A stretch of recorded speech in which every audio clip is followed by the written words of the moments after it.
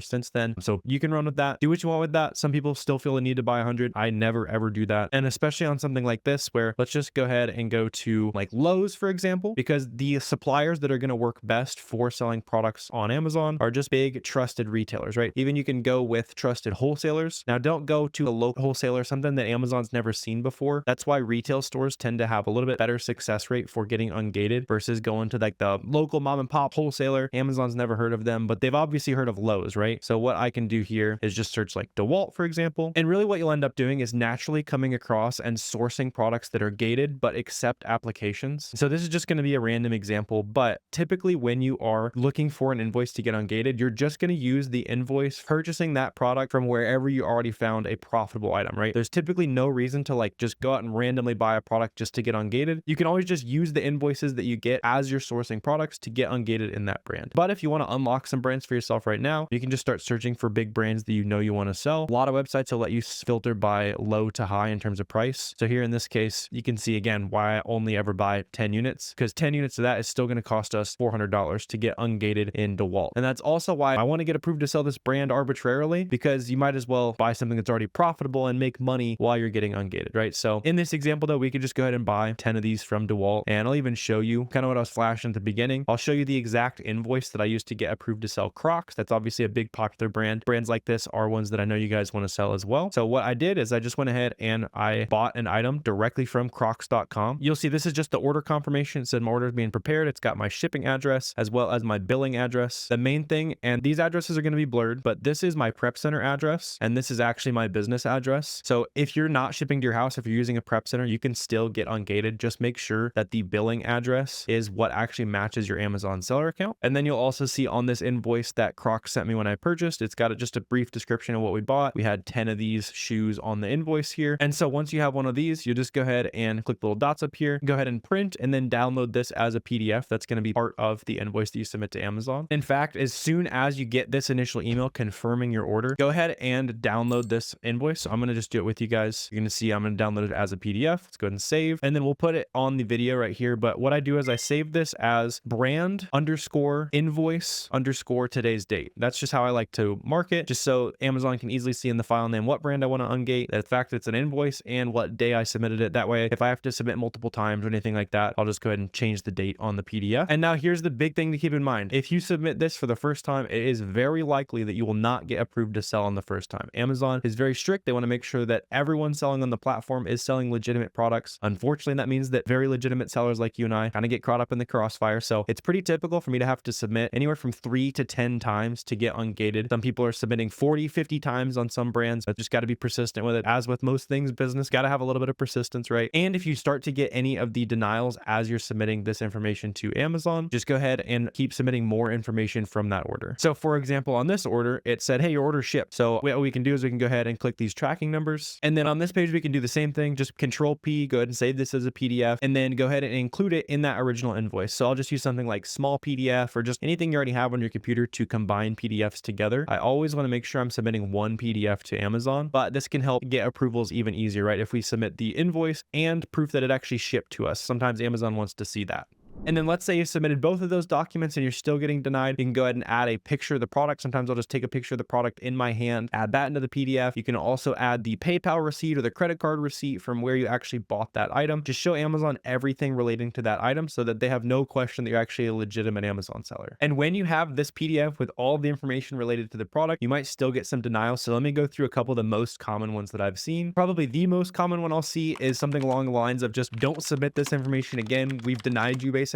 If I get messages like that, I'll always just go ahead and open a new case, get the proper information off to someone at Amazon that actually wants to go ahead and review those documents. Just by the nature of AI and very cheap virtual assistants being the ones reviewing these documents, a lot of times it's not a super great job being done, unfortunately. So if you're seeing that, I'll open a new case and try to get to a new rep. The second most common thing I'll see is Amazon saying something along the lines of, we don't accept retail receipts and stuff like that. And there's a couple reasons why I know that's not true. Number one, I've obviously used a lot of retail receipts. I've gotten ungated personally in a couple hundred brands using retail receipts. I've also used retail receipts to get my Amazon account back from being suspended. So a lot of people worried about that. And if retail receipts didn't work, if you go to brands like Kirkland that are only sold by Costco, or if you go to brands like Great Value that are only sold by Walmart, those listings would have 0 sellers on them, since the only place you can get those brands is directly from the manufacturer. In that case, Walmart, Costco, any of these retail store private label brands would all have 0 sellers if Amazon did not allow people to buy from retail stores and then use that to get ungated to sell on Amazon. And then the third most common denial reason that you might see is something actually specific, where maybe they actually did look at the document, they read it over, and maybe they just saw something wrong or used the template that was not the right message, but they might say the address doesn't match your seller account, you didn't buy 10 units, something along those lines, right? If they ever send you a message where it's like, hey, we don't think you did something properly, and you're looking at your invoice and it's, no, I literally have what you're asking me for, that's about the only time I will resubmit to get ungated on the exact same case. Otherwise, when I get denied, I'll open a brand new case like we did at the beginning of this video. And when I have cases like that where they're denying me for something that I know is just sitting there on the invoice, usually I'll also go ahead and go back into a PDF editor, just like highlight over whatever they thought, hey, we don't think your address is on it. Okay, let me go into PDF editor and highlight over the address and make it as simple as possible for them to see the information that they didn't think was on there. At the end of the day, I know the process of getting ungated can feel pretty frustrating, but once you're through the process, you'll be glad that there's a little bit of a barrier to entry for your favorite products to sell on Amazon. And speaking from personal experience, about 3 years ago, getting ungated was way too easy for a little bit, and it actually led to a lot of the best listings for my Amazon store and a lot of my friends. It just became full of fake counterfeit sellers, where obviously they're selling things for prices that are not sustainable unless they were buying fake stuff from China and taking advantage of customers on Amazon. And that made it so that legitimate sellers couldn't even make money. So that's another reason why it's easy to be frustrated right now, but you'll be glad later on. And before we wrap up, I also want to answer some frequently asked questions just from talking to a ton of Amazon sellers. One of those questions is, can I get in trouble for applying to get ungated too many times or something like that? You definitely can't. Some brands I will apply once and I'll get approved right away. Some brands it'll take me 20, 30 tries. It's just kind of the nature of ungating on Amazon right now, but you're not going to get in trouble for attempting to get approved. A lot of smart sellers will also ask if they can use the same invoice to get ungated in multiple things. And the answer is definitely yes. So for example, let's say you're gated in the grocery category and Starbucks coffee. If you get 10 units of Starbucks coffee, you could use that invoice to get ungated in grocery and the individual brand. And this also works on brand specifically. So just as an example, let's say you buy a Star Wars Lego keychain. Those are obviously two different brands combined together. You could use that to get ungated in both Star Wars and Lego and potentially even Disney. Sellers also ask if the product that you're using to get ungated actually has to be on Amazon as well. And in fact, the answer is no. So for example, let's say you find a travel size Advil where it's the 2 little pills in a pouch and you find them for 25 cents somewhere. You could get 10 units of that because that is still 10 units of Advil. Just as a very hypothetical example, even if that 2-pack of Advil doesn't have an Amazon listing, because it is from a legitimate supplier, and it's a legitimate product in that brand, you could still use that to get ungated on Amazon. Another common question comes from sellers who want to buy a product, but let's say there's a 5 quantity limit on the website they're buying from, and those sellers ask if they can combine multiple invoices to meet that 10 unit minimum requirement. And in fact, the answer is yes. Theoretically, you could get 10 invoices, 1 unit each, combine them all into a PDF, and it would be 10 units. Now, I do see higher success rates if you can put 10 units on one invoice, but if that's the only option you have, you can go for it and you can combine multiple invoices. I've definitely done it before. A lot of new sellers will also ask, can I get ungated without any sales history or a brand new account? And the answer is yes. When you apply to get ungated, whether it's me or you, if you have $0 in sales and you're watching this, those applications are going to the same department. So you don't have any special advantage by having past sales history. The advantage you do have when it comes to getting ungated is those auto ungates. And the more products you sell on Amazon, the more brands will automatically get ungated as Amazon trusts your account more. All right, awesome. So now you know the whole process when it comes to ungating. And just for those of you that are taking notes, taking pictures, here's the simple process, right? So you buy those units, get the invoice from your email, submit that to Amazon, and resubmit until you're approved. And as you are submitting those documents, if you also want to take some notes on what's actually required to be on that invoice, these are the things that Amazon thinks is really important. We just talked about all these requirements as we did it together, but again, I just want to show you this all in one place so you can understand what's actually required. And sweet, so now that getting ungated is not a roadblock for your business anymore. I know that was what slowed me down for 18 months. So there you go. Now you're a year and a half ahead of me. Let's use this knowledge of getting ungated in those gated brands to actually dive back in and source any products we want. So for the next 30 plus minutes, we're just going to be diving into the computer, sourcing more profitable products together. I really want you to understand this from A to Z because nothing else matters unless you understand this sourcing method. What I'm doing is I buy and sell products just like this one right here that are selling actively on Amazon's marketplace, and you can buy them for a lot less on the brand's website, a big website like Walmart.com, and so on. And this is actually currently live right now as I'm recording. You can see this is $50, plus we can get an extra 40% off when we buy a few units of them. After that coupon, we're going to make about $11 per unit selling this item. And what the data on Amazon shows is there's actually about 750,000 products on Amazon right now that you can sell. Amazon doesn't sell, the brand doesn't sell, and they sell about 30 times a month or more. This item right here is obviously one of them, and we can use this example to find a ton more winning products, just like the 3 winning products I've already showed you. So let's go ahead and use this specific example together to find a ton more items that are going to be profitable for your store, just so you can see how to do this process and eventually fill up an Amazon store for yourself. So what we want to do is go ahead and look at what these people are already having success selling, because obviously if they're selling this product profitably, there's a very good chance that they're going to have other items that we can source and sell for ourselves, right? When I'm looking at this, I like to see all the different brands that they're carrying. So it seems like they're selling a lot of that Tommy Hilfiger with that good sale going on. But one thing that actually specifically draws my attention is the fact that they're selling Kirkland products. If you don't know what Kirkland is, it's basically the private label brand that Costco sells. So Costco manufactures and sells this brand. So what this means is now we found a simple hack for finding more items that we're going to be able to sell on Amazon, because we know that these people have to be buying directly from Costco,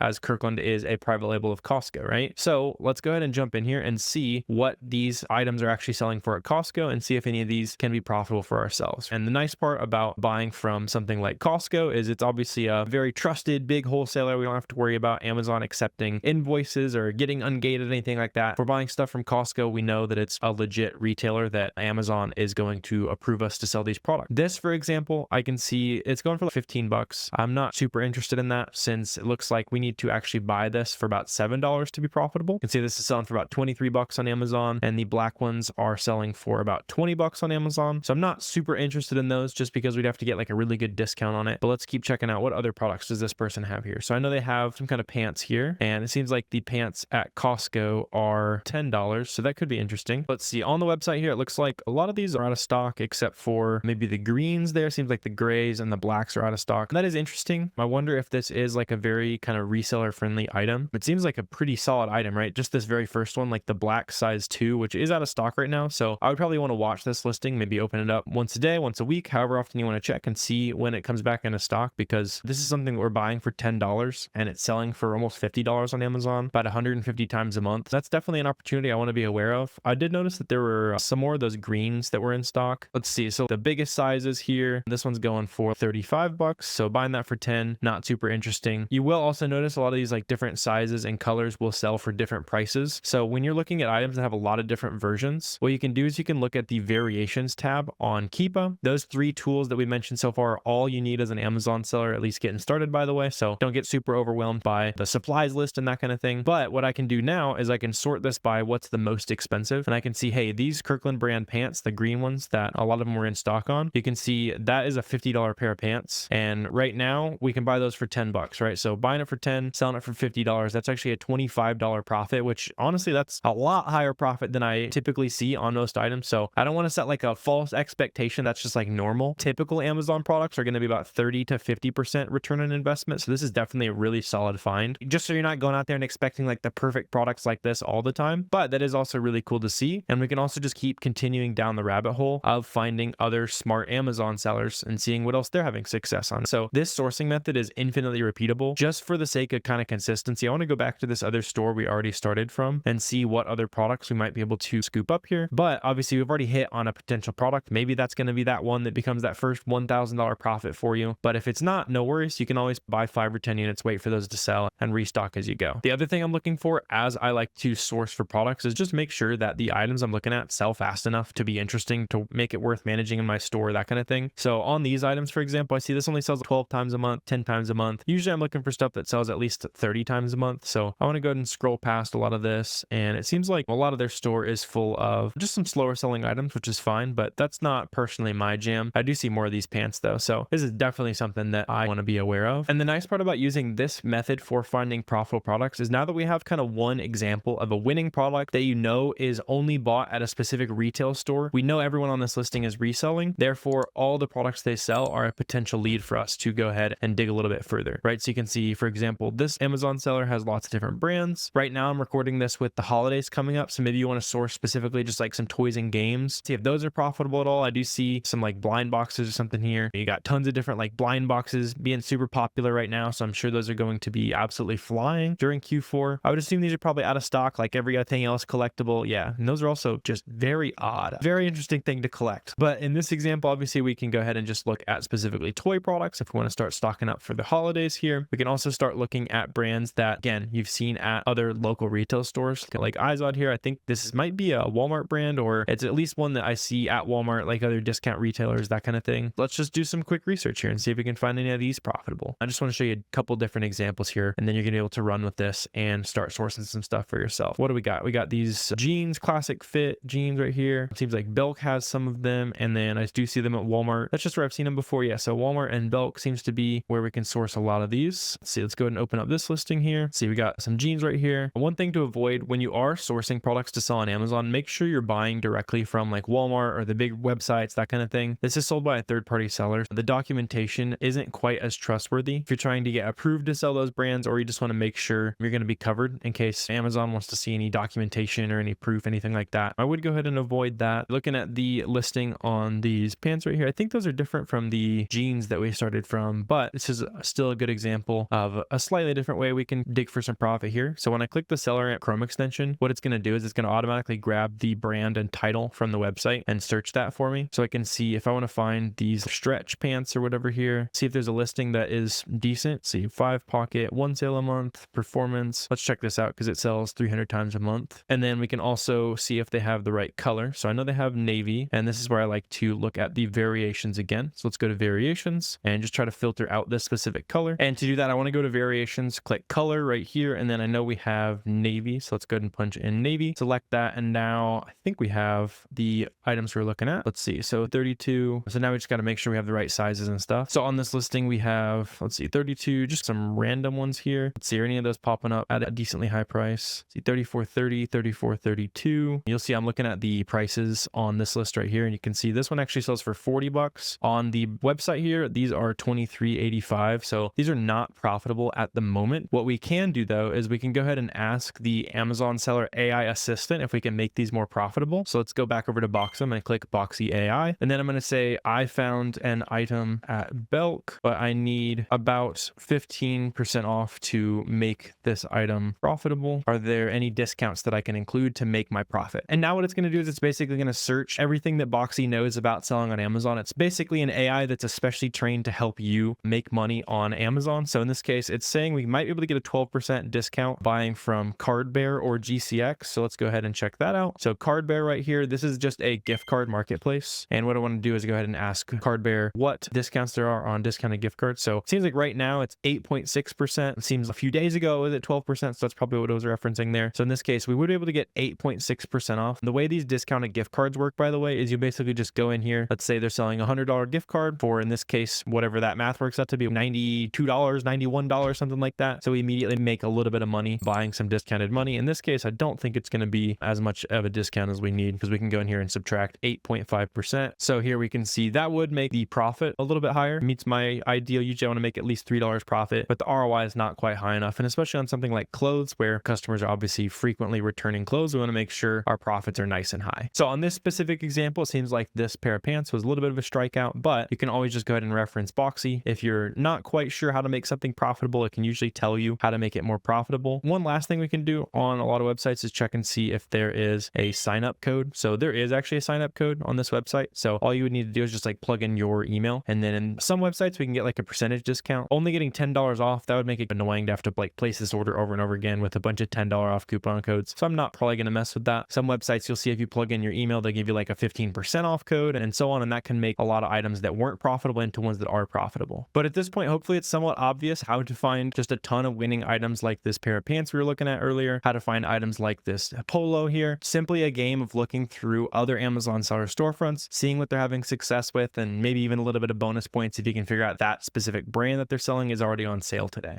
And so now that we have a lot of the basics down, I want to let you know that I haven't told you the secret yet. Some of you might have picked up on this from some of the examples, but the secret is that the best items to sell are made profitable. They're not found profitably. A lot of people have the misconception that you buy something for 10, it's just sitting there and you sell it for 30 on Amazon. What you've probably already noticed is we need to create extra discount layers, right? So here's just like a quick example, and this is not all of the discounts. We'll be talking about all of the discounts you can leverage, but let's look at a really quick example. We've even found products like this already, where let's say a product is not profitable, but then you find a discounted gift card from GCX and we're able to save 5%. And then we check our cash back portal and we're able to get 8% cash back. And then we check our coupons and there's a hidden coupon that wasn't showing up on the website. We're able to get another 15% off. Don't you think that's going to make a lot of products that people look at initially, don't think are profitable, into things that actually are profitable because you go that extra step? And so with something like that, let's say you're looking at something that's $20, right? After that discounted gift card and the cash back and a coupon code, now instead of a $20 price, you're buying it for $16. And that is a huge difference. That is what makes or breaks successful Amazon sellers, is being able to create margin on your products. And those three things are obviously not the only way to create extra margin in your business. So let's go ahead and jump back in the computer. And I want to show you 10 to 12 different ways that you can actually add bonus margin into your purchases.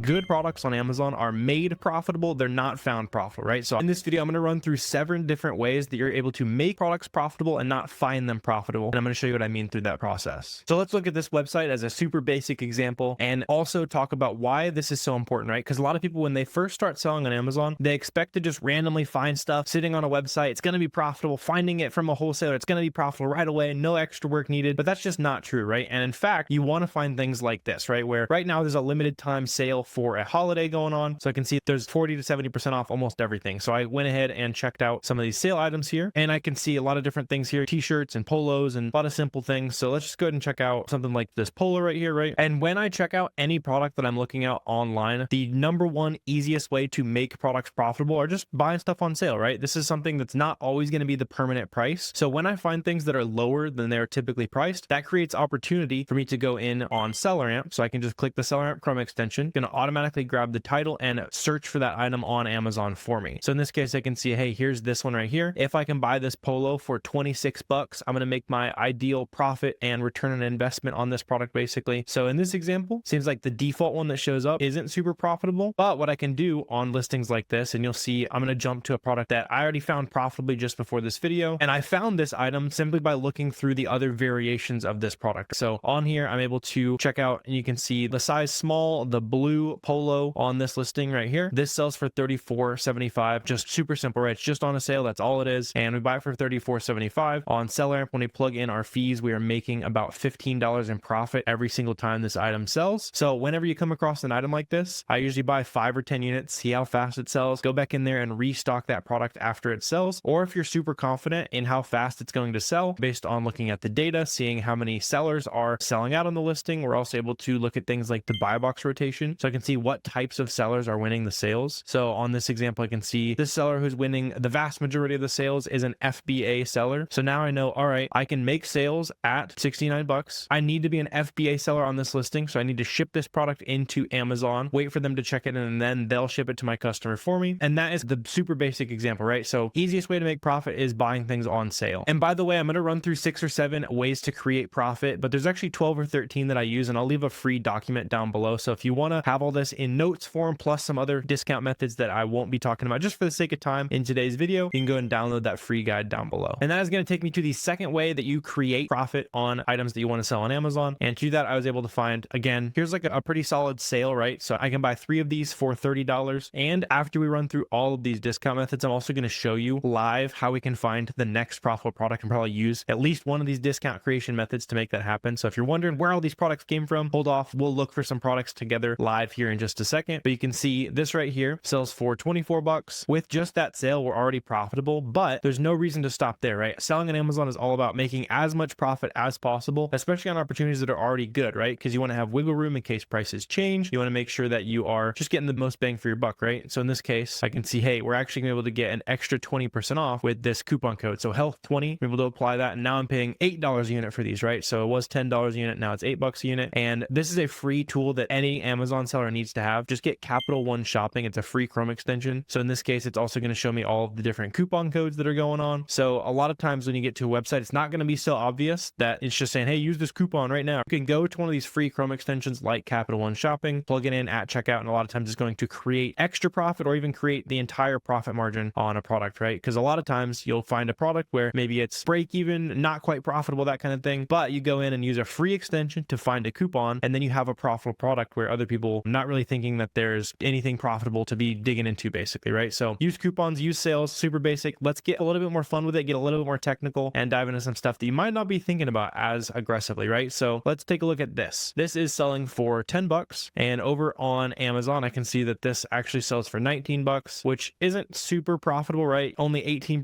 ROI, $1.82 profit. But this is where things like loyalty rewards programs with websites come into play. So some website, they'll have a program where you can, spend $100 and we'll give you 10 bucks in credit. So Ulta points is a good example of that. Every dollar you spend at Ulta gives you points. You can put that towards free inventory. Or there's also things like this at CVS. You can get a program called Extra Care, right? Which is just basically a loyalty rewards program. And that gets you 20% off of CVS branded products, right? So getting a little bit more technical, like I said, and that makes a huge difference here, right? And it even says so in the listing here. We can buy these CVS branded products at a 20% discount. So now I can go in here and know that I'm getting 20% off once I join that program there. And now I'm paying $8, which makes this a pretty good item, right? It's almost 50% ROI, almost $4 profit. And that's a big change from these metrics not looking so good, right? So they're both red, and now they meet both of my standards at least. So 30% ROI and at least $3 profit is typically what I'm looking for. And loyalty rewards programs are massive. I've made literally 6 figures taking advantage of loyalty rewards programs on different websites. So do not sleep on that. That is absolutely essential for your business. And that takes me on to the discount method number 4, right? So I want to get through these. And discount method number 4 is something that is available on almost every website. Not every single website has this, but what you can do is a lot of times if you check like the bottom left corner on a website, you'll see something like this, where in this case, it's going to make us spin a wheel. Sometimes if you punch your email in down here, there'll be a little box that says punch in your email for 10% off, that kind of thing. At Nautica, you just spin the wheel. It always lands on 15%. I've done this a million times because I've bought a lot of profitable products here. And the way this works is, let's say your email is mark@gmail.com. That's going to send that coupon code to mark@gmail.com, right? Should be pretty self-explanatory. But you're thinking, all right, I don't want to have to make a new email address every time I want a new coupon code, a new profitable product.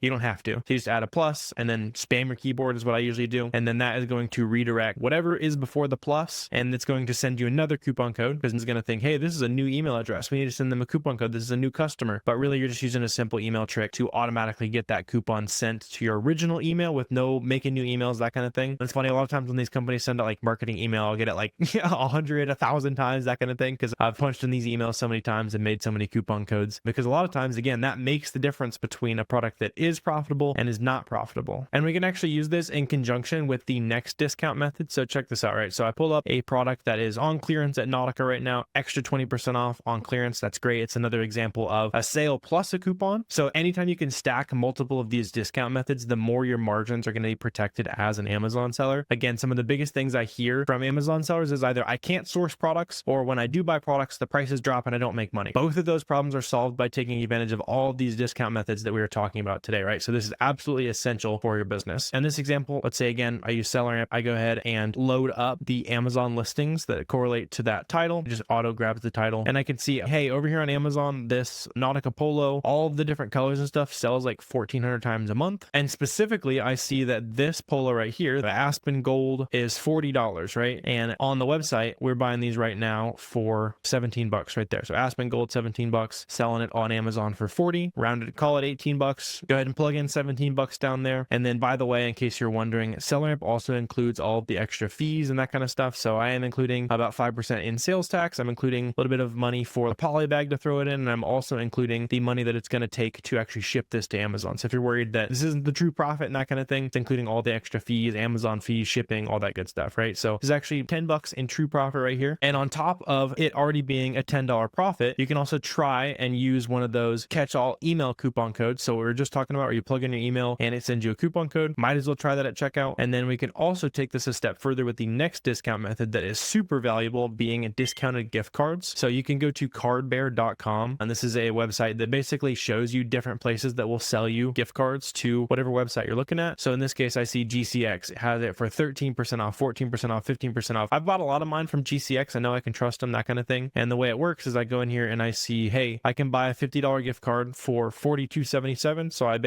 save 14.5%, right? And that margin is instantly created because what I'm going to do is I'm paying 42 bucks in cash basically, and I'm getting 50 bucks in Nautica rewards. And I already know what I want to spend that gift card on, right? So in this case, I can go in here and instead of now I'm paying 17 bucks, I'm actually getting about 14% off. And now I'm paying $14.62, and that boosts my profit by another $2, $2.25, something like that, right? So a lot of these simple changes make a huge difference. And as I'm going, I'll just buy these gift cards, write down the gift card number, the PIN, how much I paid for it, all that kind of thing on a Google Sheet. So it just makes it as simple as possible for me to track. And I'm using that to increase how much money I'm actually going to make on these products that are already profitable, right? And so I got a couple other ways to create margin in your business. And then let's combine all these and use them to actually find one of these profitable products live together. And then once you have one profitable product, that's all you need, right? That's all you're going to need to find a ton of other profitable items. And I'll show you how that works. But let's go ahead and talk about this next margin creation tool, being cash back. So relatively simple concept. You probably are racking up some cash back on your personal credit card. If you're brand new to selling on Amazon, you shouldn't be brand new to cash back, right? But what we can do is we can have a little bit more fun with it. We can go to cashbackmonitor.com, and let's say we want to buy this Nautica item that we already know is profitable. Now I can see, just like Cardbear showed me gift cards, I can see all of the different places that provide cash back and specifically who has the highest cash back rates today, right? So Inbox Dollars, for example, they're paying 20% cash back on all of these items that we can buy from Nautica today. Rakuten's paying 10%. And you're also going to notice that this is going to vary by retailer. So if I go to something simple like Walmart, you're going to see it's not always like one specific cashback provider being the best always. So that's why it's just really easy to go in here and check that. Make sure you just bookmark this as a free website, that kind of thing. And in this case, it seems like I'm actually going to be able to run this purchase through Inbox Dollars. All of these services are free to use. They basically make money being an affiliate for the website, that kind of thing. And I can potentially get up to 20% off again on my purchase, with the important caveat that cashback doesn't always pay out, especially if some of these cashback providers are really against resellers or something like that. They might not always pay out. Usually for me, I see about 60-ish, 65% of the transactions I make paying out in cashback. And the reason why I emphasize that is I don't want you to go in here and say, oh, I'm getting another 20% off on this, and that's my margin. Especially if you're making a purchasing decision based on that, and all of your margin is the cashback. You don't want to end up in a position where we don't like resellers, we're not paying you out your cash back on this transaction, and that was your margin, right? So treat this like bonus money. It does majorly add up. The cashback alone on my business between my credit card and cashback through things like Cashback Monitor actually pays for the vast majority of my living expenses, so that's really cool. But don't include that as part of your margin, right? Just treat it like bonus money and have some fun with it, kind of thing. And that brings me on to the next way that we can create margin in our business. It also introduces you to one of the 3 essential tools for Amazon sellers. So we've been using SellerAmp to source. You're also going to want to use Keepa to see some product data. And then you also need Boxem to track your shipments, make shipments, track your analytics, see what products are selling well for you. Kind of helps you restock the good ones, stop selling the bad ones, that kind of thing. But specifically tied into this video, Boxem is extremely useful to create different shipping options. So I've skipped to the end where we can see all of the different shipment options for something like this. And when you go in and create a shipment on Boxem that is labeled as Boxem optimized right here, so Boxem provided box contents, if you go in and you make 5 identical boxes, getting a little bit more technical here, if you do that, you're going to be able to be eligible for optimized placement, which which you can see on here. Here's a past shipment that I had thrown together. And you can see on this, if we ship it all to one place, we're paying some placement fees. But on this, if we ship it to 5 different destinations, all of those 5 identical boxes, we're paying no fees on optimized placement. And then the overall cost is a little bit higher. But the benefit to this, where you're using Boxem to optimize your shipments, is it goes to 5 different destinations all at once. And that increases your margin by having those products available for sale sooner in more parts of the country, right? If you don't want to get complicated and make identical boxes, that kind of thing, you can also just use 2D barcodes, which are available within Boxem. You have to use a software like Boxem to take advantage of them. But when you go in and buy your labels, that's going to automatically get put on your FBA box label. You slap it on the box. And then from what I've seen for my business and lots of other Boxem users as well, you're going to be able to make sales a couple days faster when those products actually get to the warehouse. It tends to help the check-in process a little bit. So on top of creating margin with some of these other things, you can also create some lead time by using Boxem to run your Amazon business.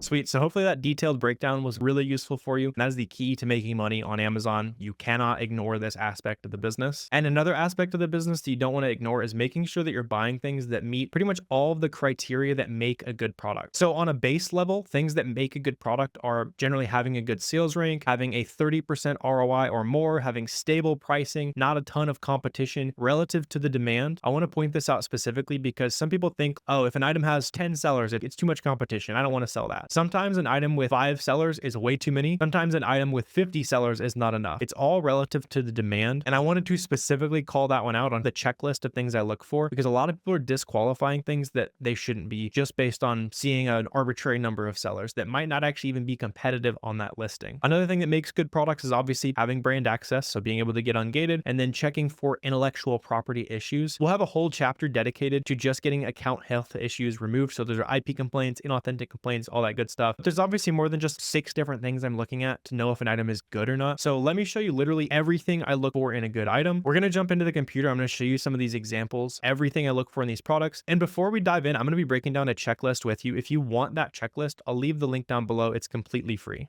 But let's start by looking at an example of a profitable product so that we can replicate more of this in today's video and source more products together, right? So take this product, for example. It is selling on Amazon right now for $29.90. And then over at the Target website, we're able to buy this exact same item for $11.39. So when I plug that into SellerAmp, I can see that this sells over 600 times a month, and I'm going to make about $6.50 profit on every single one of these sales. And before you ask, yes, that profit already does include sales tax, shipping, all that good stuff. I have it all baked into SellerAmp for me automatically so that I know I'm going to actually make a profit. And that definitely means that the first 2 items on the checklist are met. And that's that I need to make at least $3 profit on every item that I sell. And it needs to be at least a 35% ROI. That's what I like to look for to make sure that my item is going to be worth my time, worth putting in a box, and worth managing. The next thing I check out in an item is where I want to start looking at some different product examples. This is really important because we can't typically compete with Amazon on the Amazon platform. So typically I want to see that Amazon has been selling it for less than 25% of the last couple months. But let's look at a couple examples of products and see why this is such a bad idea, right? So take this like Lego set, for example. You can see when we look at the charts on SellerAmp, you see how there's a ton of orange highlighting. That means that Amazon is selling this product. And even further, when I look at the buy box analysis here, this shows me that on this listing, about 98% of the sales on this listing go to Amazon themselves. So it seems like they're hogging a lot of the sales on this product. If you compare that to the example that we started with, you can see lots of different third-party sellers making sales. You can see it rotating between different sellers as we speak. So 16 minutes ago, just now, lots of different Amazon sellers of all sizes are making sales. You can see this seller has literally no feedback and they're still able to make sales. That's a really good sign before you jump on an item to see lots of different size third-party sellers making sales. Check the buy box analysis. If you compare that to this listing where Amazon's on it, Amazon is hogging basically all the sales, and so there's not really any opportunity here. But that's not the end all be all. Sometimes you can actually compete with Amazon. So here, take this example where Amazon, same story, right? Amazon is all over this listing. You can see when I mouse over the SellerAmp chart right there, Amazon has been pretty consistently on there. But when I look at the buy box analysis, I can see that there's plenty of other third-party sellers who have been making sales on this item, right? So it's not a tried and true end all be all. If Amazon's on the listing, you can't sell it. Just make sure that Amazon's actually sharing sales with third-party sellers. And just in general, before you buy an item, make sure that there are sales being rotated to lots of different sellers, lots of different opportunity for anyone who lists that product. The next thing I like to look for is verifying that the item actually sells. Obviously, that's very important. important. And the nice part is that SellerAmp shows us how fast everything on Amazon sells. So we can see this over 900 times a month. I look for at least 30 sales per month on all the listings that I sell on. And that's also usually going to equate to about a 200,000 sales rank or below. Somewhere around 150,000, 200,000 should generally be the maximum sales rank that you look for. And you'll see that right there. So in this case, it's the 8,000th best selling product in the grocery category right now. And the next thing is going to be that the Keepa shows a very consistent price. So the Keepa chart is basically the next tool that you need to sell products on Amazon. When I look at items like this, I can see that that price chart is pretty consistent. Basically right now is the cheapest it's ever been on Amazon. So that tells me that we don't run too much risk of the price going a whole lot lower. It does look like there's a good amount of new sellers hopping on this listing. So if you're,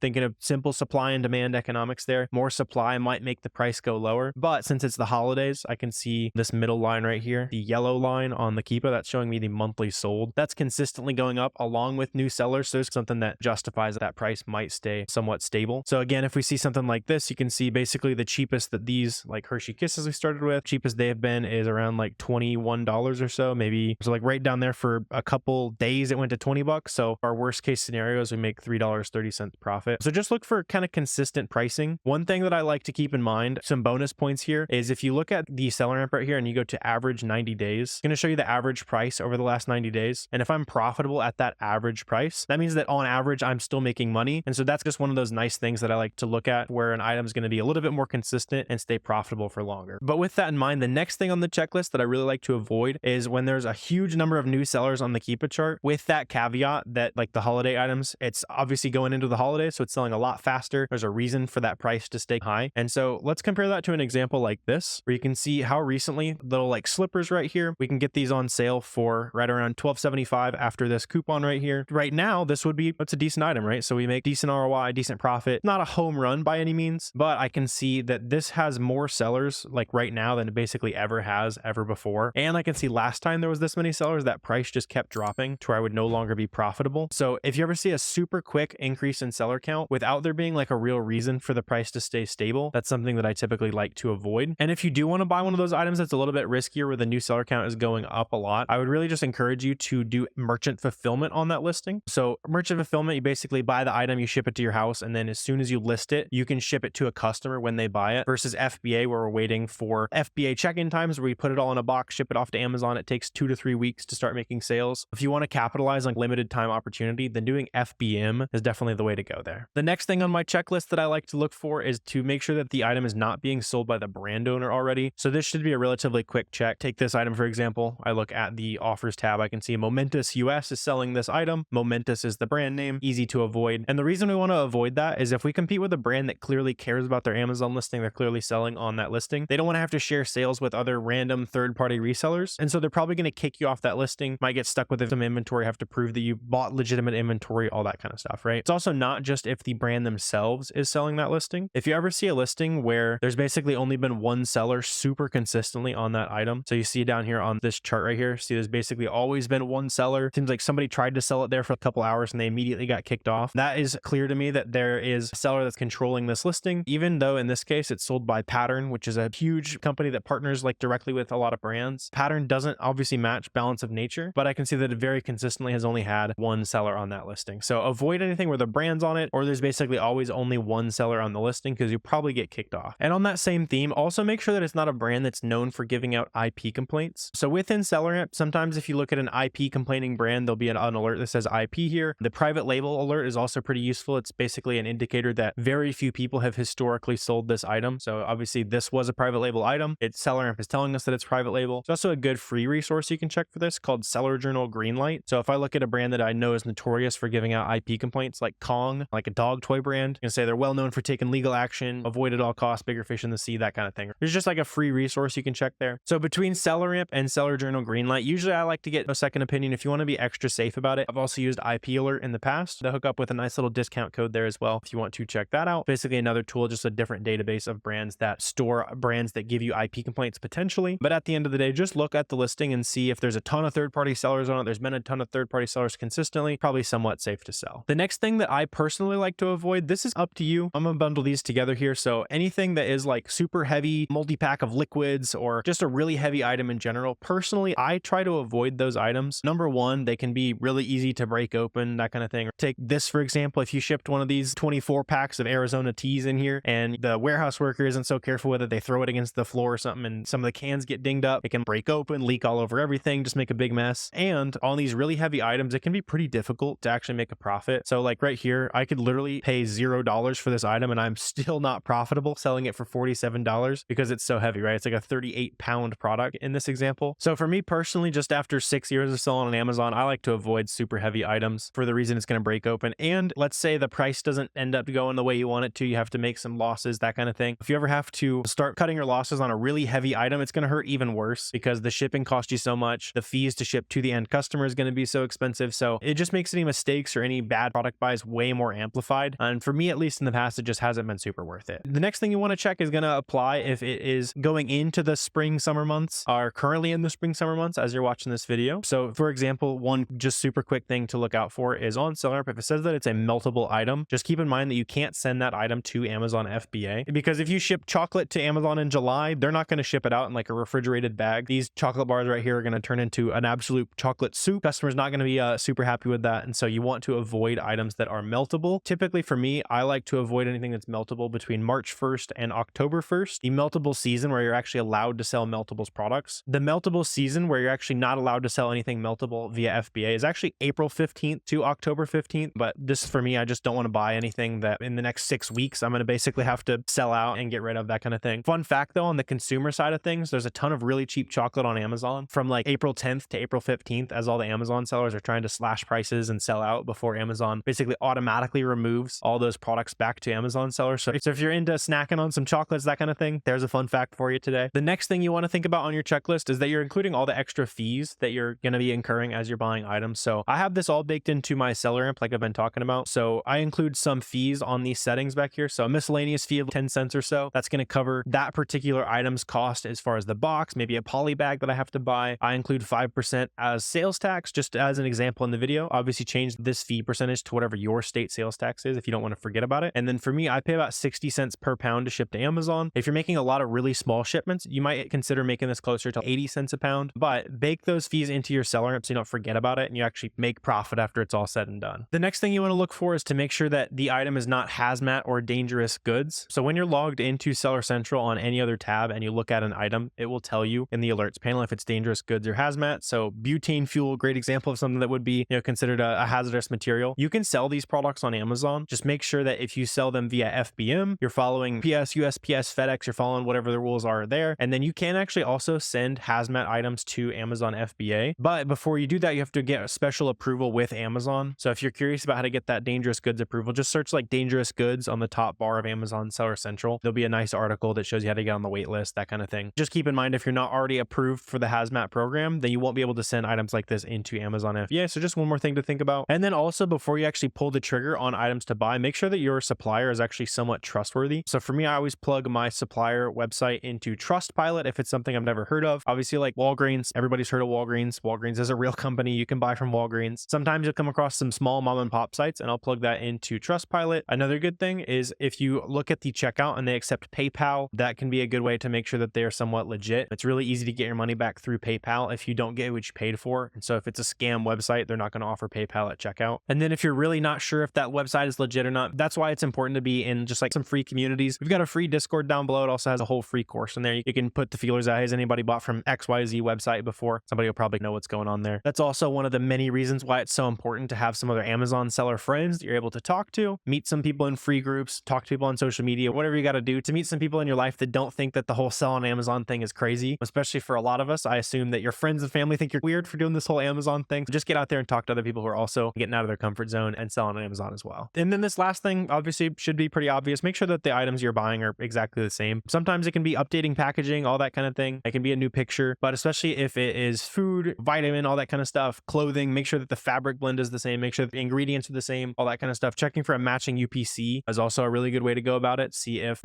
you can confirm that even though it might be a new picture on the front of the bag, that the ingredients are still the same through the UPC matching. And you just don't want to have any unhappy customers at the end of the day, basically. Awesome. So now you know everything to look for in these good products. And I also want to show you another awesome thing that has definitely changed recently when it comes to selling on Amazon is the addition of AI to the space, right? Obviously, AI has changed a ton of stuff in every niche. And especially when it comes to selling on Amazon, AI is actually making it easier than ever to source profitable items items. But especially when it comes to AI, there's a lot of like fluff out there. People saying this is going to be awesome, this is not awesome. So let's just jump into the computer and I'll show you my favorite AI tool and application for Amazon sellers.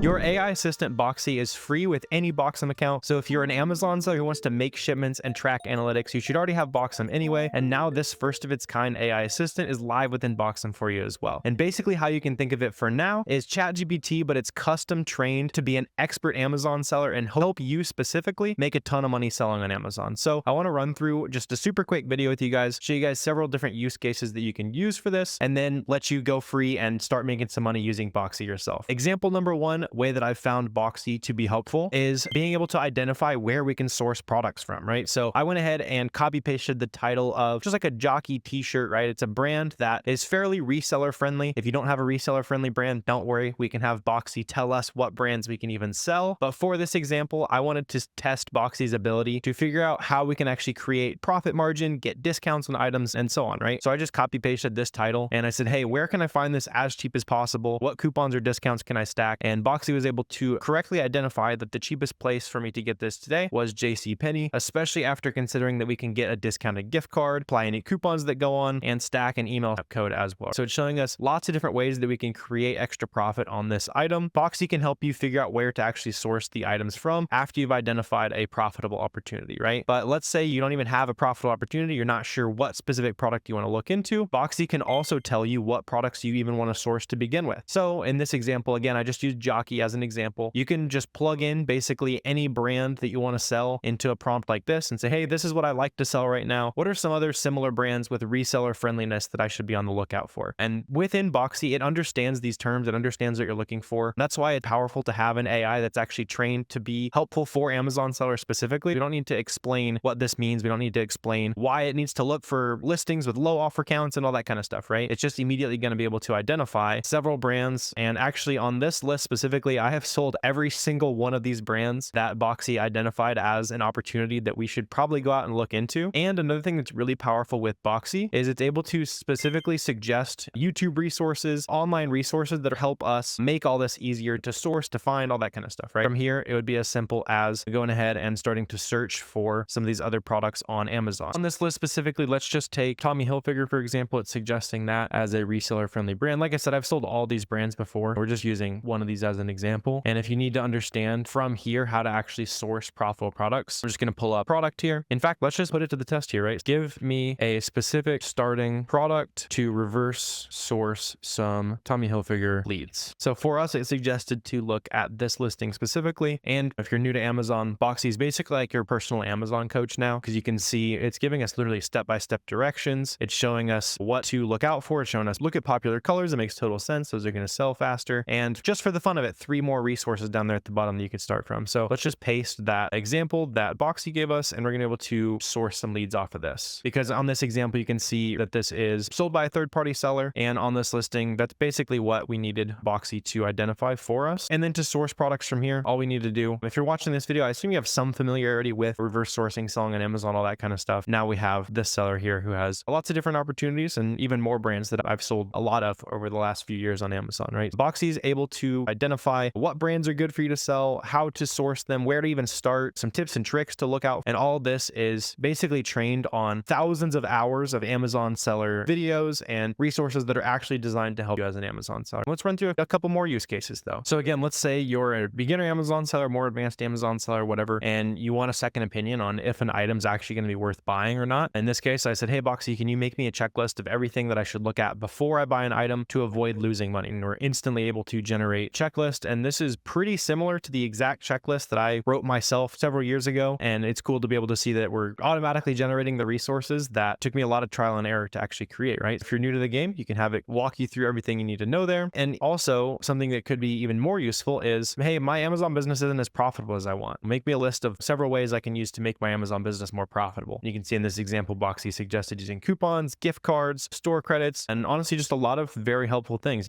that you're not typically going to see if you're talking to just like a traditional AI or Googling, that kind of thing, things that actually have helped Amazon sellers grow over the year. And that's because Boxy is trained on information from actual successful Amazon sellers and not just like the default stuff that shows up on Google, right? So we're able to see things like building a social media presence, right? That's something you're not going to see that too many people mention as beneficial for a reselling business. But if you've been watching, you know that I'm super passionate about that because it helps you build a community, helps you find people that are serious about growing your business together. Or even more basic, let's say you just want a good resource on a specific part of your business. You can probably Google this, but even further, Boxy is basically set up to provide very high quality answers, specifically knowing that Amazon sellers are going to be interacting with Boxy. And it said, hey, send me a video that'll understand me how to make more profit. And this sent me to an awesome YouTube video that breaks down a ton of the different discount methods that are mentioned here in a lot more detail and really just kind of helps set you up for success, right? If you've used AI at all in your business before, I'd really recommend talking to Boxy now. And Boxem comes at zero extra cost to anyone with an existing Boxem account. If you want to make your shipments easier, you want to make analytics easier, you want to know what your Amazon business is actually making, and now you want your own personal Amazon coach, definitely go ahead and check out Boxem. You can grab a 2-week free trial down below. It's free to try out. So the awesome part about using AI in your business is obviously all the stuff we just broke down is super helpful for new Amazon sellers, but we're just scratching the surface when it comes to using Boxy and using AI to help grow your Amazon business. I'm super excited to see how this progresses in the future. But when it comes to making money on Amazon, we talked about doing some retail arbitrage earlier. Retail arbitrage is probably even easier than online arbitrage. So I wanted to add this into this section. If you're feeling a little bit overwhelmed by online arbitrage, I actually started online arbitrage and quit after a few weeks my first time because it felt so overwhelming. So if that's you and it's feeling overwhelming, one thing that can be really awesome is going out to a local retail store, getting hands-on experience. Getting that real world experience can feel a lot easier than just like looking at numbers on a screen. And when it comes to sourcing products locally, your only competition is the handful of Amazon sellers that live in the same city as you. Not everyone who's looking at websites, right? Obviously a lot bigger competition pool. Not to mention that retail arbitrage can also be a great supplement to anyone who's already doing online arbitrage. There's going to be certain products that are only clearance priced in store, or think about things that are seasonal. There's things like inflatables and costumes and all that kind of stuff that you can run out to the store right now and have sold 2 hours later, and that's not possible with online arbitrage. So going out to the store to source those quick flips is actually a great way to grow your business as well. In fact, let's just go hop in the car right now and we'll see how much profitable inventory we can source together.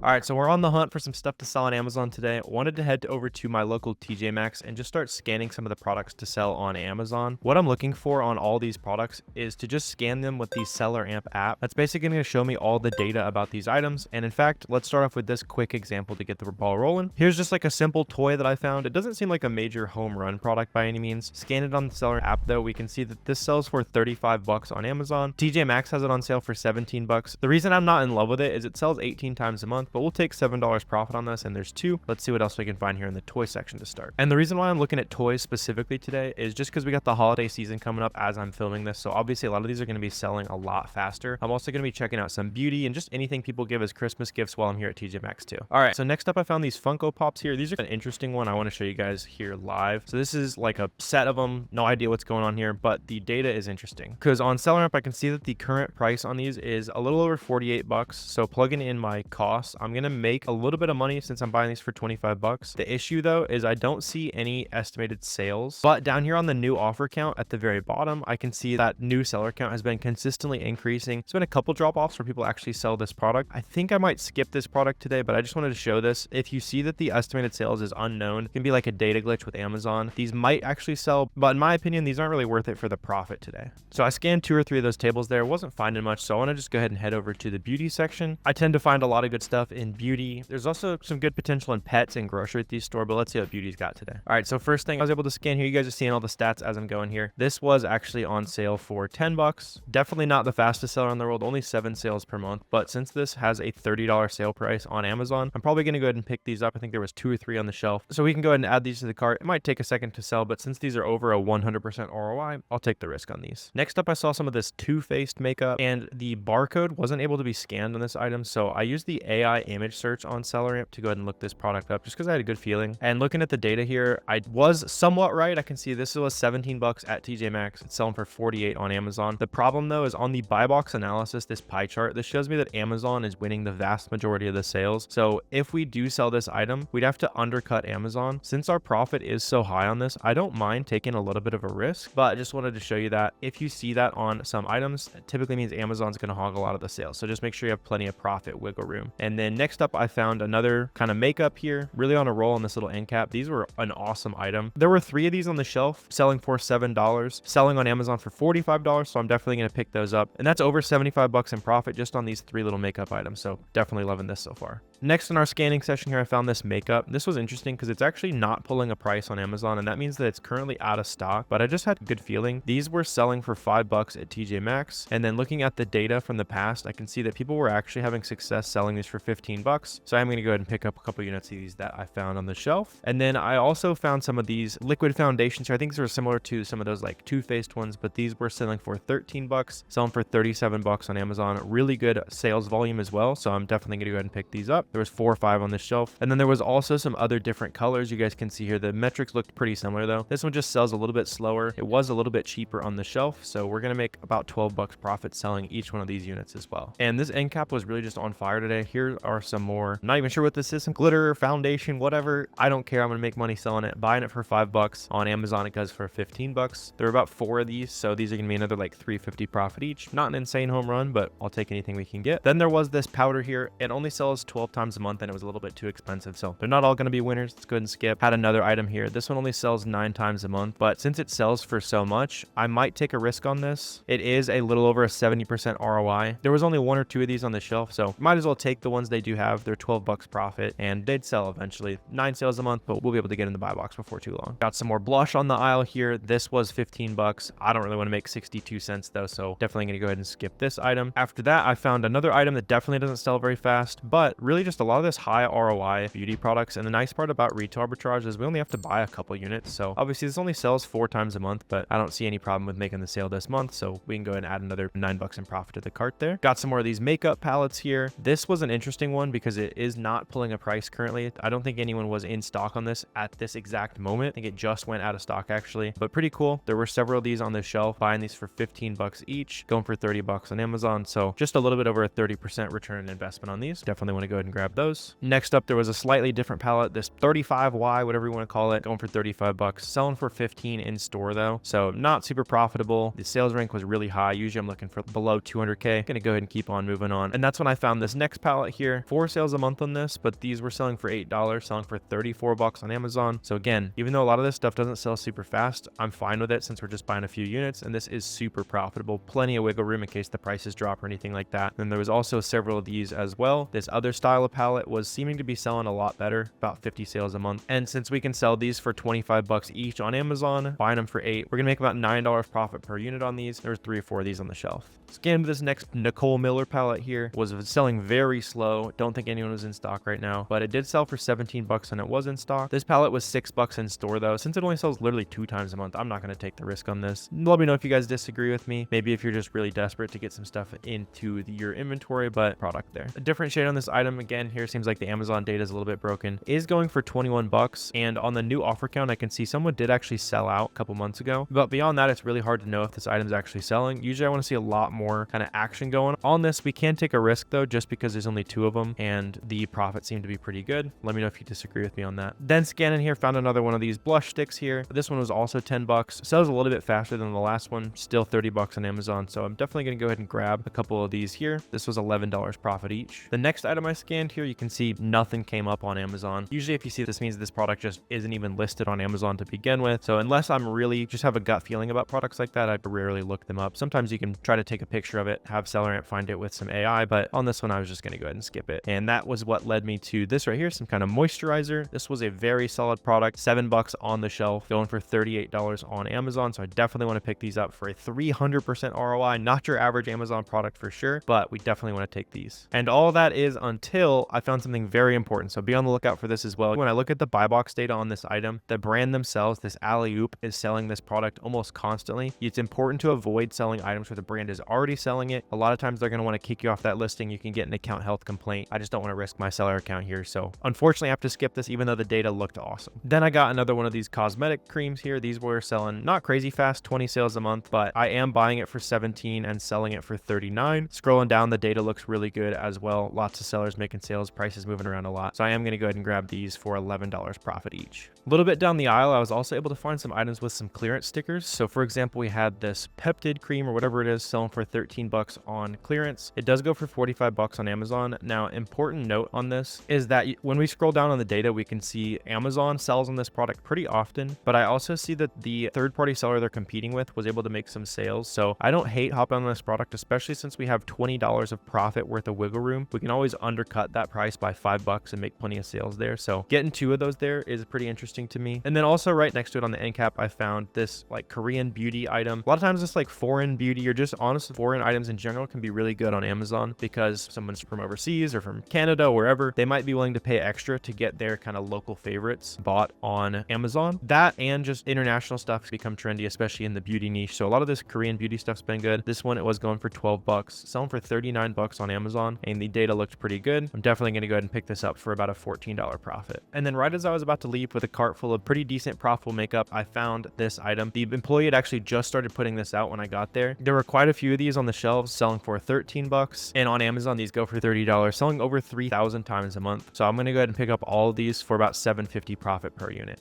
Overall, not a bad trip so far at all. Was spent about an hour in the store and really filled up a decent amount of products in my cart. One quick note I'll add is if you do this for yourself, make sure you get a resale permit with your state. Most of these stores, when you just show them a resale permit in person, you won't have to pay sales tax on these items. So that will save you a little bit of money. Even though the whole time I've been sourcing on SellerAmp, I've been including sales tax automatically in my calculations. All right, with our retail arbitrage shopping done, that is the end of chapter 4. This is also your checkpoint. Let me know if you have any questions down below. I know we've broken down a ton of information so far, and if you haven't already, go ahead and make sure you've grabbed those 2-week free trials of SellerAmp and Boxem to use all of those for actually running the business, especially for the FBA versus FBM chapter. Boxem is going to be really helpful if you just want to have that activated already so you can walk through this together. And to start that conversation of what FBA versus FBM even means and which is the best way to get your product sold, let's go ahead and jump back into the computer and break down what that means. From a bird's eye view, Amazon FBA is where you take a pile of profitable products and ship them off to Amazon's warehouse. And as those products check into the warehouse, they're going to ship it out to the customers for you. No shipping needed on your end. On the other side of the coin, we have Amazon FBM, which is where you take all the profitable products you have, you typically leave them in your house or warehouse, and then as those products sell, you ship each individual order out to customers. Both of these fulfillment models work with any type of Amazon business, whether you're selling books, reselling name brand products, or you have your own private label. But there's actually a lot of factors that go into deciding if FBA or FBM is the right decision for you. In order to start that conversation, we need to add the important caveat that a lot of products on Amazon are not going to be eligible, or you're at least not going to have a lot of success selling those products via Amazon FBM. What you want to look for is, number one, name brand products like this that you can already have success selling and you can see other people having success on. And then when I check out SellerAmp, I can see which Amazon sellers are making the sales on the buy box pie chart right here. So this shows me over time who is winning this add to cart button and being the seller that most Amazon customers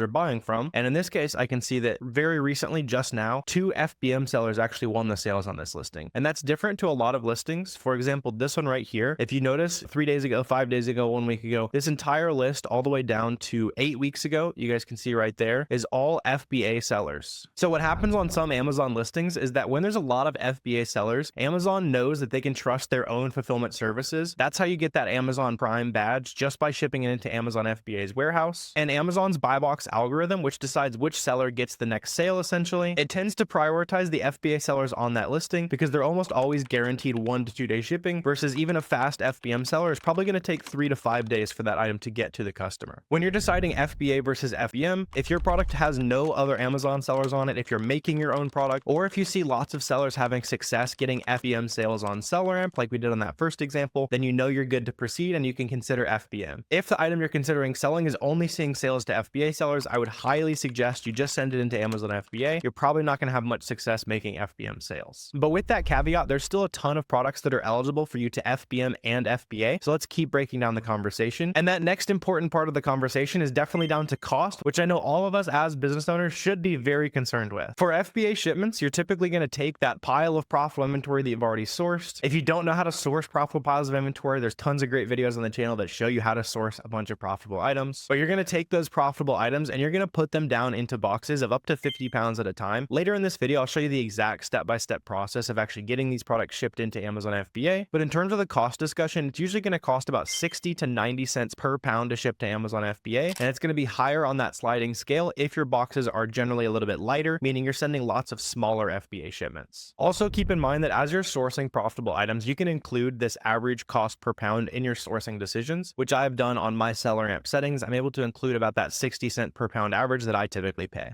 For the cost of shipping something via FBM, it's not as clean of an estimate. What I would really recommend is the first time you make an FBM sale, just to go in and start plugging in different weights and dimensions, and don't actually buy those shipping labels, to just get an example of how much it would actually cost you to ship that different size package across the country. And from my experience, I'll leave a quick table of some FBM cost estimates that I've typically seen right here. So you can go ahead and screenshot this real quick if you want. Keeping those cost estimates in mind, there's some products that will be more profitable to FBM, and there'll be other products that are more profitable to FBA. Typically, the products that are better suited for FBA are going to be smaller and lighter items, especially if they're relatively cheap. And if the product is really heavy, it's almost always going to be better to be sold via FBM. In that middle range, and honestly the vast majority of products, I typically see the FBM cost to be pretty equivalent to the cost of shipping into Amazon plus the pick and pack fees that we pay as Amazon FBA sellers. And that's essentially the fee we pay for the work of Amazon grabbing that item off the shelf, putting it into a box, and shipping it off to the customer. And like I said, usually those fees are pretty equivalent in terms of the total FBA fees and that FBM shipping label. But if you want to explore the cost differences for an item you're looking at, you can again go down to SellerAmp and toggle the fee calculator between FBA and FBM. So in this case, you can see FBA is about $7 more expensive to use than FBM, but we haven't yet included an FBM cost. So in this case, an item that is 7.5 ounces, based on the quick cost estimates I just flashed on screen, that's usually going to cost you about $5.50 to ship via USPS or UPS. Generally, I just choose the cheapest shipping option that I see when I'm able to go in and buy shipping, which again, I'll show you how to do. But in this case, you can see this might actually be an example of an item that is a little bit more profitable to FBM versus FBA. Some other tactical things to think about as far as FBA versus FBM are things like customer service. So when it comes to customer service as an FBM seller, all the messages are going to come to you or somebody you hire to answer your messages for you. Just keep in mind that you do have to answer all of those complaints or concerns. And if you sell on Amazon as an FBA seller, Amazon handles all the customer service. And if they ever end up messaging you about it, you can message them back and say, hey, contact Amazon. This is an FBA order. So they're in charge of the customer service for you. Another thing to think about as a con for FBA are things like storage fees and storage limits. So obviously it's not free for us to send products to Amazon if they don't end up selling relatively quickly. And these fees can massively increase. They're about 4 times more expensive during Q4 when the warehouse is really backed up during the holiday rush. And if you end up sending a bunch of products into Amazon FBA that sell pretty slowly, Amazon can actually slash your storage limits. So it's important that the things you send into Amazon FBA, you know, are going to sell well, and you're doing a good job of consistently selling through those items. Otherwise, you might end up getting limited on how much items you can actually send into Amazon. On the flip side, if you're an FBM seller, you're obviously very limited in terms of space by how big your bedroom is or that extra room in your house, right? But keep in mind that having to store everything in your house and then ship that off to the customers as it sells can sometimes be a big advantage. Let's say you have an item that has a 3-pack, a 2-pack, and a 1-pack, and they're all profitable. That FBM seller can move those units in between listings as things start to sell, as prices raise on one where you can make more profit. As an FBA seller, if you ever want to shift products between different listings, you'd have to remove those back to your address and then ship them back into Amazon under the new ASIN that you'd rather have them listed on. But then another major con for FBM, and this is the reason why I do pretty much all FBA in my Amazon business, is because it's not extremely scalable to be an FBM seller. Most sellers who do all FBM tend to cap out somewhere around $50,000 to $100,000 a month in sales, which is definitely a lot, but it's definitely also a lot of work to get all that stuff shipped out item by item. And the other thing to think about is that if you're starting your Amazon business so that you can work remotely, have that time freedom, be anywhere you want in the country, that kind of thing, FBM is not really going to gel very well with that. Versus being an FBA seller, you can be anywhere in the country and it doesn't really matter. For me in my business, I've sold several $million on Amazon, and I actually haven't seen any of my products physically for the last 2 or so years. But then as another potential counter, and where FBM can make a lot of sense, is items where there's limited times where that item is actually going to be profitable. So maybe if you want to sell seasonal products and you see a really good seasonal opportunity, keep in mind that sending things into Amazon FBA is typically going to take 2 to 4 weeks for you to start making sales. So if you want to sell a Christmas item on December 1st, you're not really going to have enough time to send that into FBA and make lots of sales. Whereas the seller who lists that December 1st Christmas item via FBM, they're going to have basically the entire Christmas season to make as many sales as possible on that listing. And this also comes into play when you stumble on product opportunities that might seem limited in how long they're going to last. So maybe you stumble across a deal that was really easy to find and you just want to be able to take advantage of that in the short term before you see a lot of Amazon sellers hop on. FBM has a massive speed advantage, so you can list that product and beat all the FBA sellers to the listing and potentially even be sold out profitably before you have to worry about any big influx in seller count. And not only can that make your items more profitable because it reduces the time from when you made that profitable buying decision to when that profitable sale actually happens, but it also increases the speed at how fast your cash flow can grow in your Amazon business. With an Amazon FBM business, you can usually turn over all of your inventory and reinvest it into new inventory, thereby growing your total capital budget. Depending on how good the items you're sourcing, you can turn your money over about 8 to 12 times a year with FBM, versus FBA, it's more typical to see about 4 to 6 inventory turns per year, just because of that 2 to 4 week lag period of taking that item, getting it shipped off, and starting to make sales. So in essence, who is FBA good for? Who is FBM good for? As for the pros to FBA, you should probably be an FBA seller if one of your priorities is to save as much time as possible, just because it outsources a lot of the more manual work. You're also more likely to have long-term success as an FBA seller if you're doing things like reselling or doing wholesale, due to the issues with some of the buy box rotation not going to FBM sellers that we talked about earlier. In general, FBA tends to be better for a high volume, low time per item type of business. And then on the flip side, you should be an FBM seller if you're willing to invest more time to have a generally higher profit storefront. You should also be an FBM seller if you want control over your inventory, both with the returns process. You tend to see less returns and less expenses related to those returns as an FBM seller. And then FBM is also usually a no-brainer for a beginner Amazon seller, because instead of waiting 2 to 4 weeks to get that feedback and figure out if a product is actually good for your store, you can get that feedback immediately. Sometimes I've even listed a product where I'm still in the grocery store, wherever I found a profitable item, and put it in the cart, and it might even sell before I leave the store. So I know I can go clear the rest of that shelf, or maybe I'm not seeing a lot of success, so I'll just stick with what I've already got. At the end of the day, there's usually no perfect answer for this debate, and for most Amazon sellers, the answer is to do both. And what I generally see some of the smartest, fastest growing Amazon sellers do is test items via FBM and then restock those items via FBA to buy a lot deeper and see a lot more sales going through the FBA program. So with a lot of the overall details understood about the FBA versus FBM equation, in my opinion, the best one for you to choose right now is going to be starting with FBM to test products, buying those 5, 10, 20 units of those products you're starting to test out, listing them via FBM, seeing how fast those products sell. You're also able to move things between listings a lot easier, and getting that feedback loop done as fast as possible is super valuable for especially beginner sellers. And then scaling with FBA is a lot easier. This is what I sell basically the majority of my store via, just because it's a lot easier to ship off giant boxes all at once, let Amazon handle the customer service. You're generally going to make more sales. You're going to win a little bit more buy box, but obviously there's a significant amount more lag time from the time of buying that product to actually making the sale with FBA versus FBM. And with the differences between those two understood, let's talk about the tactical side of actually making an FBA shipment, listing an FBM product. I want you to understand every last thing you need to do to actually make it happen. So when it comes to making an FBA shipment, at a top line level, you're making that shipment in Boxem. You're going to print and apply labels. Basically, every product is going to get its own barcode. You're going to pack those boxes up tightly. Make sure you don't fill them over 50 pounds each. You're going to print your box labels, and then you're going to ship those to an Amazon fulfillment center. That is the high level view. I obviously want you to understand all of the nitty-gritty details, so let's jump into the computer and make an FBA shipment together.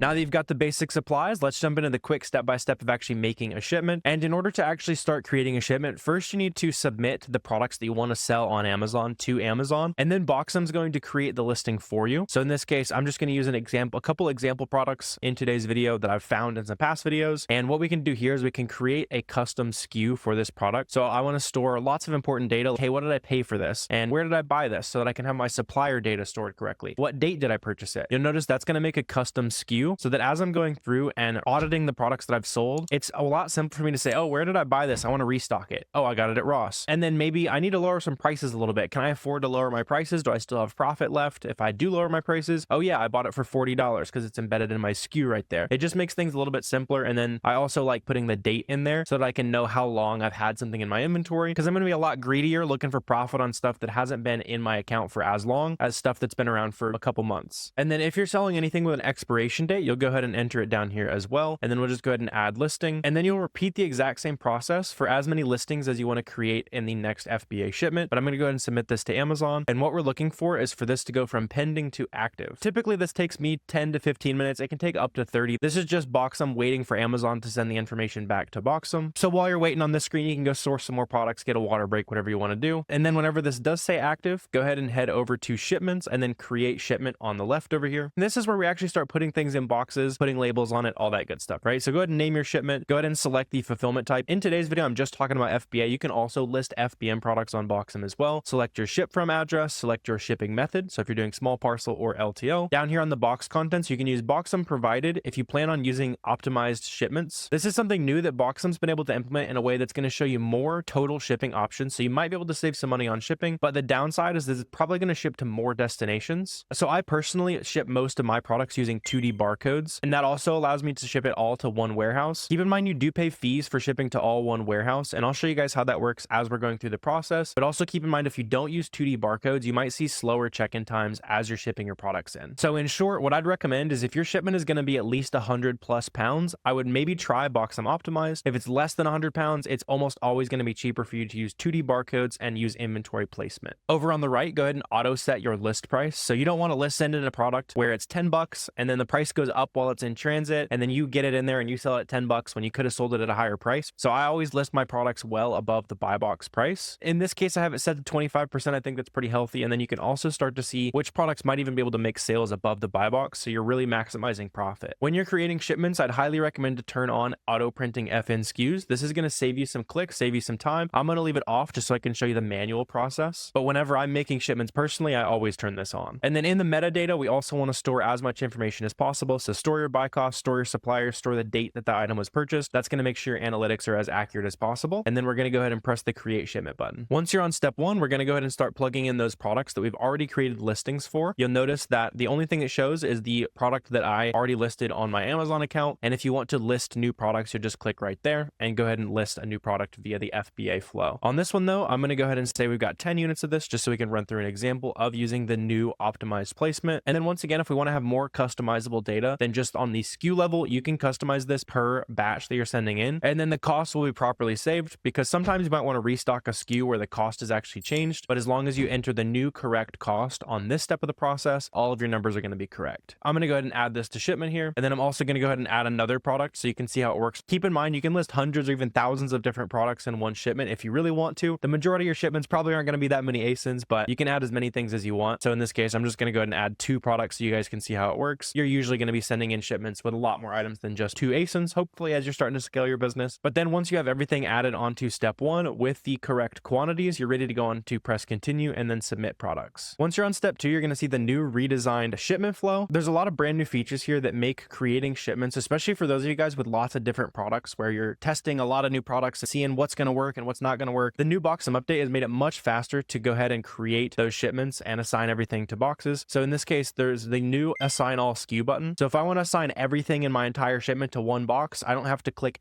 multiple buttons anymore. In this case, I could assign it all to box 1 and be done with it. What I can also do is use the bulk assign feature. This will probably make sense when you're creating shipments where you have lots of units of lots of ASINs. So we can go ahead and press continue, and then you can fill in how many units you have per box, what's in each box. Just keep in mind that this is going to create the boxes and only put the products that you say are in the box. So for example, if I say I have 5 units per box and I have 2 total boxes and those are my weights and dimensions, and I go ahead and assign that, that's going to create those 2 boxes, and it's only going to add those Pokemon toys into it. So there's multiple different ways to add products into boxes. Just keep in mind through the whole process, all you need to do is make sure that you know what's going in each box, and Boxem makes it as simple as possible to communicate that information with Amazon. In this case, I want to show you guys the new optimized placement fees. So I'm going to go ahead and create 5 identical boxes with the same dimensions, weight, and unit count, and that's going to allow me to pay no placement fees, which we'll see when we're looking at actual costs. And then the only downside to that is we have to have multiple boxes basically, right? So I'm going to go in here and I'm going to say I'm going to create 4 new boxes. I'm going to go ahead and select all of these boxes, and then I want to assign 10 of these products to 5 boxes. So I'm going to split those 10 units into all 5 boxes. Then I'm going to repeat the exact same thing for the t-shirts. So now I have 5 identical boxes with the same weights, dimensions, all that good stuff. And then keep in mind, as we are putting the box contents in on this step, we can also see all the actual prep instructions that are required. So on both of these items, we need to put an FN SKU label on it. Those are going to be those labels we were looking at earlier right here, these 2x1 labels. Or you can also use the 30 up labels if you don't have that laser printer yet. And then on the Stafford products, you can see that Boxem's letting us know that polybagging is required here. That makes total sense. We're sending in white t-shirts. You don't want those white t-shirts dragging on the belt, getting super dirty, and then you get a bunch of customer complaints when they actually arrive. If you enabled the auto print FN SKU feature when we were creating the shipment, when we added these to boxes, it'll go ahead and automatically print those SKU labels. If you didn't know, you can always go ahead and go down here and print the FN SKU labels from this page right here. I'm just going to go ahead and print one so you can see what it looks like. And then down here on my printer, it just printed out the standard standard FNSKU barcode. When you're printing the FNSKU barcodes, all you need to do is go to the barcode of the product that you're wanting to send into Amazon. So in this case, I'm just going to use a book that I've got as an example. And then you're just going to go ahead and take that barcode and cover up the original barcode of that product so that the only thing that the workers are going to be able to scan is your label. That way, when you make the sale, they're going to scan that label. When it checks in, they're going to scan that label, and it's going to make sure that you actually get credit with all the sale, and it's going to make sure that Amazon smoothly checks in your items. One more thing that you might find helpful in this step is if you ever need any specialized labels or anything like that, we can go to print and then go to other labels. And then if you ever need like a sold as set sticker, so if you're ever sending in a 6-pack in a box, you can print these labels out automatically through Boxem. You can print out suffocation warnings if you need to. You can print out a fragile label, and then you can also punch in any custom label text. So if there was ever a product where you need custom text on it, you can just go ahead and punch in your text, and it's going to generate that label that we can instantly print out to either the printer or your Rollo label printer. If you're going through your boxes, if you notice any issues with the weights or dimensions or anything like that, you can always press the pencil to change the sizes, or we can go to the dimensions and weight option and change them all in bulk. For example, if you realize all of your boxes are actually 1 inch bigger than you thought they were, we can change that to 11, apply to all, and now all of our boxes are resized, not having to click around to a bunch of different random stuff. Once all of your items are properly boxed in and labeled with those FNSKU labels, you'll see it all pop up nice and green here, and we're ready to go ahead and press continue and then submit this to Amazon. What that's going to do is show you the new confirm shipment page where we can see all the different shipment options. So now we can choose between 3 different warehouses if we want to send all of it to one warehouse directly. You'll notice we are paying placement fees for the ability to put it all in one shipment and be done with it. Or in this case, since we made 5 identical boxes, it's also going to allow us to be eligible to pay $0 in these placement fees since our shipment qualifies for optimized placement. In this case, it seems like it's basically the same price as shipping it all to one warehouse. Sometimes you might find it to be much cheaper to do placement. Sometimes you might find it cheaper to do optimized. In this case, I'm going to go ahead and choose the cheapest option so you can see how the optimized placement works. So we're just going to go ahead and press continue and then accept the charges. At this point, our shipment is complete, and I can go ahead and select between all of the different boxes that we've created. And we just need to go ahead and print out our UPS and FBA box labels. In this case, since we decided to ship to 5 different destinations, just make sure you print out the label for each destination. And in this case, you can see if I go ahead and print these out, it's going to show me what the FBA box label looks like. Take this FBA box label, put it on the side of the box, don't put it over the seam of the box, and then do the exact same thing with the UPS box label. And now you're ready to drop these boxes off at UPS, or you can pay UPS through a UPS account to come and pick up the boxes for you. So make sure you grab a 2-week free trial of Boxem down below so you can start using the fastest and easiest way it has ever been to ship products into Amazon FBA.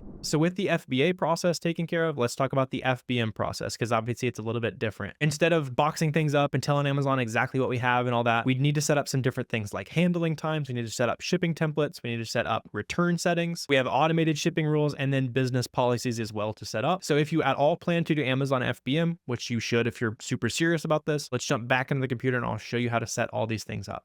Let's go ahead and talk about setting that shipping template like we were talking about just now. And basically what this is going to do here is decide how fast that we can get the products out to customers and the prices we're going to charge to customers for different speeds. And so we're going to go in here. This is just under your shipping template in the top bar of Amazon Seller. If you're not sure where to get to navigate to any of these screens I'm talking about, just go ahead and search shipping settings up in the top. And then you're just going to be looking under the shipping templates tab right here. It should be pretty easy to find. And then once we go down here, I'm going to go ahead and go to the migrated template. This is set as my default right now. So you're probably going to want to edit your default as your first shipping template. Then we're going to go ahead and press edit template. So up here at the top, if you want to give your templates different names, you can definitely do that. I'm just going to leave it on the default here. Another thing up here at the top that I would recommend for those of you guys who are willing to hustle and you're willing to actually make it happen is to set your handling time settings to same day handling. And this is going to commit you to being able to ship your products out the same day that the product sells. I believe the cutoff is before 2 p.m. So you're not going to be expected to ship your products out at 11:58 if they order at 11:50, but same day handling time is a great way to win sales over FBA sellers. We're talking about the difference, how FBA sellers are going to make more sales than FBM. This is one great way to make Amazon like your listing a little bit more if you're willing to go and put in a little bit of hustle. This is something you're definitely going to want to throw on during the heat of Q4 when you're shipping products out every single day. You've got orders coming in. You might as well have it on same day handling and get a little boost to your sales. So the next thing I want to show you down here is setting regions within your shipping settings. So right here, you can see I've got a big region with a bunch of these states thrown in. If you want to change which states are actually included in certain settings, you can go in here, click edit, and it's going to give you a big drop down box. And so my settings right here are set for me shipping out of the center of the country. You can see I was shipping out of Arkansas for the majority of the merchant fulfillment that I've done. And so you're going to want to go into your shipping template and set it to states that you can actually reach. So right here, I've told Amazon that within 2 to 4 days, plus my handling time, I can get a package to a customer in any one of these states. So this should be pretty reasonable for those of you guys shipping out of the middle of the country. If you're not sure how far away is reasonable, a good resource I want to show you guys here is the Pirate Ship zone map. And you can go ahead and pick where you are. So let's say you're shipping out of Southern California. You can see about how many days away each one of these states are. So you're probably going to want to set some of those states as a slower shipping speed. So for me, shipping out of the dead center of the country, these were the areas that were red for me when I go ahead and click that map. So I set it to 5 to 8 days. Everything else though was 2 to 4 days. So you might have less states included in your 2 to 4 day shipping time compared to me if you're shipping out of one of the coasts. Hopefully that makes sense. You can also go in here and change your shipping fee per order or per pound. I would really recommend setting free shipping on for your standard shipping. So if they're ordering by 11 a.m., this is kind of the standard shipping that they're going to get. You can see I do have extra charges on here for some states. So like Hawaii and Alaska, I want to make a little bit of extra money. If I'm going to ship to any of these kind of harder to reach destinations, I need a lot of time and we want to make sure we're getting a good boost on that per order sale. But for the most part, you want to have your cheapest shipping option as free shipping. It's psychological. It's going to boost your sales and you can just raise the price of your item to counteract whatever you were going to pay in shipping. So depending on where you are in the country, you can go ahead and pause this video. You can copy this, tweak it around depending on where you are in the country. The next thing I want to show you here is expedited shipping. So this is going to be super useful during Q4 when people are needing their products super quickly. I like to go in here and set, again, those states that were pretty far away for me to reach, those states that were kind of on the red side, this zone 8 on the map down here. I set those as my 2 to 4 day transit time. And then everything else we said we can reach in 1 to 3 days. But there is going to be an additional $11 per order, an extra $1 a pound, and then up here $13 an order and $2 a pound to ship to those further away states. I know some people get a lot more aggressive with this. You guys can let me know in the comments how your templates differ from this if you're already crushing it with merchant fulfillment. And then down here on the 2-day delivery, you want to make sure this 2-day delivery down here is pretty expensive. So we've got it set to $17 an order, $10 a pound. And we actually have had a couple orders be placed with this shipping speed down here, which seems insane for somebody to pay, $20+ for shipping, but they need it in a pinch. They're trying to get presents under the tree for Christmas. We have to be able to go in here, charge for that to get the products out to the customers super quickly. So after you save all of those settings, when you go and actually list those products, when you go back over to the product we just listed, you can just go ahead and select that migrated template or whatever you end up naming your default template. So hopefully that helps you get your settings all set up within the shipping template. So we're going to break down packaging up these orders, how to know when you have orders, and the actual supplies I'd recommend you guys grab. So the main thing you want to look for when you're searching for products to merchant fulfill is going to be looking out for the buy box statistics here. So I went ahead and pulled out this as an example of something that you're not going to be able to merchant fulfill. And the reason for that is when we go in here to data, buy box statistics, we can see here that 99% of the sales on this listing over the last 30 days, we can zoom out to 90 days. We can even see the whole history. The last year of this item, 92% of those sales have gone to Amazon. And on the FBA column down here, you can see that even when it didn't go to Amazon, it mostly went to other FBA sellers. So if you jump into the data buy box statistics on Keepa, this tool is $20 a month, along with SellerAmp. Those are like the 2 essential tools that you need to sell on Amazon. If the buy box statistics is telling you that FBA sellers are consistently holding it, that's going to be something you need to avoid. Another way you can do this is on the price history graph. As you're mousing over it, on the top, it's going to show you who has the buy box. So when you see a ton of orange like this, or if we go into a listing and see a bunch of FBA orange, we know to avoid it. Anytime we see this blue right there, we can see a little speck of blue where merchant fulfilled sellers were actually making sales on this listing. So when you compare that to a listing like these shoes right here, as we're mousing over the Keepa chart, we can see a ton of blue, almost not any FBA at all. We see a little bit right there. I saw a little bit of orange, a couple dots up there at the top. That's when third-party FBA sellers are on this listing. But for the majority of the sales on this listing, it's pretty much all blue. And we can reinforce that by going data, buy box statistics, and then over the last 30 days, it looks like 25% of the sales went to this seller right here who was not an FBA seller. And we actually have to go all the way down to this guy who had 4% of the sales with an FBA listing to see anyone who was FBA making sales on this listing. So as we're going into the season where you might want to start doing more merchant fulfillment, look out for the buy box statistics on these listings here and see if the buy box was rotating a lot to FBM sellers. If it's being hogged by FBA sellers, you probably want to avoid that product. And one quick sourcing tip I'll mention for you guys, if you're trying to actually go and source new products that you can sell as an FBM seller, something that's going to be super valuable is SellerAmp reverse sourcing. If you already sell on Amazon, I'm sure you're very familiar with, you've probably found a ton of products with this already, but just in case you're not, the basic gist is that we're just going going into a listing like this, we already know that the merchant fulfilled sellers are loving this listing. And so it's reasonable that some of the other products that they're selling are also going to be good for merchant fulfillment, right? So I went ahead and went to the SellerAmp offers tab down here, and I opened up this storefront right here. And so when we're looking through this guy's storefront now, we can see the actual keeper chart. We can see the products that he's actually selling over here. So in this case, it looks like he's just selling a bunch of Nike shoes, all that kind of stuff. And so if you say, let's say we find a Nike.com sale or a Jordan sale, I've seen a lot of Jordans over here as well. You can actually just compare the products in this guy's storefront to the sales that you're already finding. And maybe you can find a little bit of overlap where we might be able to find some profitable products. And if you specifically start from a product that you know people are doing merchant fulfillment on, like this product right here, you're going to be a lot more likely to find those products of the sellers who are going super deep into merchant fulfillment and they're not having any trouble making sales on a lot of these listings. So definitely take advantage of reverse sourcing to find those products. I'll leave a link up here for an actual sourcing video. I want to keep this mostly focused on shipping products out, kind of just all things FBM for you guys. If you need to learn how to source, again, I'll drop that up there. But let's go ahead and actually talk about what happens after you've sourced an item, you've listed it FBM, and then you've made a sale. So we should have all the knowledge that you need to get there. And I actually have a pending order on my Seller Central account over here that I want to show you guys as an example, right? So we can see here on Seller Central, it's saying actions. We have one order to ship. You might also see a slightly different layout of Seller Central. If you're seeing this in the future, it probably looks different. They're always tweaking this. So just look for a little badge. Sometimes it'll show up as one of these tiles that says that you have an order to ship. And you should also get an email when you have an order to ship. It should be pretty hard to miss when something did actually sell. But we're just going to go in here and we're going to go ahead and press ship your orders. So that's going to take us to the manage orders tab. And then we're going to go over here and select buy shipping. So that's going to take you to a page that looks like this. And now we're going to go ahead and start entering in the actual information for shipping these products. So under packaging here, we're going to go ahead and add some dimensions. So you're going to go ahead and have some boxes, some poly bags, all that kind of stuff on hand. I'll show you the specific supplies here in a minute, but this is just a random book that we sold. So I'm going to go ahead and punch in the length of our item here. It's going to be 12 inches. The width is going to be 9 inches and then 2 inches for our height. This is a pretty simple item to ship. Just like I said, it's just a pretty simple book. So we've got our dimensions in there, and this is going to be the dimensions of the box that you end up putting in or the poly bag that you ended up putting it in, not the item itself. So this is going to be communicated with whoever we end up buying the shipping through. So right here, we also have the weight of the product. This is just a smaller book. So we're going to go with 1 pound here. And then once we plug in that information, it's going to go ahead and start giving us our options in terms of how we can ship this product out. So you can see we have a ton of different options. You could do priority overnight. You'd really be overachieving if you did that. You're not going to make any money. It's going to filter this though by the cheapest option. So for me, USPS bound printed matter is going to be the cheapest. For most of you guys who are watching this video, you're probably going to be doing some arbitrage, some wholesale type products. So that's going to be a lot of USPS parcel select, a lot of UPS ground, really just the cheapest option that is going to get the item to the customer on time. You're going to go ahead and go up here to print label orientation. Just change this to however your printer is oriented. If you have a label printer, it's going to look like that. If you have a regular printer, it's going to be these half sheet labels like that. And again, I'll show you the specifics on what you need there. And then it's also a good idea to declare a value, especially if your item is expensive. This is going to increase the price of your shipping, but it's going to add extra insurance. I like to do it if the item is worth more than $100. So I wouldn't do it on this book. I don't want to increase the price of my shipping. And then once we do that, we're just going to go ahead and press buy shipping down here in the bottom right corner. And that's going to give us our PDF to print out as our label. So that's going to be the majority of how you're going to ship your products. I just want to show you a quick trick here that took me way too long. I was manually inputting the dimensions and weights and everything for each product, even if it was the exact same thing, for way too long. So if you're starting to get a bunch of merchant fulfilled orders, which awesome if you are, go ahead and go in here and just start clicking this checkbox right here. It's going to show you all the orders. It's going to select all the orders that have come in recently. You can also just click different options, and then you can go ahead and buy your shipping in bulk. So on this screen right here, I still only have that one order. If you had 10 orders, 25 orders, they'd all show up right here. And the nice thing about this is that if you have a certain ASIN or SKU, it's going to store the weight and packaging information from the last time you shipped that SKU out. So in this case, I've never shipped out this SKU. So again, it's still defaulting to wanting me to enter in new information. I can still do that here. It's going to guess which shipping service I want to use based on the one that gets it to the customer on time and is the cheapest. And so once you start getting a ton of merchant fulfilled orders, you can just go in here, get that done for all of them. It's going to give you a big list. It's going to show you what each one of them charged you. And you can just pick that label and orientation by shipping and you'll be good to go. It's going to print out all those labels all at once. So if you start getting a bunch of orders, use this bulk feature here. It took me way too long. I was doing like 50 or 100 merchant fulfilled orders a day a year or two ago, and I did not know about that. So don't make that mistake I did.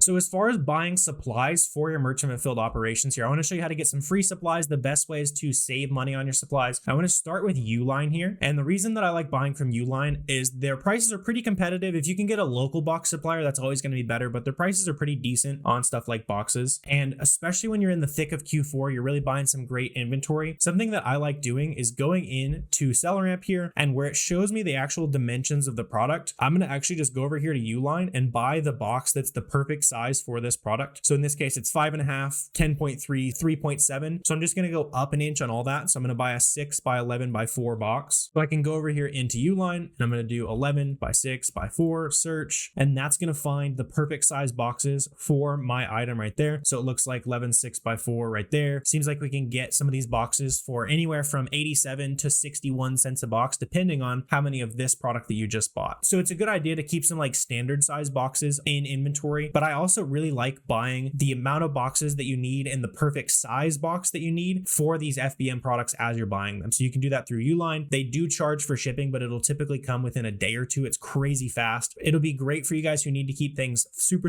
fast during Q4 when things are selling super quickly. Another thing you can take advantage of is using a UPS account. You should have a UPS account because you're going to be able to schedule pickups for all these packages. Same with USPS. Don't drive your packages out to the post office to UPS every single day. You can schedule a pickup through a UPS account, through a USPS account, and through that same USPS account, you can get some free shipping supplies. So the most useful of that is getting free shipping labels. So those half sheet labels I was showing you guys, you can actually get those for free through UPS here. Again, you just need to have an account. You can go through the backend portal and you can just order those free shipping supplies. You can also buy those shipping labels from Amazon if you want, but to use those shipping labels, you're going to probably want a label printer like this. You can see a Rollo is kind of the most popular one. You don't have to have this label printer here. It's faster, but for a while I was using these half sheet labels like these. I was printing these on a standard printer and they're really cheap. You can see we can get 200 of them for $9. If you go and get them in even bigger bulk packages, they get even cheaper. So the cost is really not much to worry about on these labels. If you do want to go the printer route, I would go for these. You're also going to want to grab something like this shipping scale right here. You probably already have one of these for your FBA shipments, especially if you're already an Amazon seller, but you do need a scale to actually weigh out your products and make sure you have the correct shipping weights and everything. And then you're also going to want to grab some poly mailers on top of the boxes. So you can just go ahead and throw the hoodie or whatever it is in this poly bag. You're going to measure out however the dimensions end up there, punch it into Seller Central like we were doing, and it's going to be way cheaper of an option rather than using boxes. Can save you $1 or so a unit. And then another thing I wanted to mention, as you guys are buying shipping, if you're ever shipping anything super heavy, I tend to find Pirate Ship can have cheaper rates, and they're using USPS cubic shipping, and Pirate Ship is free to use. I don't use it a ton because your packages are not going to be as insured as they are when you're buying shipping through Amazon. So I like to do this as kind of a last resort if my shipping is really expensive on Amazon. But if you're ever shipping out anything heavy, try using Pirate Ship. You're probably going to be able to find some cheaper shipping rates than what you might get through Amazon's partnered rates. And as another thing I'll just mention here, if you guys are doing any hazmat or want to get into hazmat with FBA, Pirate Ship is also typically the cheapest way to buy your shipping to ship that hazmat inventory into Amazon FBA. So at this point, probably one of the last things you're wondering about is how returns work. I want to show you all the settings and stuff here, but I just want to quickly talk about how the actual process works with returns. So when you're doing Amazon FBA, they're shipping those back to the FBA warehouse and they're making the decision on whether or not it can be resold or not. As an FBM seller, it's going to get shipped directly back to you and you're going to be the one making that decision. Can I send this to another customer, or does it need to go to a third party like eBay, or should I just donate it, throw it away, that kind of thing. The other nice part about returns as an FBM seller is that you have a lot more control over the process. So it's not something that I typically do. It's just not worth the potential negative feedback that you might get, but you are able to charge a restocking fee of up to 20% on any of the products that you get shipped back to you in a condition that's worse than what you shipped it out. It's not something that I typically recommend, but I know that's a big concern for a lot of you sellers. So you can look into what's called a restocking fee if you are concerned about it. You do want to go that route. In my opinion, as I've been selling on Amazon for years and years at this point, the downside to a negative feedback is so much more than the $10 to $20 you'd be able to get back from them. You may end up having to submit some documents, all that kind of stuff. So in my opinion, it's always better to just go source more inventory, make more profit that way. If you want to charge a restocking fee, if it comes back in egregiously different shape, you can go down that rabbit hole if you want to.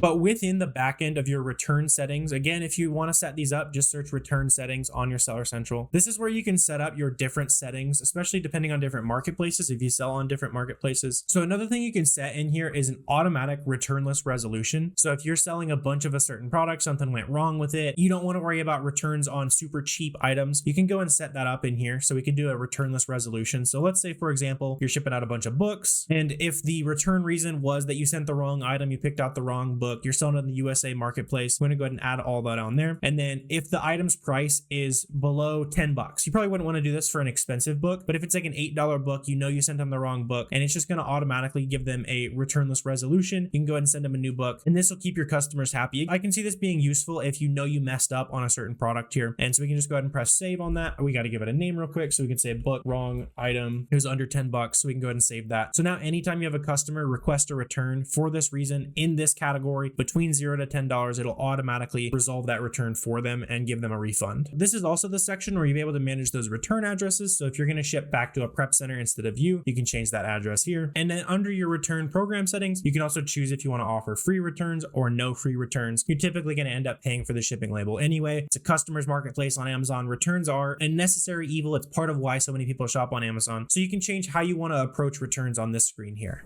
All right, and so that brings us to chapter 6. Now you know how to get these products listed. We know all the details needed to get there. Let's talk about how to actually get those first sales as fast as possible. I want to give you guys a little bit of extra information when it comes to actually planning a launch strategy, making those first sales on Amazon, right? When you're initially listing products, try pricing them 5 or 10% above the current buy box price. A lot of times you're able to make those sales at that higher price points. If you set it up there and it doesn't sell after a few days, no worries. You can always drop it down to at the buy box. Never undercut the buy box by a small amount. If you want to make a significant amount of extra sales, or if you're a new seller having trouble competing with someone who's been on that listing for 5 years or something, undercut them by a significant amount. If you're going to undercut other sellers on a listing, make it actually meaningful, because if you undercut by a nickel, a dime, a penny, you're not even going to win any more sales, and it's extremely likely that their price is just going to follow you down, leading to permanently lower profits on that item for everyone with no extra sales for anyone either. And when you launch those first couple products, try to monitor that buy box price as often as you can, once a day, once a week, as often as you really can. When other competitors change their price, match their price or go 1% above their price. And at some point when you have 5, 10, 20 products, you'll find this process a little bit tedious. So that's where you can use a tool like Aura, Flash Pricer, Be Cool. Those are automated repricing tools where we can go in and set preset mins, maxes, rules that we want that repricer to follow. And that's going to help some price changes happen while we're not necessarily monitoring the price ourselves. And when we're launching these products, if you want the fastest possible launch, do it via FBM. We've already talked about why these things are so important when it comes to the FBM versus FBA debate. And with those pros in mind, I want to show you 2 different timelines, right? So timeline number 1, you're an FBM seller. I think this is a very reasonable timeline. If you're seriously starting this right now and you want to figure out if you're on track or something, you can even write this down, take a picture. So for those first few days, maybe the first week, probably just waiting for Amazon account activation. On day sometime during the end of week 1, you'll be able to find your first product using reverse sourcing. Usually about 3 business days later, that first item will actually show up. So day 10 is where you'll be able to actually list a product. And if that product was a good one, you should make your first sale that same day. If not, and it takes you a little bit of extra time to get a product that's pretty good, let's call it 6 more days for you to make that first sale, shipping your first couple orders, building metrics, figuring out how things go. And what that means is by day 17, somewhere between day 17 to day 30, you're going to have products that you already understand how fast they sell. You're going to be hitting your first restocks. You're going to be able to source products similar to the products you already sourced and find those adjacent opportunities. And then as month 2 starts, you'll be able to start growing, right? Repeating what we were just talking about, expanding your catalog, improving your systems, and starting to see consistent sales, even if that's only $20 a day or $50 a day, right? Getting that consistency built should start somewhere during month 2, maybe month 3 if it took you a little bit of time to find some of those first items. Compare that to the growth timeline of an FBA seller. Everything's going to be pretty much the same until day 7, which is where we would actually make an FBA shipment instead of just getting that product listed and starting to make sales, which basically means that day 26 to day 30, somewhere in there, is going to be your first realistic shot of making some of those first sales. You might have a really fast check-in time or something like that does help you make those first sales, but what that's going to mean is we're not really going to be able to figure out how fast our things are selling or start hitting those restocks until well into that day 31 to day 45 range. So the growth timeline is definitely a lot slower as an FBA seller, but it is more scalable. And if you truly can't do FBM out of your house, I totally get it. That's totally fine to stick to FBA. And like I said, I do pretty much 99% FBA in my own business these days as well. And within that conversation of setting realistic timelines, I also want to show you how to set a realistic goal for yourself. I don't want you to walk into this with $100 and expect to be a millionaire in a year. Let me show you what a realistic goal for your business is. And you can even repeat some of this math on your own, right? So just for simplicity's sake, let's say so far this year, you've sold $10,000, or that's your goal, to sell $10,000. To sell $10,000 on Amazon, that's almost always going to equate to roughly 50% of that revenue being your cost of goods, right? So you typically spent about $5,000 to sell $10,000 in inventory. So your cost of goods as a percent of revenue is about 50%. And now let's say you have an awesome goal of doing $50,000 a month on Amazon. Hopefully the math should be pretty simple there, but that's going to mean you need to spend $25,000 a month on inventory to make that happen, or split daily. You're spending just under $1,000 a day in order to sell $50,000 a month. And then from a profit perspective, see what's reasonable. The average ROI for a lot of online arbitrage businesses is going to be somewhere around 35 to 40%. Let's just call it 35% for reasonable expectations. If you want to, let's say, sell 50,000 bucks a month and lead that to $10,000 in gross profit, that's actually going to change our monthly spend goal and daily spend goal up by a decent amount, right? Now to make $10,000 a month, we need to spend about 28 or $29,000 a month. So I show you this because I want you to know if your goals are reasonable for where you're at right now. If you're realizing you don't have quite enough money to hit your ideal goal yet, don't worry, I didn't either. I started with 1,500 bucks, just continued to reinvest that money that I had. Eventually, after reinvesting my money for quite a while, it was no problem for me to pull the salary that I wanted out of my Amazon business and then continue to grow the business with the rest of the reinvested profit. Where a lot of people get in trouble is when they start a business and they start pulling profit way too quickly. And some of the time that's just because they don't understand stuff like this. They don't understand how fast a lot of that growth can really compound. So that's a pretty useful exercise. Go ahead and run your goals through that and figure out what you'd actually need to spend to make that possible. And with our reasonable goals in mind, that's going to take us to chapter 7. So let's say you're launching and things aren't going super well. Let's talk about how to fix some of those common issues and troubleshoot slow sales in your business. Because the vast majority of the time, if your products are not selling or they're at least not up to the speed that you're hoping for, it's going to boil down to one of these three things, right? So either the pricing on your item is too high. Typically, like I said, you got to be within like 1 to 2% of making that sale. In just a second, we'll talk about the right times to start changing your prices. The second thing is going to be if you're just straight up not winning the buy box. Sometimes a brand new seller especially might struggle to build the metrics to win buy box eligibility. Usually this goes away after you make literally your first few sales, so not even significantly important to talk about, except for right now, if you are seeing like slow sales in your business, try selling some of those products with no buy box. So as you're sourcing, you're going to see that some products don't even have an add to cart button. Those are super level items where the customer has to go in and manually choose who they're buying from. So on those items, if you have FBA shipping and a good price, there's a really good chance that you'll be able to make sales. Whereas if you're having trouble getting the buy box on those first couple sales, that can definitely be a good hack. And then another reason why those items might not be selling is if your product demand has dropped. So this would be things like, let's say you bought a Santa costume and now it's January 1st, right? Probably not going to be seeing a lot of sales on that. Or let's say you stocked up on flip-flops and now the weather's getting a little bit colder, right? Those would be reasons why it might be time to cut your losses, sell out, and make the sale. And within that conversation, it's also important to figure out what your exit strategy is before you buy. It's going to be really natural to kind of want to make some more emotional pricing decisions. You're thinking about that item that you sourced at 2 a.m. and you don't want to cut the price on it because you're working so hard late at night. But then you realize 6 months later, it's still sitting there and you could have reinvested that money multiple times and grown that money just because you weren't willing to take a little bit of a loss or even just like break even in the short term. So here's my kind of calendar that I like to follow for when I start lowering prices. It's going to be about a 20% return on investment at 30 days. I'll lower it again about 15 days later, another 15 days later. And then the major key for me, unless it's something that I'm like purposely buying that I expect to increase in price in a future season or future holiday, I'm pretty much going to try to sell out on anything I have after 90 days. You really just don't want to be sitting on inventory for super long. Even if you're losing money, you need that money back to keep reinvesting your business and keep growing rather than just like praying that the price will go up. Now, obviously there are some exceptions. You shouldn't always just go in and slash your prices because sometimes those prices can actually go up, right? Because some really common exceptions to the rule are going to be some favorable seasonality. So we were talking about buying that Santa costume in January, but let's say you bought Santa costumes in October. You tried to sell them in late October when everyone's buying Halloween costumes. There'd be no reason to slash prices and sell out because they're about to hit a spike, right? Or let's say you bought some flip-flops in February when things weren't going so well. You're holding on to them for a little bit, but then it's April and then it's May and the weather's getting warmer and people are buying more of those, right? I wouldn't personally want to cut prices on things right before the seasonality kind of switches in my favor. Another reason not to cut prices is if the supply is constrained or the price of your original cost of goods has risen. So this would be pretty common when it comes to arbitrage. You're going to find a lot of things where you find it on a limited time sale and there was multiple coupons and you're able to get it to 10 bucks. And now if a customer wants to buy it regularly, it's 15 bucks. And you're noticing that the seller count on that listing is decreasing because everyone who bought it at 10 bucks is not able to restock it at 15 bucks anymore. That would be a great reason why I would like to hold out pricing if I think that my price was really good and other people aren't going to be able to do that in the future. Another kind of common version of this would be if the supply was constrained. So if you bought, I'll just use an example of PS5s on launch day, right? PS5s were obviously super supply constrained. So there was a real reason why the price would stay nice and high, right? People can't just go out and buy those at retail price anymore. There'd be no reason to cut your price when no new people can go out and restock that item, right? Price is going to keep going higher. Another one of those super important and more like boring topics that you really need to understand is how to keep your account health. You need to understand what risks are worth it. And of course, how to to avoid getting your Amazon account actually suspended. So there's a few reasons why Amazon might suspend an account or at least get your account with an account health complaint. Those are gonna be things like intellectual property complaints. So if you sell products that the brand doesn't want you to sell and they go out and police those listings, then they can give you an IP complaint. Typically, it would take a lot of IP complaints to actually get a full suspension on Amazon, but it is important to appeal these. And of course, I'll show you how I'm able to appeal all of these complaints here in just a second. The other type of complaint is going to be an inauthentic complaint. So let's say you sell a customer a sweatshirt in Columbia brand and they get it, and even though they're completely wrong, they say, hey, I think this sweatshirt's fake. Some things like that can trigger a review from Amazon where they're going to reach out to you and say, hey, a customer thinks that this Columbia branded item is inauthentic. We need you to prove that it's not. That's where we'll go in and upload our proof that it is actually real. Another one that you shouldn't really run into unless you are intentionally being malicious is policy violations. So things like manipulating reviews, feedback, manipulating search results, that kind of thing. Don't do anything sketchy there. I've literally never had any of that happen to my account because you just don't do it. You don't have issues with it. And then you also, of course, want to avoid poor performance metrics on your accounts. Shipping a bunch of orders late or shipping the wrong products to customers over and over again, canceling orders all the time because you thought you could make more profit selling it later, things like that, right? Making sure you keep your account nice. In general on that, just make sure you're doing a good job keeping customers happy and you're not going to have issues with your performance metrics. Because with all this, the main thing you need to remember is that your Amazon account is an asset, right? And typically once you get that Amazon account, Amazon's not going to let you make another account if it gets banned. They're going to be able to link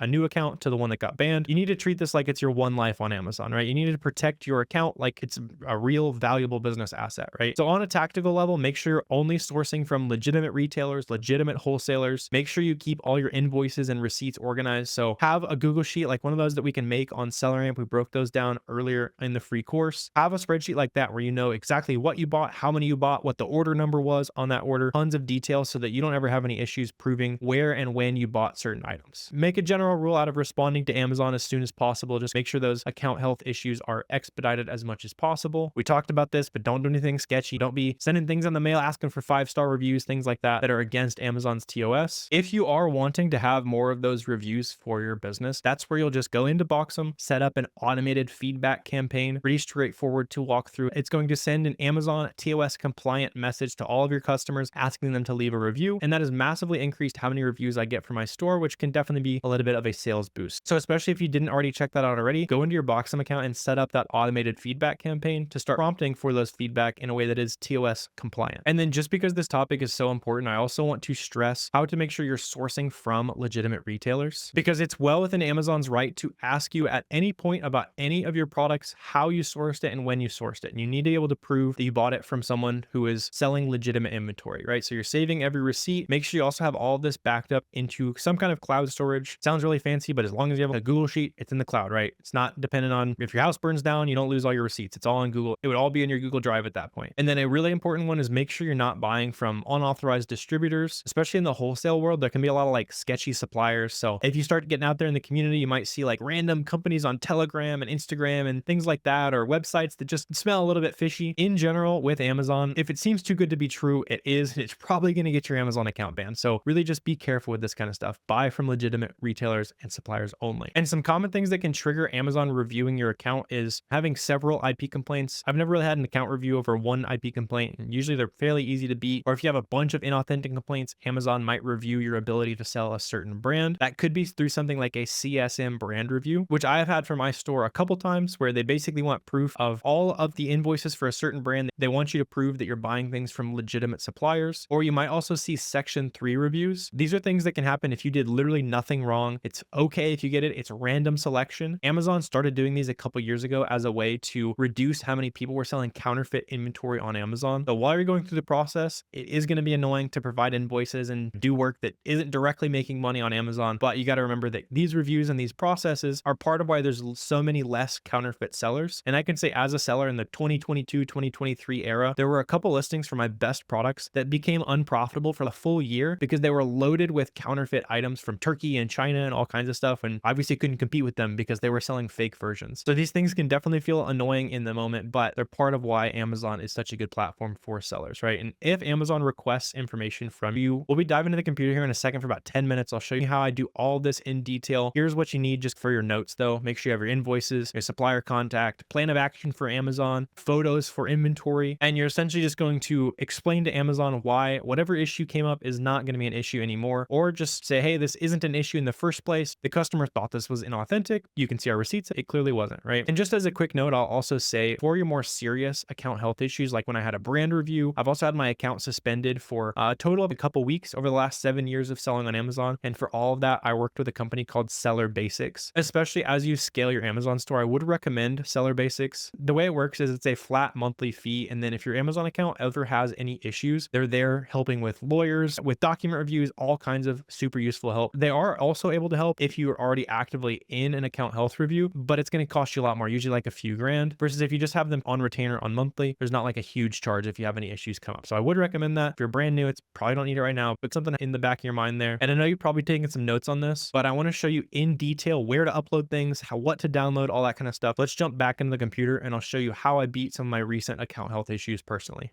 You can see it'll show up on your account health dashboard on Amazon Seller Essential. See here, I've got a couple that we're working on still with my Amazon business. So I'm going to go through the process with you of how I'm going to make one of these disappear. Before we jump into it, a couple things off the bat that I want to show you that's going to help you avoid getting any of these complaints to begin with. Hopefully you're just watching this to prevent something. And even if you've already had a complaint, let me show you some of the most common reasons that I've gotten complaints, and I've seen thousands of other sellers have the same thing. So the first example I want to show you is a product where when you go down and you check out the Keepa chart, we can see all the data about the product, that kind of stuff. If you ever see a product that used to sell really well, this used to be, if any of you guys have been around for a while, you probably remember Balance of Nature when it was a really good item. There was a ton of arbitrage sellers on it. And you can see there was a good amount of sellers, right? There was, 30, 20 sellers, somewhere in that range. And then eventually everyone just started selling out. And since then, there's only been one authorized seller to be on this product, right? So that's the first common thing that I see in a lot of these brands that end up leading to IP complaints, inauthentic complaints, CSM brand reviews, all that kind of stuff that we're going to be talking about today. Another really common one is selling products where the brand name, you can see here is Ritual, also matches the seller name. It's well within the rights of a brand owner on Amazon to kick you off the listing and basically force you to prove that your stuff is authentic for you to be able to sell it again. Most of the time, I wouldn't recommend selling these products again if you do get complaints, but at the very least, it's important to stay on top of your account health so that you can keep your account health score high and it doesn't impact your sales, it doesn't impact your business, anything like that. Another common one that I see, especially recently with new Amazon sellers falling into, is if you ever see a product like this where it says that the brand is generic, that means that this listing was created by a third-party seller and they probably weren't authorized to create this listing. And technically by selling this product, you're really saying that Crystal Light is now generic brand and you're pretending that your made up generic brand is somebody else's intellectual property, right? So this can lead to some of the more serious account health issues. So as a general rule, avoid anything that says that the brand is generic. When you're looking at products to sell, obviously this has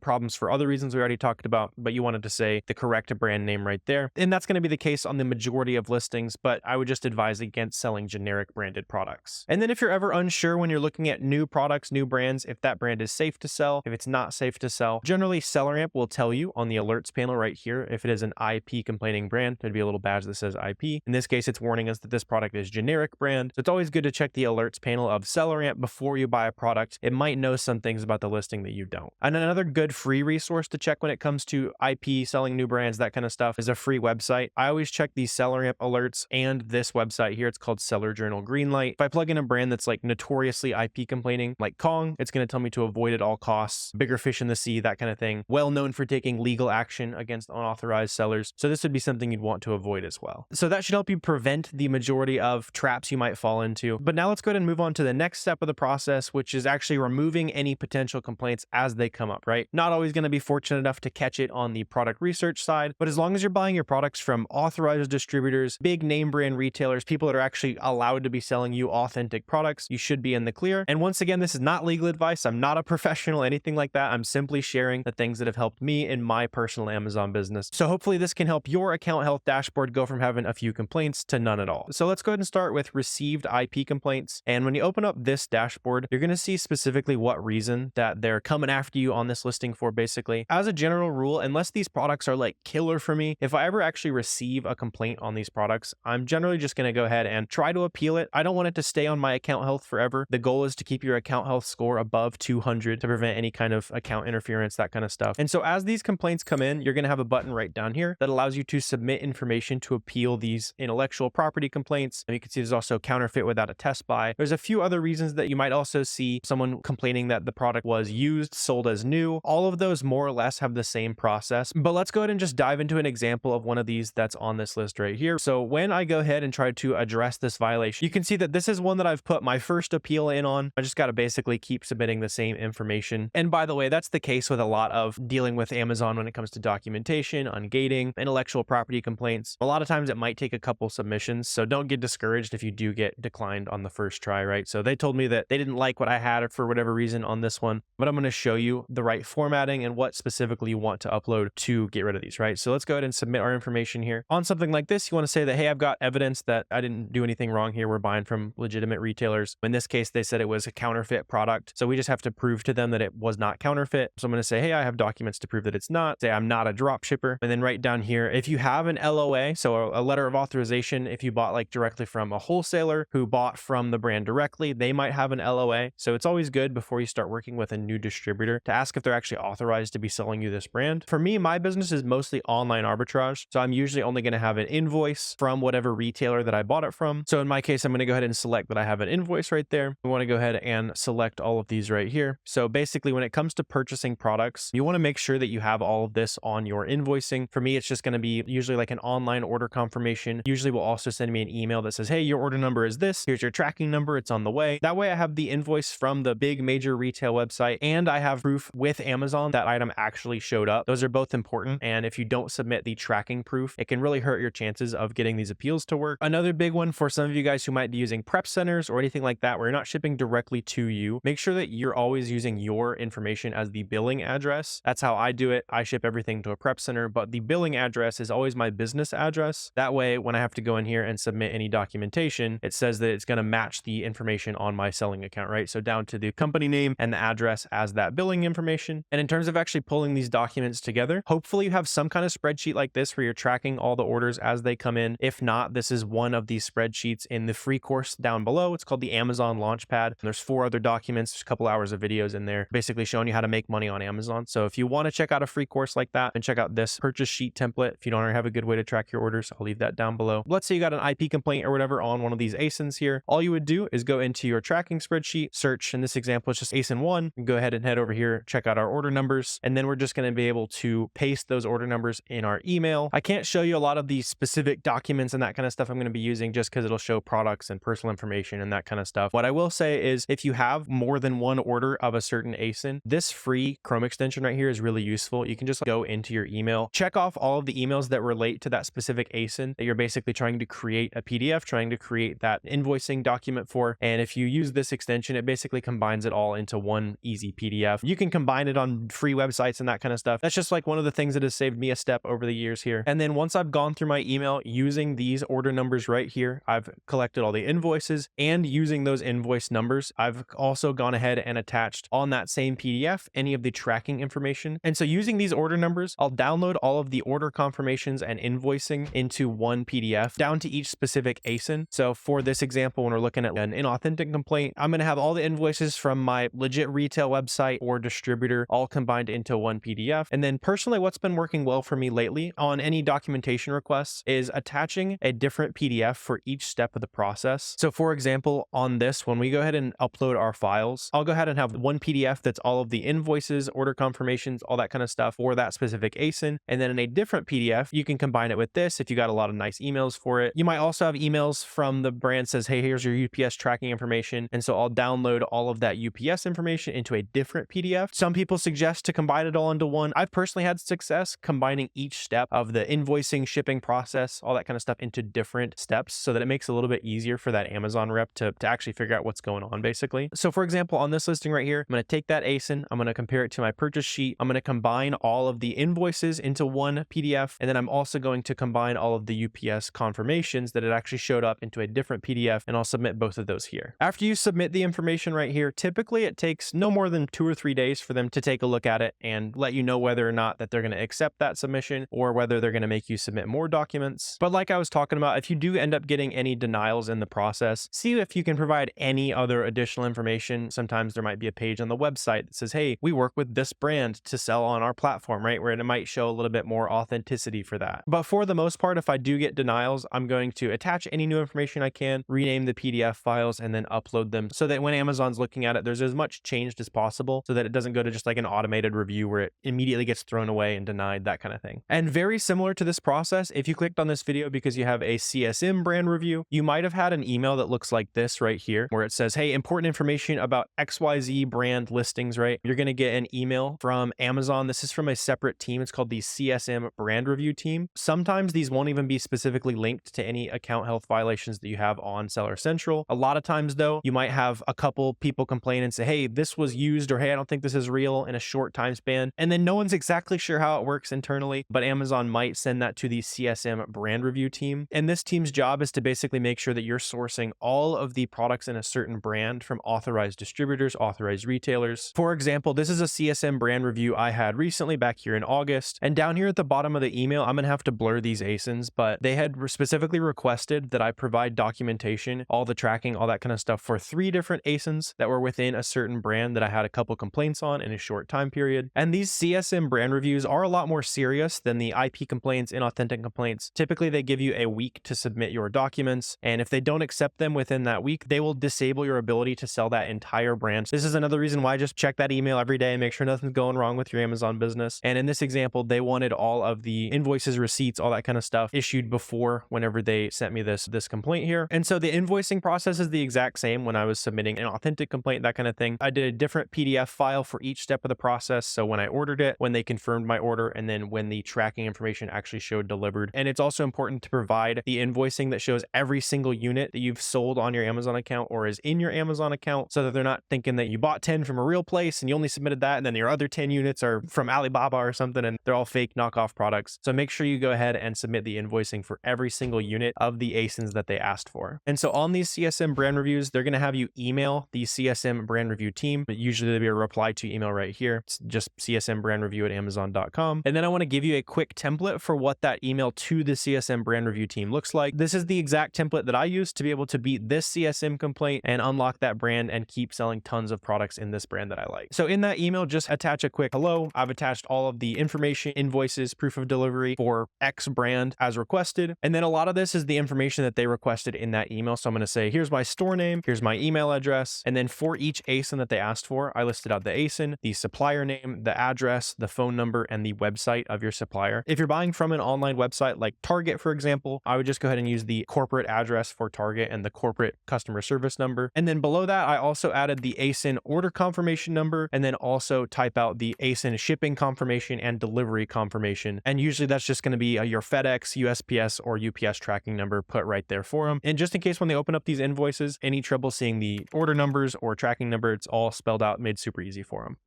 And then once again, it's super important to remember, if you do get any denials, anything like that, just go ahead and keep submitting that invoicing, especially if you know you're in the right, you're buying from big retailers, you know that should be trusted invoicing. Things can get a little bit weird at Amazon. And recently I had to submit that specific CSM brand review a lot of times until they finally accepted it. One thing that did help is switching up my formatting to what I was talking about here with you today. Unfortunately, Amazon is just a volume game when it comes to submitting documents sometimes. But hopefully all this makes sense, and now you can go out there and avoid and beat a lot of those account health issues that you have. And diving back into more of those not so shiny topics here, again, these are things you need to understand, but people just aren't willing to take these seriously a lot of times, is protecting your profit, right? So starting chapter 9 here, reimbursements, returns, fees, all these things that are not fun, but we need to understand in detail, right? So let's start with understanding Amazon returns, right? Returns are inevitable. It's part of why so many people shop on Amazon. There wouldn't be so many sales if the return policy wasn't so good, but you can do things to protect yourself from losing a ton of money from Amazon's return policy. So typically they have a 30-day return policy for most items. For FBA items, Amazon is going to handle a lot of the process, and the only thing you might see is some of those items getting shipped back to you if Amazon deems them unsellable. Those products that Amazon deems sellable, again, they just go straight back in your inventory. Pretty straightforward to handle. But with these returns, there's still fees that are incurred, and in a second I'll jump into the computer and I'll show you all of those different fees so you can make sure that those are factored in. Because the really big thing to keep in mind is that those higher return rates and just returns in general mean you need more profit on that item. So for me, things like clothing and electronics and things with much higher return rates, I'm always going to be looking for more profit. I have a higher baseline profit threshold in those categories because there's so many extra fees that can add up. If you compare that to something like grocery, where returns aren't even allowed, I would buy a 25% ROI, but a 25% ROI pair of women's shoes is basically never going to stay profitable after you factor in all of your cost of returns. And tactically, when it comes to handling these actual returns with FBA, the warehouse is going to manage a lot of it, like we talked about. Some of those items that they send back to you, by the way, are not actually damaged, it's just lazy warehouse warehouse worker sometimes. So I end up shipping in about half of the items back into the warehouse. Maybe I clean a smudge off of a box or something like that and send it right back into Amazon. And then all of the stuff, whether it's FBA or FBM, have some kind of liquidation process. So sell things on eBay or have a local flea market you can sell things to. Doesn't really matter. Just have something you can do with the returns that are actually damaged. Because whether it's those FBA returns or it's the FBM returns where you're the one communicating with the customer's going to ship those back to you, you get to decide if it's sellable or unsellable. And then typically you also process that refund manually. You can have it refund when they start shipping it back, which is another common option. But the main theme with FBM returns is you get more control. Typically you lose a little bit less money off returns, but it's definitely more work for the FBM return process. And we obviously know it's important to factor in some extra profit for the returns. And you also just need to know about all of the Amazon fees in general, right? Returns fees. And there's a lot of just like random sneaky fees that if you're not aware of, they can definitely bite you in the butt. So let's jump back into the computer here and I'm going to show you every single one of the most common fees so that you're aware of everything to look out for.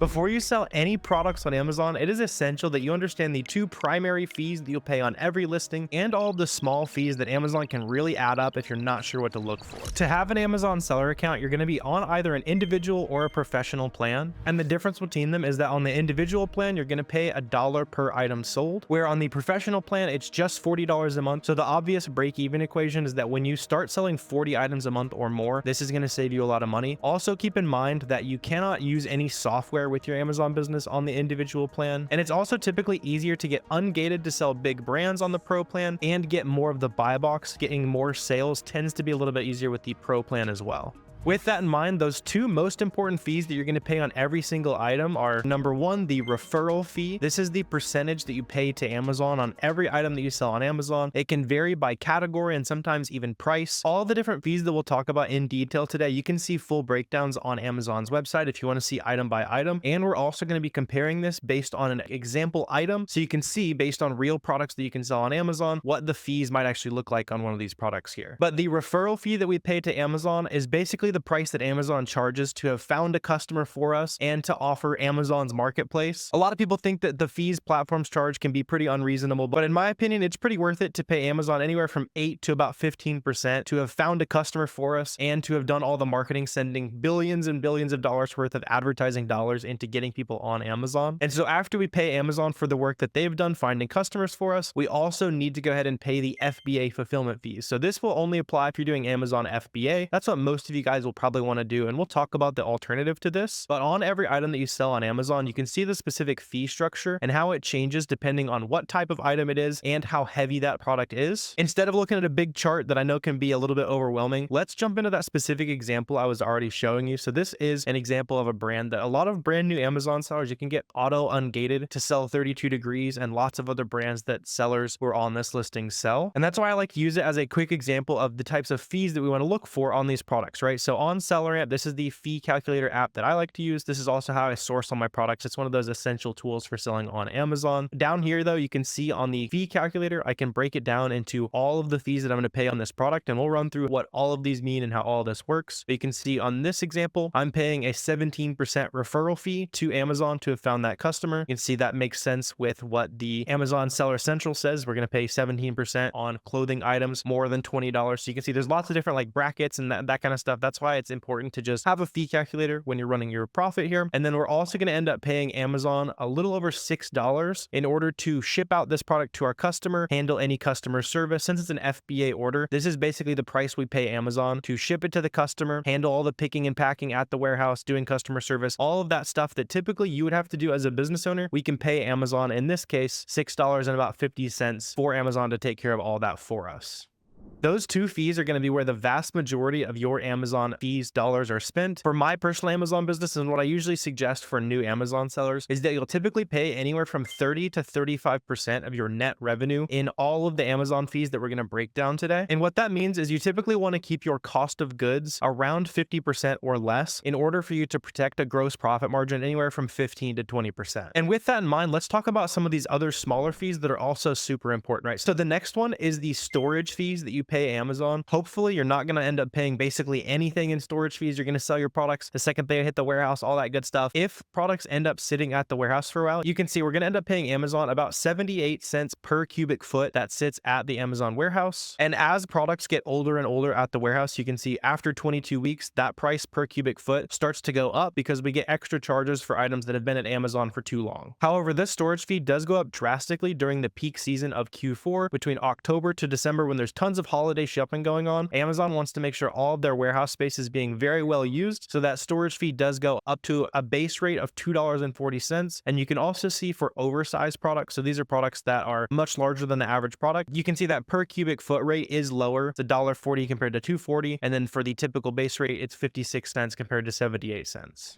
For my personal Amazon business that averages around $200,000 a month, that per month storage rate is typically only around a few $100s. During the peak seasons, I've seen it get close to around $1,000 in storage fees. So as long as you're having a lot of success selling your products and buying items that actually sell, which we cover in great detail on the channel, if you want to see how to source products that sell, you can learn that here as well. But as long as you're sourcing that type of product, you're not going to have to pay too much of your revenue in terms of storage fees. If you do end up having products that sit at Amazon for way too long, you will also be assessed the long-term storage fee. So those are items that have been at Amazon for 6 months or more. And as that item gets older and older, you get charged an extra per cubic foot rate on top of the existing storage fees. So the main thing to keep in mind is that unless you have a very good reason for a product to be at your Amazon FBA warehouse for more than 6 months, there's no reason why you should let products sit at Amazon for more than 6 months so you can avoid this long-term storage fee. If you want to see how this actually shakes out on this example item that we've already been looking at, you can see on SellerAmp, we're able to toggle how many months that item might hypothetically sit at the Amazon warehouse. And so you can see in this case, if we let that item sit at Amazon's warehouse for 3 months, that's going to cost us 38 cents. If it sits there for 1 month, it's going to cost us 13 cents. And that's going to go up as we increase the number of months, pretty obviously. So we're also going to cover all these shipping related expenses and any potential refunds, removal orders, all that kind of stuff. But I also want to quickly mention another fee that can happen on the selling side of the process. If you're selling books, DVD, software, video games, you guys can see the list right here. You will get charged an extra $1.80 per unit. But again, if you're using SellerAmp to source your products, it's going to include that on the closing fee. In this example, you can see it is not in that category. So our closing fee is $0.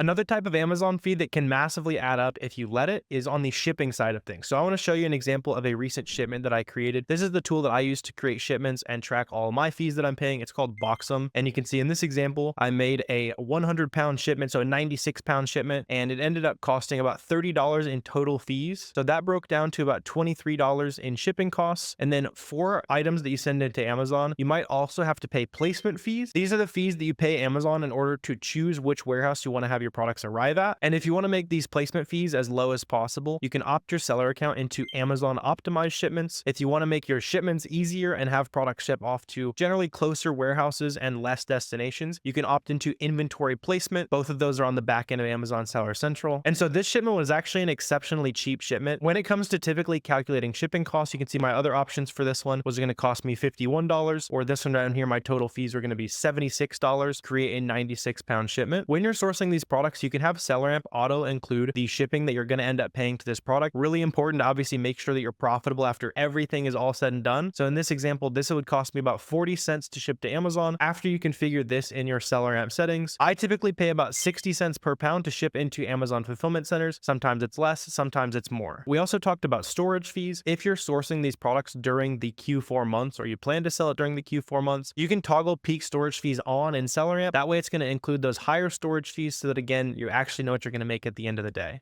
When you're selling products on Amazon, you also have two different options for how to get those products to customers. We've talked about FBA shipping, where we're paying about 60 cents a pound. If you do FBM, we're shipping directly to the customer instead of shipping to an Amazon FBA warehouse. When we're shipping to a customer, there's lots of good advantages like being faster to listings, being able to test products quicker. Generally, you can buy smaller, list them via FBM, and see if it's going to sell even like the same day you buy those products. Now, the downside is obviously that you yourself have to put all of those products down in the individual bags or boxes, ship them off to the customers, make sure everything goes smooth. You're also customer service for those orders. And the way that changes how you can figure out what you're actually going to make on these listings is going to obviously change your fees, right? So what we can do is we can toggle these fees to the FBM option, and you can see now the only fee that we're going to pay basically is the referral fee that we pay to Amazon in order for them to find the customer for us. Now, in order for us to figure out what we're actually going to make on this FBM order, we're going to need to estimate what this item is going to cost us to ship in the FBM cost settings. So in this example, what I do is check and see how big this product is. So in this example, it's relatively small and it's about 11 ounces. So I know that in order for this to be shipped via a typical ground shipping somewhere around there, it's going to cost me anywhere from $4 to $5, maybe up to $6 if it was a really far destination. And you can even see sometimes this can completely change how an item might make sense to FBM the item or FBA that product. Because for example, on this listing, if we can ship this for $6, which should be pretty reasonable, that would actually make us an extra $1 per unit. If you're not quite sure how to estimate your FBM cost on some of these listings, next time you get an FBM order, I'd highly recommend punching in a bunch of different random dimensions and weights, all that kind of stuff, so you can get a feel for and get really close estimates on what your account is specifically going to cost you to do those FBM shipments. If you try to get those estimates from UPS or USPS's website, it's going to be much higher than what you'd actually pay on Amazon Seller Central, because we do get slightly discounted shipping rates through Seller Central when you're shipping these orders.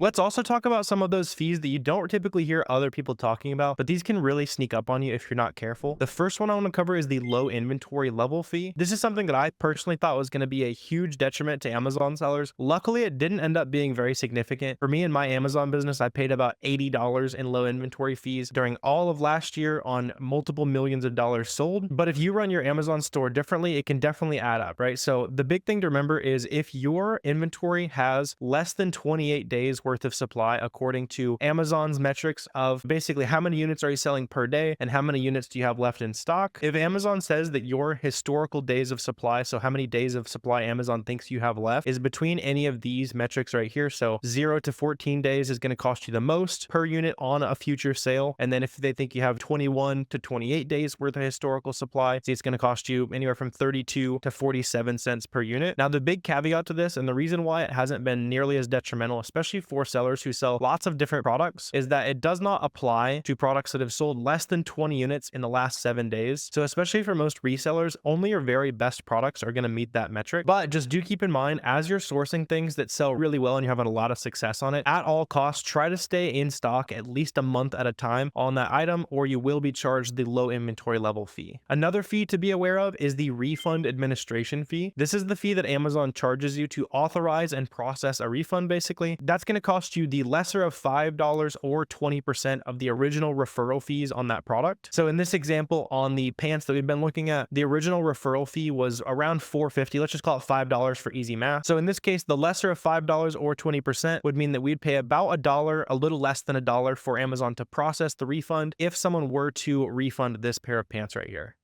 By the way, when those refunds come back into your Amazon seller account, typically they'll be re-added to your inventory to sell again, unless the warehouse deems that they're too damaged, in which case they'll send back to you. Honestly, a lot of those products, the warehouse either clicks the wrong button or just doesn't know what they're looking at, and I send in a lot of those products back to Amazon. If not, you can sell them on Mercari, eBay, third-party marketplace. Just try to get as much of that money back out of those items as you can. But let's say for some reason something goes wrong with your item and you want to beat a customer to the punch of ever even buying or returning that item. You can also have Amazon remove items that you've already sent to Amazon FBA back to you. So they're going to ship these products back to you. Typically, it takes around a week or so for the products to show up. Let's say you send in the wrong item, or you've made a mistake, or you have something at Amazon that's been there for almost 6 months and you don't expect it to sell. You can pay Amazon to remove that item back to your house or your warehouse, and it's going to cost you anywhere from $1.04 up to, you can see, $14 plus a per pound rate if you're asking Amazon to ship you something back that's super heavy and large. If you do have any of those products where you have to remove them for any order and you don't see yourself being able to sell it, you don't want to deal with it in your house, that kind of thing, you can also pay Amazon to dispose these items for you, and the fees are pretty much the same, but instead Amazon will just throw it away for you. The last two fees that are listed on the SellerAmp calculator are not necessarily fees directly associated with your Amazon account. These are things that you can custom configure however you see fit. So for me, as I'm sourcing products from a lot of big websites, a lot of big retailers, I want to make sure that I'm already including sales tax that I might have to pay in that equation. So in this example, if I set a miscellaneous fee at 5% and 5% is my state sales tax, that's going to automatically include that. You'll see if I punch in $10 as my cost, it's going to automatically include an extra 50 cents in miscellaneous cost. In this case, that would be the sales tax I'm going to pay to the state. And there's also a miscellaneous fee. This can be fixed. And again, you can change this in your settings however you see fit. I usually use like a dime, a quarter, somewhere around there. And that's to cover this particular item's share of any poly bag I might have to buy for it, any box I might have to buy, the tape I'm going to put on the box. All those little things can really add up. So I just like to include a little bit in every item so that I'm actually compensating for all the small supply costs.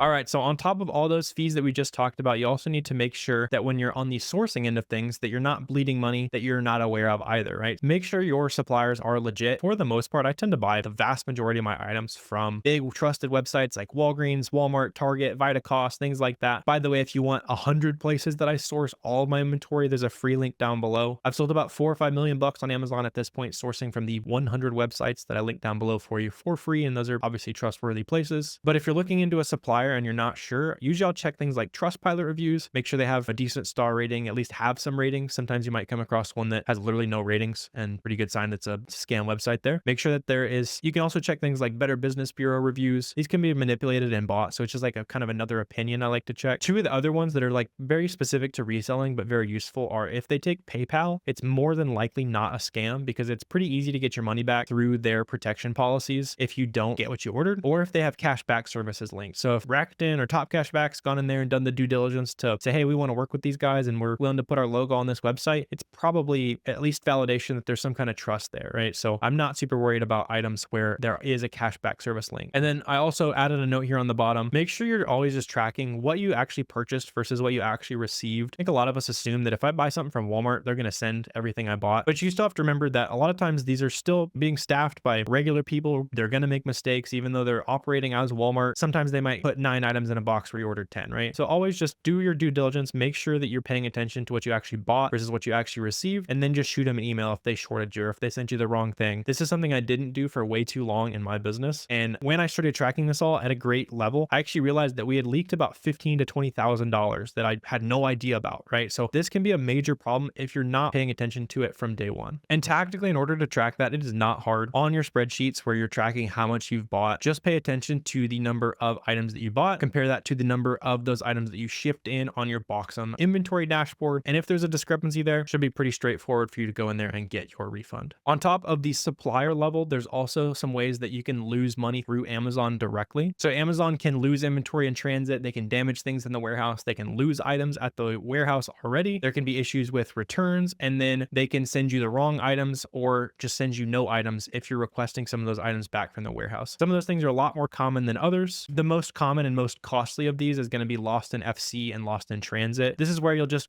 go back over to Boxem. You'll see here's an example of some shipments that we sent. You notice how all these are 100% received. And then this one where we sent them 15 units, they said that they got literally 0% of them. So all we needed to do is just have a dashboard that let me know how much I'm missing. And then I just reach out to Amazon and say, hey, we need reimbursement for these 15 units. And you can do that through these shipments on Seller Central, or you can just open a case with Amazon directly and you'll be able to get reimbursed for some of those items. Those are the easiest ones to track down, and you don't really need any kind of extra special service or anything like that for that. There's also some of those other reimbursements we were talking about where you might want like things getting lost in the warehouse, that kind of thing. You can see there are time limits on getting some of your money back for issues like that. So warehouse damage and lost inventory, you get quite a while, but some of those other issues and just kind of like minor fee changes, you don't have quite as long. And for me, I don't want to be sitting in there, especially for overcharged fees. I don't want to be going in there and paying attention to, do they think the dimensions on this item are right? Save 20 cents or something like that. So personally, me and my team, we ourselves manage all of the inventory that Amazon lost on the shipment process, but all of the at warehouse issues and overcharged fees and things like that, I use a service called Getita. You guys see it right there. It's spelled. It's also linked down below. You'll get an extra $400 or something like that if you use my link through Getita. But basically what they're going to do is they're going to compare what you actually were charged for fees and what you should have been charged and file on your behalf to get those reimbursements. And there's no monthly fee for this. They just take a cut of all the money they get. Unless you're going to do this yourself extremely diligently, there's zero reason not to use a service like Getita. So you can use the link down below. So as you can see by now, there's a lot of different ways that money can end up leaking out of your business, making sure you're just tracking all of these detailed things. And of course, on top of all this, we also have to talk about the boogeyman, right?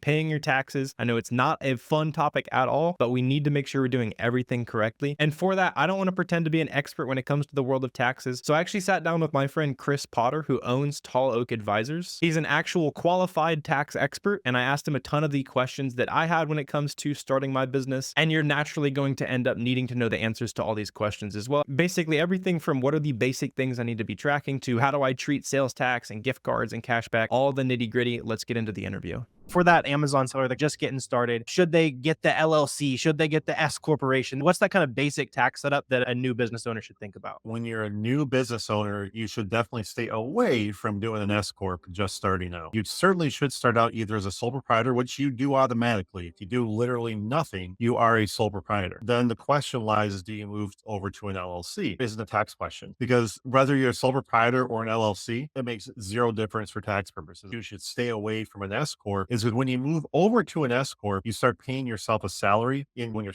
first starting out, it's nearly impossible to pay yourself a salary. We recommend sellers to do this once you've hit about $50,000 in profit per year. And what that does is it does save you on taxes. There's something called a self-employment tax, which is 15.3%, which effectively replaces Social Security and Medicare that you have when you're a W-2 employee. And what an S corp does is it allows you to take a portion of your income and make it not subject to that 15% tax. So it saves you a ton of taxes by doing that, but there is overhead. You now have to pay a payroll service to handle that. You also have to do a separate tax return. So by the time you factor in all these additional costs to make this work, then $50,000 is usually the recommended. So just starting out, I wouldn't recommend it, but then talk to your accountant and move over when it makes sense. Perfect. Yeah. Good breakdown there. We'll get a lot more technical here today, but it's a good start. As far as getting all that legal structure set up and all that kind of stuff, is there anything that you see people messing up when they go and create that LLC or whatever it is? Should they use one of the paid services, or have you just stakes that people make in that early process? Realistically, as long as it's been approved by the state, usually you're in pretty good shape. I personally have not seen very many issues with people doing it, other than the fact that maybe they just didn't put in the proper ownership of it. Because generally, when you're, let's say, for example, you're a partner with someone else, both partners should be on the when you first start, and it should be a partnership. And that's the area where I really see that. But again, it's more of a legal question.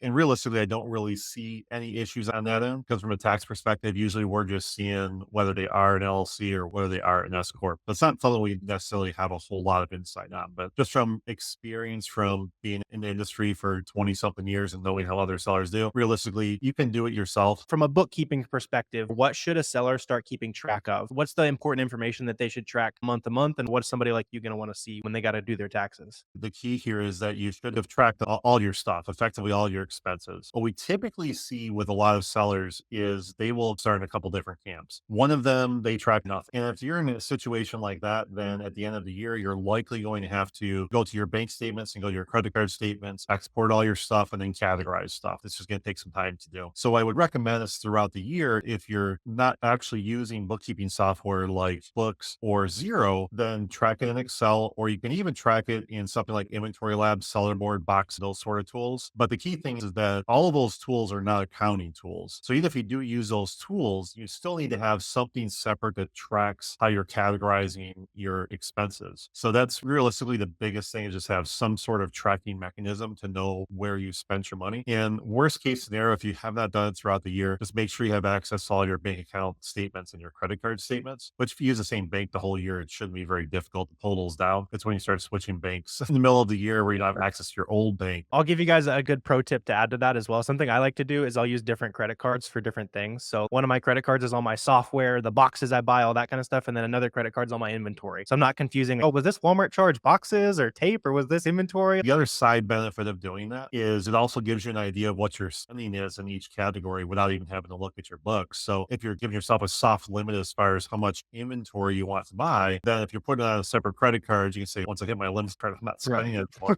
Or if you're throwing supplies on a different credit card, it throws it off as well. We love clients that do that. Who is supposed to pay quarterly? Who's supposed to pay yearly? How does that all work? Yeah, so there's a few different taxes that you have to worry about. And as the seller, a lot of people are very confused about these topics, because you have income tax, then you have sales tax. They're two totally different things, and people just think taxes are all one thing. So let's address both of them really quickly. On the sales tax side, if you're just a seller on Amazon or eBay or marketplaces similar to those two places, another one would be Walmart, another one could be Mercari, those type of places. All of those places actually collect and remit sales taxes from customers on your behalf. So if you're just selling those marketplaces, sales tax is not really an issue for you unless you've opened up a sales tax account. If you've opened up a sales tax account, which a lot of people do to try and get tax exempt with the suppliers they're buying from, if you're doing that, then the specific state will tell you when you have to file. And generally what you're doing is you're just filing a return that says, I owe you nothing. So that one's dependent on what the state specifically says. Every state's different. So I'd recommend if you do open up that account, just follow what the state says, and that will tell you what basis you need to do it on. But again, generally you owe nothing if you're selling on those marketplaces. So that's the sales tax side of things. Then we go into the income tax side of things. If you're going to owe more than $1,000 at the end of the year, then you should have been paying quarterly tax $5,000 at the end of the year. Most sellers, especially in their first year, don't do any estimated payments because they really have no clue what they're going to pay in taxes. So what usually happens is they'll do that first year, and then when you do your taxes in April, you'll figure out how much was actually owed. And if you end up owing over $1,000, you probably will end up paying a penalty during the year. But then your accountant can give you estimations of what you should pay the next year to avoid what that penalty is. There's actually also some sellers that choose not even to worry about estimated payments whatsoever, and they just pay the penalty every year. And the reason why they do that is because penalty is usually about 8%. A lot of people think of it as a cheap loan. I'm not saying don't send estimated payments. I personally had to send a ton of payments this year because I didn't want to get hit with it. If you've got a bunch of inventory you want to buy, that's not a bad way to get a loan, but you got to be careful you don't end up with a bigger bill than you expect at the end of the year. What's a smart percentage of profit to be setting aside for taxes as you go, especially if you're not doing that quarterly taxes? And at least in the first year, like what percent of the profit you have coming in is smart to set aside? A lot of it depends on how you're tracking your inventory, because there's two different ways to track your inventory. There's cash and accrual method. The reality is that if you go the cash method, that means that you're writing your inventory off the moment that you buy it. If you go the accrual method, that means you're writing it off when you sell it. If you go cash method, almost every seller, especially the first year for sure, is always going to be negative because you're typically going to end the year with inventory on hand, and you started a year with $0 in inventory on hand. So that tells you that you're going to be negative profit. So if that's the case, then you need to hold nothing back. Now, if you're going accrual method or even in business for a few years, then realistically, you should probably start setting aside somewhere between 20 and 30% is a probably pretty decent rule. Those are good to get a little bird's eye view, but at the end of every, I always compare it to like the actual Amazon Seller Central reports, make sure everything's perfectly actually what the numbers say they are and all that good stuff. And we're going to get into a lot more of like nitty gritty Amazon specific tax questions, but I really quick want to mention as this video is coming out, you said sale on incoming tax clients for 2025. Can you tell me a little bit about that and who you're looking for to work with there? Yeah, certainly. So we do have our doors open right now for anyone that needs some help with taxes. And we can help out anyone with business, being to S Corps, C Corps, sole proprietors, LLCs, you pretty much name it. And we can help you with your taxes this tax season. The deal we're running right now is that you receive $250 off of your tax returns if you sign up before January 9th. And so there's actually a page we've even created, which is tallocaadvisors.com/fields. And right on that page, there's a link to get that discount. The only discount we run the entire year. Once January 9th ends, it's bucks more expensive. So go ahead and check that out if you guys are looking for tax solution, free tax worksheet on that website. So we'll leave that link down below if you guys want to get into that if taxes are feeling overwhelming to you,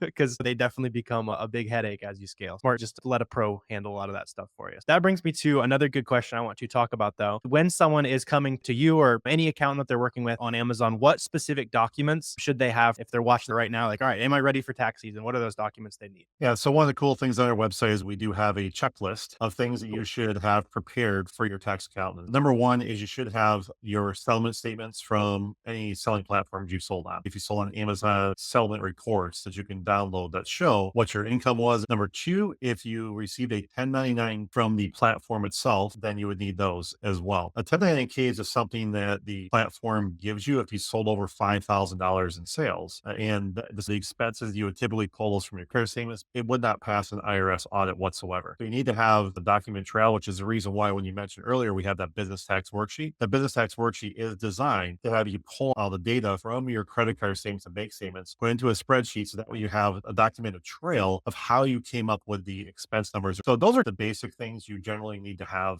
in preparation for the tax return. Sweet. Yeah. If you guys are looking for the 1099, Amazon usually gives it to you at the end of January. The complicated part is making sure you did a good job of tracking all the transactions you ran that year. If you did do a good job, it might be a couple day project of marking down which thing was what. You know, a quick story about that. Yeah. Back in the day, like I've not been the perfect bookkeeper in all my years. Obviously, over time, I've gotten a lot better. And now that I own a bookkeeping and tax business, obviously I fully know the intricacies. But back in the day, I was doing just like everyone else. And there was many years where I literally would do zero bookkeeping the entire year. And then my accountant would be like, oh yeah, we need this stuff in by whatever day it is. And I would literally be like, file the extension. So they file the extension, which then allows you to wait till October to get done. So I would see myself late September, like literally going through all these old bank statements, trying to figure out what the heck I did a year and a half ago. And it's an absolute nightmare. And it was so stupid that I was doing that back in those days. And literally, it would take me like 2 or 3 days just like counting through all the stuff. And Pulling like a college all-nighter just to literally, categorize some transactions. I literally did that for probably 3 or 4 years in a row. And I'm like, this is just stupid. This is absolutely stupid. So I finally hired an actual bookkeeper to actually take care of my books and went a lot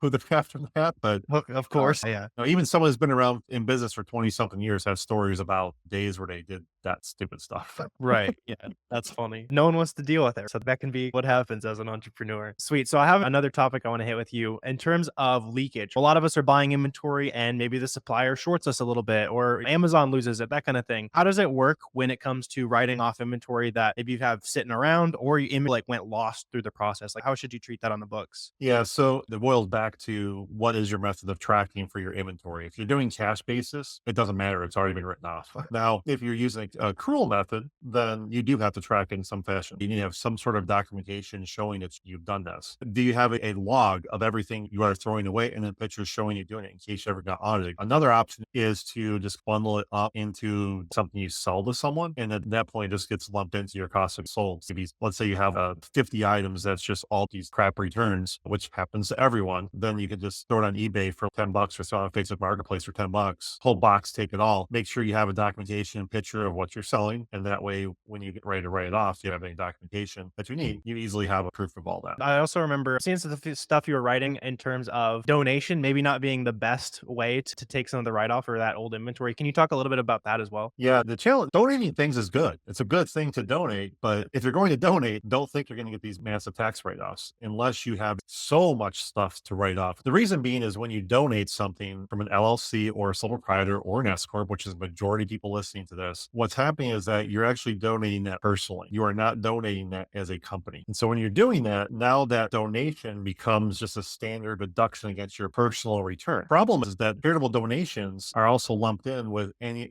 sort of itemized returns you have on your tax return. So this is like going into very big detail here, but if you go back to 2017, before that, you used to do something called itemized deductions where you would write off your taxes and you'd write off your mortgage insurance and all this other stuff. And then 2017 came and there was a new law that came through that bumped up the standard deduction. And now the standard deduction is so big, I believe it's $21,000 this year. It's so big that you pretty much need enough deductions that's larger than that to be able to even count for any additional. So for example, if the standard deduction is 21 grand, then you need to have $21,000 of deductions before you can even take on another dollar. And so if you only have $5,000 of donation, you would need another $21,000 of deductions before you can even see that $5,000 being made. Usually your best option, if you're looking for tax savings, is just to sell to someone for $5 or $10. Right. Marketplace, or document that you had to junk it out or throw it away or send to a liquidation company. Find someone to take it for some ridiculously low number, which is justifiable because it's damaged goods and that sort of thing. Want to have a separate body company for that, and you can charge a company and all that good stuff. But yeah, it's not as easy as you would think. The one exception to that is if you move to Puerto Rico, which is technically a different country, but it's actually U.S. territory, and they have an agreement where you can only have to pay 4% in federal taxes, and there's no state tax. A lot of Amazon sellers have moved to Puerto Rico, and there's actually expat communities in Puerto Rico where there's a bunch of these Amazon sellers, and they live in a very nice area of Puerto Rico, and they're living large. Is there any good systems that you've seen people implement in order to track the inventory that's actually going missing through their business? There is no foolproof system. Software tools out there that theoretically could do this, but you need to probably make $20 to $40 million in sales to justify the cost of these systems. And so usually what we see for a lot of smaller sellers is most do not, because the overhead for trying to track that versus the amount of money you actually lose, you're typically spending more labor just tracking the stuff than you are with that you're actually losing. So it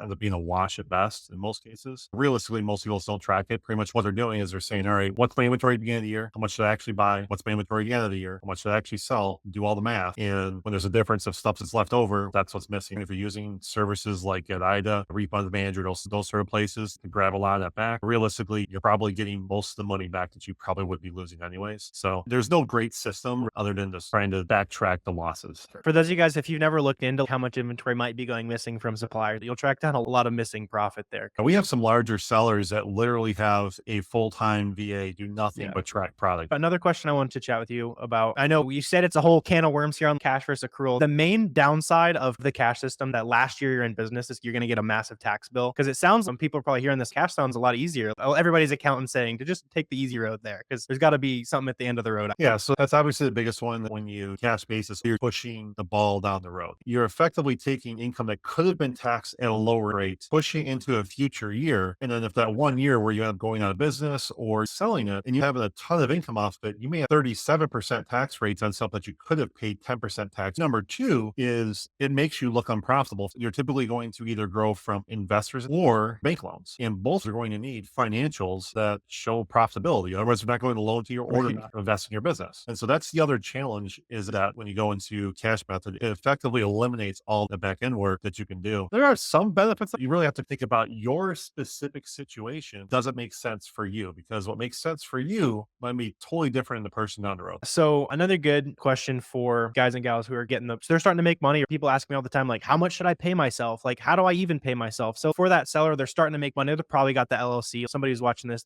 they got an S corp. They know what they're doing. If they've got that LLC, they're starting to make some money. Like, how does the logistics of paying themselves? How does that work? And then where do you recommend people start paying themselves a little bit of money? Yeah, so actually physically paying yourself is incredibly easy. You just do a transfer between banks. Now, when you should take it out is a totally different question, because they're on your specific business and what your growth patterns are. What we typically recommend for most sellers, not even think about taking money out of their business for the first year, which I know sounds incredibly harsh, and it makes it very difficult for someone to try and go out of a 9 to 5 job and then try to shift into Amazon full time. The reason why I typically recommend that year's worth is because most people that start these businesses don't start with a lot of capital to begin with. You're trying to grow. It is very cash intensive. You have to put as much cash into the business as you possibly can in order to make it as healthy as possible and to have it grow as quickly as you possibly can. Now, some people decide to just get 15 credit cards and get 15 loans, but the more you do that, the riskier when you put in the fact that you just light a fire with debt. You're basically just taking the risky position and just taking the risk level to a rocket level. I can imagine if I was using 15 different credit cards and over leverage, then that's a lot more stressful situation. That's cool. Bookkeeping businesses. That was core in that book. But that's another method that you can take, is profit first. If you're unfamiliar with that, there's a book called Profit First for e-commerce sellers that you can get on Amazon or anywhere else. And effectively, it's just a budgeting system. It says you want to take your profits out first, and then you have your buckets for various things. You have buckets for inventory, bucket for your operating expenses. Basically, you're just, if you've ever used the old envelope system, basically you would get like $100, then you would have 5 envelopes and say, this is for groceries, this is for going out to the store. And so you have $3 to go to the store, whatever it is. But you physically take the cash and put it in the envelopes. And then when the money in the envelope is gone, you have no more money to spend. And that's the philosophy of what they're doing with Profit First. You're just putting stuff into various. For me, I didn't take money out for well over a year. A lot of other successful sellers will tell you the same. And if you're starting this and it's something that you like, this is my escape plan. I hear it a lot. Like, I'm going to quit my job next month. Amazon's probably not the one for you. You probably want somewhere you're spending a lot of time to make money. I also see a couple questions on it you've been hit with before, but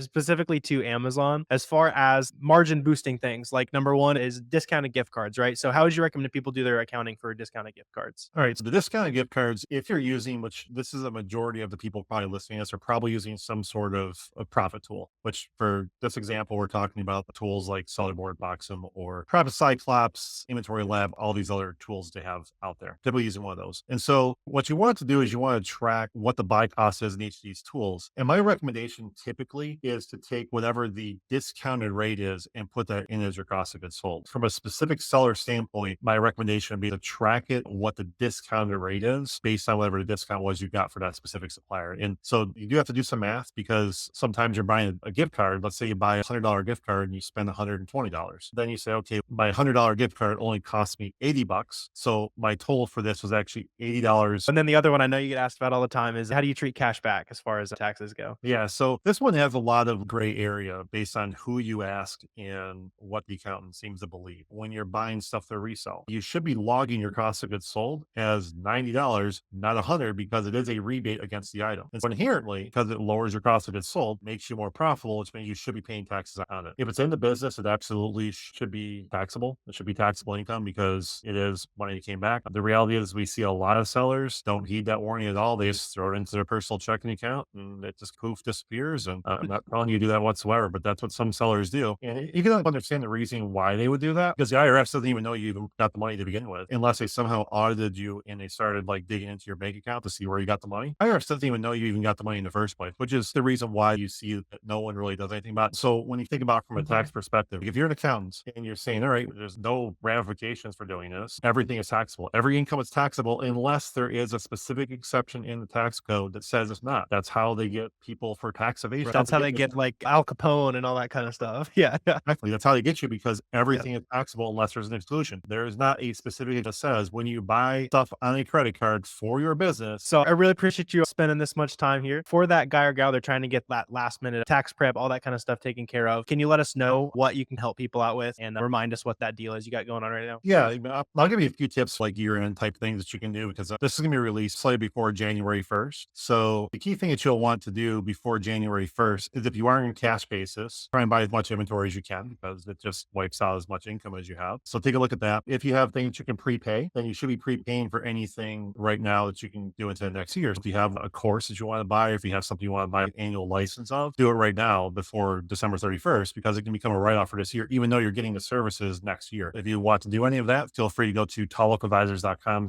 That's where you'll be able to find all those videos I talked about earlier, that business tax worksheet, the 7 profit crushing mistakes ebook is on there as well, and the tutorial guide. So once again, I want to say thanks to Chris and Tall Oak Advisors for sponsoring this section of the free course and lending a ton of free information here for you guys. So if you are interested in getting help with your bookkeeping, year-end tax prep, I would really recommend reaching out to Tall Oak Advisors down below. They've helped over 800 e-commerce business owners make sure that their taxes are actually done correctly, making sure that they're not owing extra money to the government, while also making sure that your e-com business specifically is taken care of, because a lot of local CPAs might have things mixed up when it comes to preparing taxes for Amazon selling. So if you do decide that you want help with creating your company bookkeeping or year-end tax prep, make sure you book a call with Tall Oak Advisors down below. You check out the link. They also have some great free resources when it comes to preparing your taxes as well. And I know the past couple chapters in the free course have not been the most exciting thing, so let's go on to chapter 10. This is definitely a more fun one and something that people are sleeping on, right? It is the secret multiplier that will amplify any Amazon business, right? Because at the end of the day, like the biggest thing that took me from making 10 or 20K a month in revenue to 7 figures in revenue was nothing tactical. There's some nuggets learned here and there, but it was doing something that even most of you guys, however many hours we are deep into the free course right now, even you guys are not willing to do, right? It was making a video like this. This was January 2020. This was me putting myself out there. In this exact video, I was literally just talking about how I was selling things that weren't viable for Amazon on Facebook Marketplace. It was like a 2-minute video. This is literally the first video on my channel. If you guys sort my channel by oldest, you'll still see this video. But the more important reason I started making videos like this is not to share random nuggets, which sure, I love helping people. Obviously, I'm making this video to help a lot of people right now, but I also selfishly with this video, I wanted to find a community of people that were also selling on Amazon, because time and time again, I've seen that the most connected sellers win. They're able to navigate issues better. This is essentially just your hobby now, right? Your hobby is making money selling products on Amazon. And when you have people that do your hobby with you, you have people that source products together with you. You have people that might have had an account health issue that you haven't had yet, and they solved it last month and they know how to solve it. And saves you 5 hours in research on like actually getting through that account health issue, right? And even if you don't want to put yourself on camera and that kind of thing, you can still find community to win with. And that's going to be in places like this. So free Facebook groups is a great place to start. We have a free Facebook group link down below. We also have a free Discord group link down below. Whether you prefer Facebook or Discord, those are great ways to start talking with other sellers, asking questions. And especially for those of you guys who are actually serious, just put something in that community. Say, hey, this is me. This is my goal. This is where I'm from. Super brief intro. Would love to source some products with people. Because guess what? You're not the only person who's feeling alone right now who wants other people to build this business with, right? You can also literally just do this in YouTube comment section. So if this is you and you're watching this, I don't care. Drop your Instagram or something down below. I want you guys to be reaching out to each other. I want you guys to be finding success. If the comment section below looks like a spam email chain or something, so be it, right? I want you guys finding friends out there. Another good place is just like local meetups. There's awesome events a few times a year. I'm usually at things like Miami Sellers Conference or AMZ United, or trade shows can also be a good place to just meet up with other Amazon sellers. And sometimes there's even just like small business owner groups in your city that might have some Amazon sellers win it as well. And then potentially the most valuable thing that I ever did is just starting to build a little bit of presence on social media. And for me, that started with literally just documenting what I was up to. You'll see lots of great examples of this. If you go onto Amazon seller social media, you'll see people who are just getting started. They're still just kind of sharing what they're up to. And I can almost guarantee you those people are doing that because they heard something like this and they know that, hey, I need to find 1 or 2 people to make some money with. Community is super important. Don't try to do this alone. And consistently over and over again, I've seen people who network be the ones who are fastest to scale. So once again, I'm going to challenge you right now, make a Twitter, Instagram, TikTok, whatever you're comfortable with, or join the free Discord or Facebook group down below. Quickly introduce yourself, whether it's in that group or on social media. Explain who you are and what kind of people you're wanting to meet who also sell on Amazon, and you will find some kind of traction from it. And that takes me to one of my other favorite parts about selling on Amazon, which is making your time more valuable. I think the problem with a lot of online business opportunities is they're very founder bottleneck. So when you create that business, you can only make so much money, and at some point you're still putting in a lot of hours, you're still putting in a lot of time, and it's hard to grow without you. Amazon is definitely a business that can be scaled, can be outsourced, can be turned into into a legitimate business, not just buying yourself a job, right? So I want to show you some of the ways that is possible, right? Because as a business owner, the entire point is making your hourly rate way, way higher over time. If you want to make 35 bucks an hour for the whole year, go get a job. If you want to make 10 bucks an hour right now, or even $1 an hour while you're learning, and then 100 bucks an hour after a year, starting a business is for you, right? Because let's say if you're making 10K a month profit, or that's your goal, your time's worth 50, 100 bucks an hour. Not too bad. And it's going to be pretty much inevitable that you find yourself spending time on tasks that are only worth 15 bucks an hour. This could be things like doing ungating and account health issues, right? Those are not directly making you money, but you should be able to focus on super high value activities while you outsource the low value tasks like prepping items, shipping things, listing products, customer service, and doing the high value tasks like sourcing and figuring out where your business is going to scale in the future. Unless you live in one of these states on this map, this is going to be your first step, right? Because these states have one thing in common, and it's that there is no state sales tax in those states. So unless you live in one of those states right now, you are paying sales tax on everything you buy. Most websites don't take resale permits. So instead, you can work with prep centers, right? These prep centers are going to be people who receive inventory, they inspect everything, they label everything, they polybag everything, they ship it all off to Amazon for you. That's going to be a per unit fee is how most of these prep centers work. And like I was talking about, unless you already don't pay sales tax, you can work with a prep center in one of these states without sales tax. And then let's say you're in a state with 5% sales tax. For easy numbers, you buy something that's 100 bucks. You just paid $5 in sales tax on that. Or you ship it to Montana, you pay $0 in sales tax. You pay your prep center $1 to $2 to prep that item, gonna be what it typically costs. And you've just saved $3 or $4 and you've done no work to ship that item into Amazon. And the nice part is there's a pretty good amount of these prep centers. They're third-party companies. They want your business. This is not one of the hard things to implement. If you want a prep center and it makes sense for your business, it's not super hard. You can find one on Google in 10 minutes. Another thing you can implement as you scale, this one is not going to be as big of a no-brainer for a lot of people right now, is hiring virtual assistants. So my Amazon business is actually run by virtual assistants hired from onlinejobs.ph. You can see I put the website right there. And virtual assistants are just people you can hire who can do anything from product research to listing management, customer service, data entry, doing things that just help the sourcing process overall. So for example, on my team, we have the bulk of the team is literally just sourcing products all day. I have one awesome gal who handles all of the account health and the ungating and talking to Amazon and all that kind of stuff. And then I have a team lead that helps the product sourcers get better, reviews the leads, and sends those off to our buyer. And the buyer just purchases everything that they're told to buy. So just by leveraging some virtual talent like that, I've been able to take my business to the point where I don't source the products, I don't see the products I'm buying, I don't ship the products, and I'm not even the one buying the products after they've done all the work to source it. You can really truly build this into a real business. If you want to see the true tactical side of hiring a virtual assistant, I've left some of that information out on the beginner course just because it's a little bit more advanced. But as you're scaling, this is a rough timeline you can keep in mind. Around the 0 to 10K a month mark, you need to do everything yourself. That's going to be the fastest way to grow, going to be the most important way to learn the process, learn every step, kind of build that foundation. Somewhere in that range, up to 10K a month, I would really consider even just start working with a prep center, especially if you're paying sales tax, becomes one of those no-brainers. When you hit the 25 to 30K a month mark, that's where it would probably make sense to bring on an admin VA. And that can also be a virtual assistant that is doing the admin work of tracking orders and dealing with Amazon, doing ungating, all that kind of stuff, so that you can focus on sourcing as much as possible. And when you're a smaller business, you're only in the 25, 30K a month range, they could also probably be doing some product sourcing for it. It's probably not a full-time job doing admin help at that scale. The litmus test when you're ready to start hiring some help is if you know exactly how you'd spend another 40 hours per week in your business and money is not your bottleneck. Those are two very important caveats. So it means you're not a beginner, you know what to source, you know how to source it, and you're not low on money. That's when you can start hiring some help. And that's when your business is really able to start growing using things like that. And then right around the 50K a month mark, that's where it probably makes sense to hire a lot more virtual assistants that can start products, show them your favorite places to source items, show them your favorite sourcing methods. When you're starting to get to closer to that 6-figure a month mark, that's where you can start thinking about hiring management to pull yourself way further out of the business and really just continue to turn it into a legit business. And another thing I want to shout out is this scaling timeline has also been followed by a ton of other successful people all across the country. At the beginning of the free course, I showed you some pictures of guys and gals who have found success selling on Amazon, but I know everyone learns differently, and something that someone else might say who's been there and done that might connect with you way more than some of the information we've already broken down. So I had detailed interviews with 3 of my students from the FBA roadmap because I wanted to see exactly how they had started their business, how they found their first products, how they scaled. And I want to start that with an interview of my friend Ryan. Since we had this conversation, he sold over $60,000 in his first few months. And since we had this conversation, he's actually scaled to over $250,000 in 1 month alone, but he had a really quick start to his business. So let's start with this conversation I had with Ryan. I think you'll be able to take away a lot.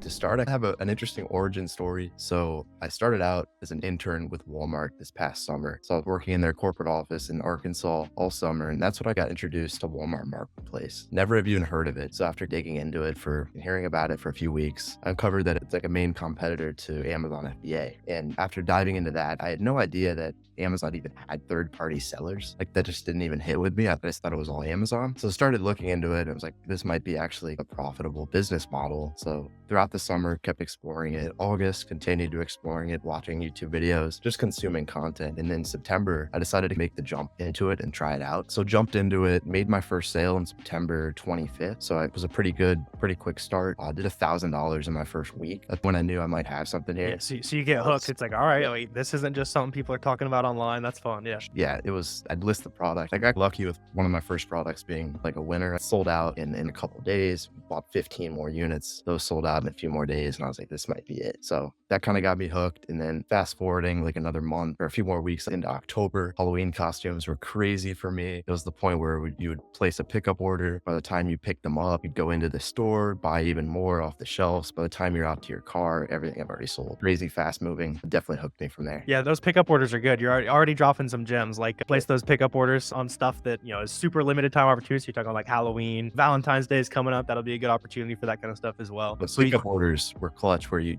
place the order like the night before, and you got to be careful doing this. There's some risk to it. You place the order and then you list the product before you even have it already. So you test it out, see if it sells. And then if it doesn't sell, you can just cancel your pickup order, no problem. If it does sell, go pick it up, see if they've got more, buy them out. And then it was even to the point where I would be bringing pre-labeled poly mailers with me in the car, pack the orders up in the car, go straight to the post office. Super efficient. So that's awesome. That's hustle right there. Yeah. The only downside is if the Walmart order or Target or whatever messed up the pickup order, then you got a little bit of a headache. It happened once, and I just had to bite the bullet and drive the next like 20 minutes to the next Walmart. So find a way, make it work. Yeah, for sure. Especially if it's like a fast seller, you can probably cover for yourself at another Walmart or something like that. That's awesome though. So you said I didn't know you were came from like the Walmart internship kind of thing. That's actually right down the road from where I grew up. So that's fun. But have you ended up selling anything on Walmart Marketplace? Did that get you interested in that, or are you all Amazon right now? Yeah, right now all Amazon, but cool. I just signed up for Walmart this past couple days actually. Definitely going to start dabbling into that here as Q1 begins. Awesome. Yeah, and I know you talked about having that first profitable item that ended up being a pretty good idea. Can you share like maybe a little bit about like how you found that first product, especially early on? Making $1,000 on something is pretty good. I know it's probably recent, you might still be selling it, but let us know what it is too, if it's something that's if you can let us know. Yeah, it was a vitamin. No longer sell it. I don't even think they accept resellers or any third-party sellers. But what I was doing early, so I remember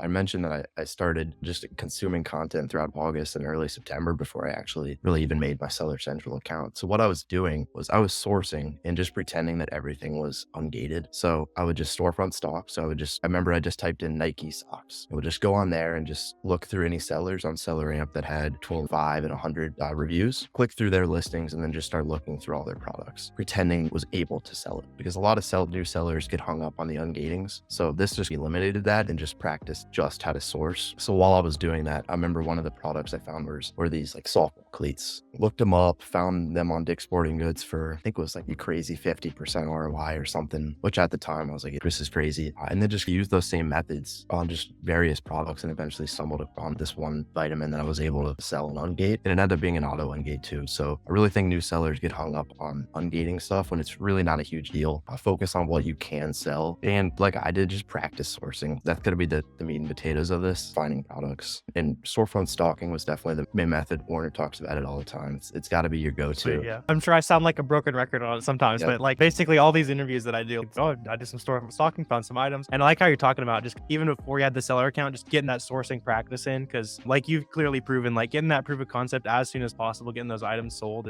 that's how you like prove it to yourself basically. All right, this stuff's real. Like it's not just random dudes on the internet. Like I can actually have money in the bank account, just like buying and flipping this stuff. And some people, I don't know if you did this much, but some people like paper trade the product, like the stock world. You like, I would have bought it today. Let me check it in 3 weeks or 2 weeks or whatever while I'm waiting for my Amazon account to get approved. It's like, all right, this would have stayed profitable. And another really good habit for you new Amazon sellers, I'm not sure if you did this too, is just write down a little bit about what you were thinking when you bought the item. I actually think I saw you talking about that in Discord, so I think you definitely are doing that. But just write down a little bit like why you thought it was a good item, and then as you grow as an Amazon seller, it's gonna be like, obviously this was a horrible thought, but you see yourself progressing and be like, all right, I'm getting better as a seller now. I'm understanding how to go there. So I like that. You're just really taking quick action there. In the early days, were you doing a lot of like merchant fulfillment? Was it FBA? Is that another reason why you had some quick growth there? Yeah, it was fully FBM, so fully merchant fulfilled. And here's why. You get that quick feedback loop. So you can get a product in. And what I was doing that's not recommended, and this was a mistake early on, I was getting a little greedy where I would list something before I even had the product arrive. Before it arrived, if the estimated delivery date said it was arriving tomorrow, I'd list it tonight thinking that it would actually get here on time, and then it wouldn't end up actually arriving. So it got me into some trouble. So definitely don't get greedy. But yeah, it was fully FBM. Get the quick feedback, see what sells, see what doesn't sell. Be able to return the item. Be a little careful with that, but you can return the item if it doesn't end up selling after a couple weeks. And it's just way better cash flow wise. For FBA, you're gonna have to wait a few weeks from the day you buy it for it to start to be selling. Yeah. So were all of your sales FBM so far? You're doing a little bit of FBA in the new year, or was there a balance Yeah, it there? was Cool. probably like, so September 25th to probably like mid-December, everything was FBM. Okay, awesome.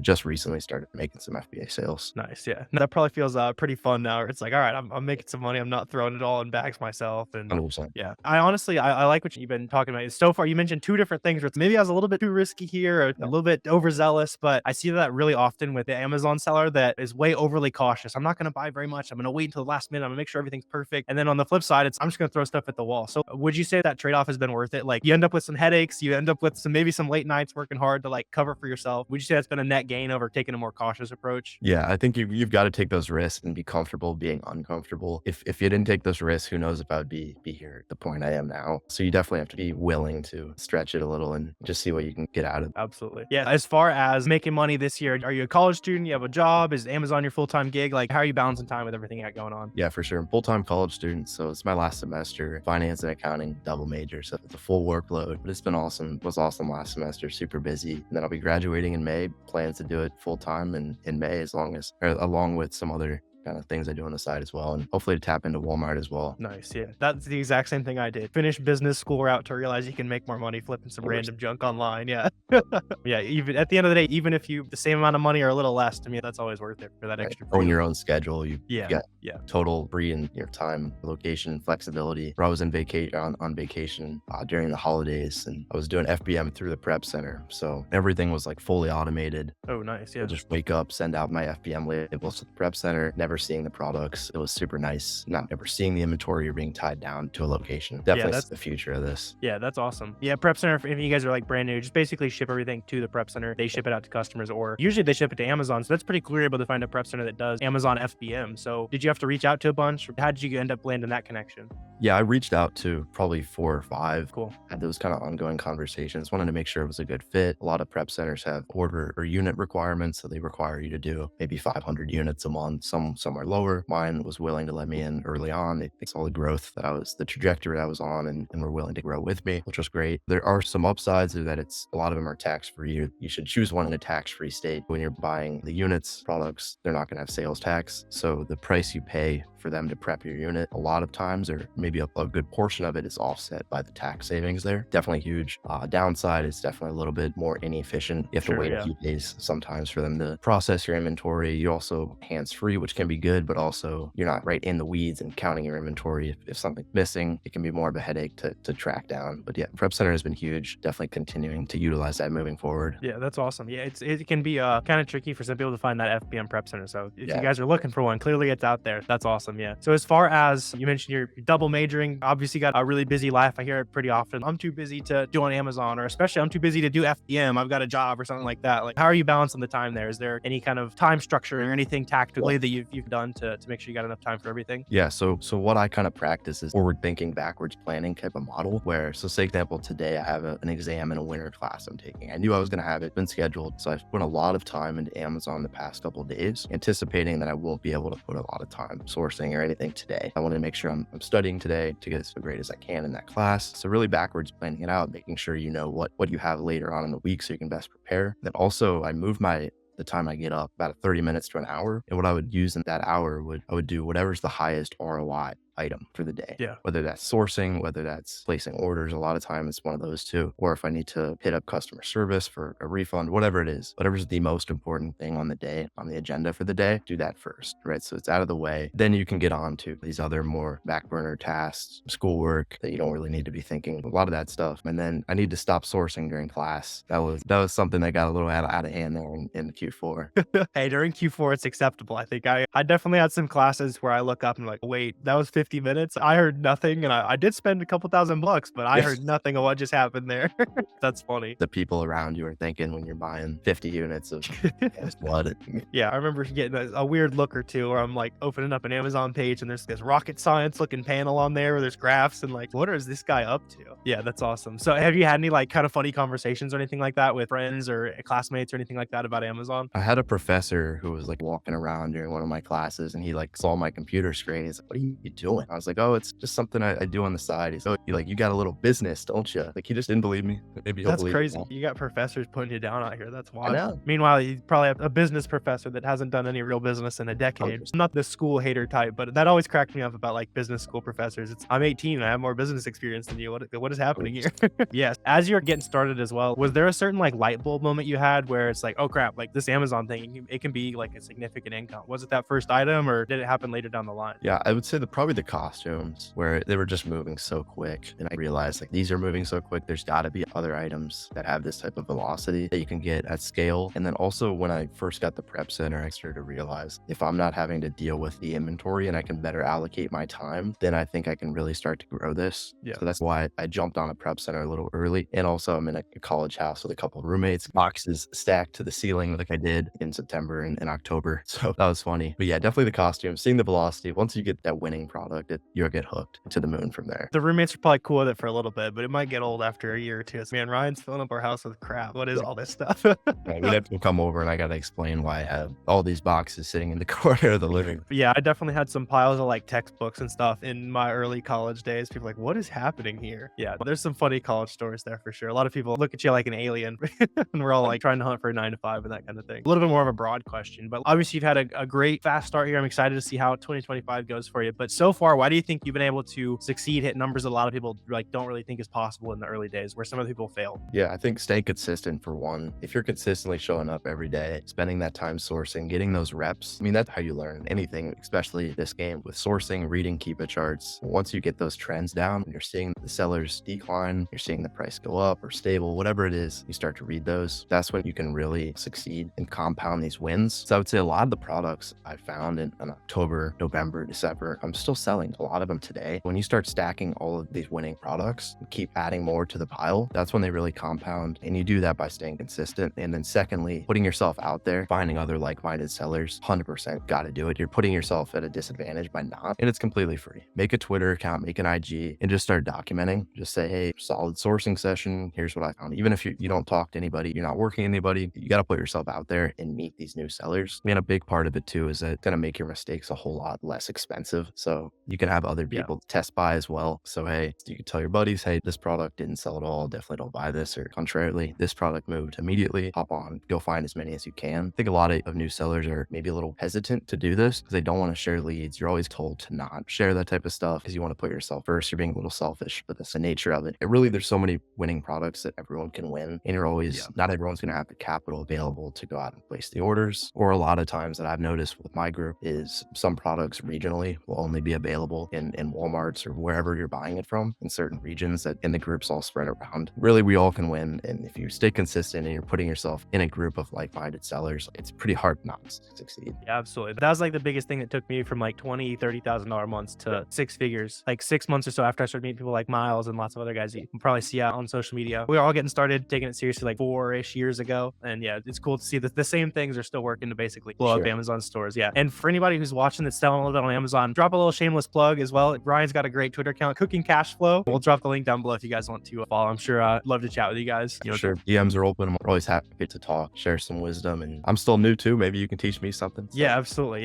Yeah. Too much growth to be had, especially just like on a personal level. Like I've made some of my closest friends through Amazon, like just more fun in your personal life. Like no one's going to be peer pressuring you into be like, you only bought 10 of that. Come on now. What are you doing? Like you're buying 50 or you're a loser. Like you got to get a little bit of that going on. That's awesome. I'd compare it to, I played a lot of video games growing up. It's very similar to hopping in like an Xbox party, all your buddies playing a video game, but instead of you're making money now. Right. So, yeah. A little bit more productive. What was your game of choice growing up? I played a lot of sports games, played a lot of NHL, Madden, 2K. and played some Call of Duty. Very and nice. More Yeah. recently, Yeah. Fortnite, Warzone, that type of stuff. High school days, but That's funny. So you mean to tell me that you can play video games every now and then and still make money? Is that what you're saying? yeah, you can. Not that much. I had to tone it down lately, but only a couple Yeah. times a week. Yeah, that always cracks me up seeing like the wake up at 5 a.m., work every hour of the day. What can are you still have living fun. for? You got to have a little bit of fun, man. Yeah, absolutely. So obviously you've been able to hit pretty decent scale so far. We'll talk about your goals here in a second as well. But what do you think what are those things that allow you to really scale a business where it seems like you can just buy 5 of this, sell 5 of this on Amazon and so on? A lot of people would look at it and be like, you really scale that to big numbers? Like, how does that work for you? Yeah, I think when you start to delegate your time. So I mentioned that the prep center is huge. If you're not packing orders, because I realized how much time I was spending picking up orders, because I don't live in the way my housing, like neighborhood set up, I have to go to the package center to pick everything up. So it was a pain to drive over there and bring everything over. Then you have to unpack. So spending a lot of time unpacking orders. So delegating that time to the prep center and then reallocating that time to be able to source, to be able to manage the business. And then some of the kind of next steps I'm looking for here in early Q1, hiring a VA, so a virtual assistant to help out with some admin tasks, again, to delegate my time, free up a little bit more of it, because as you scale, more time is going to get consumed. That's just how it works. Then also bringing in one of my buddies here soon as my buyer. So he'll be just following the orders a few hours every week, just a super easy task to help him out, get him some money and take a little bit off my plate. So delegating is really how I see this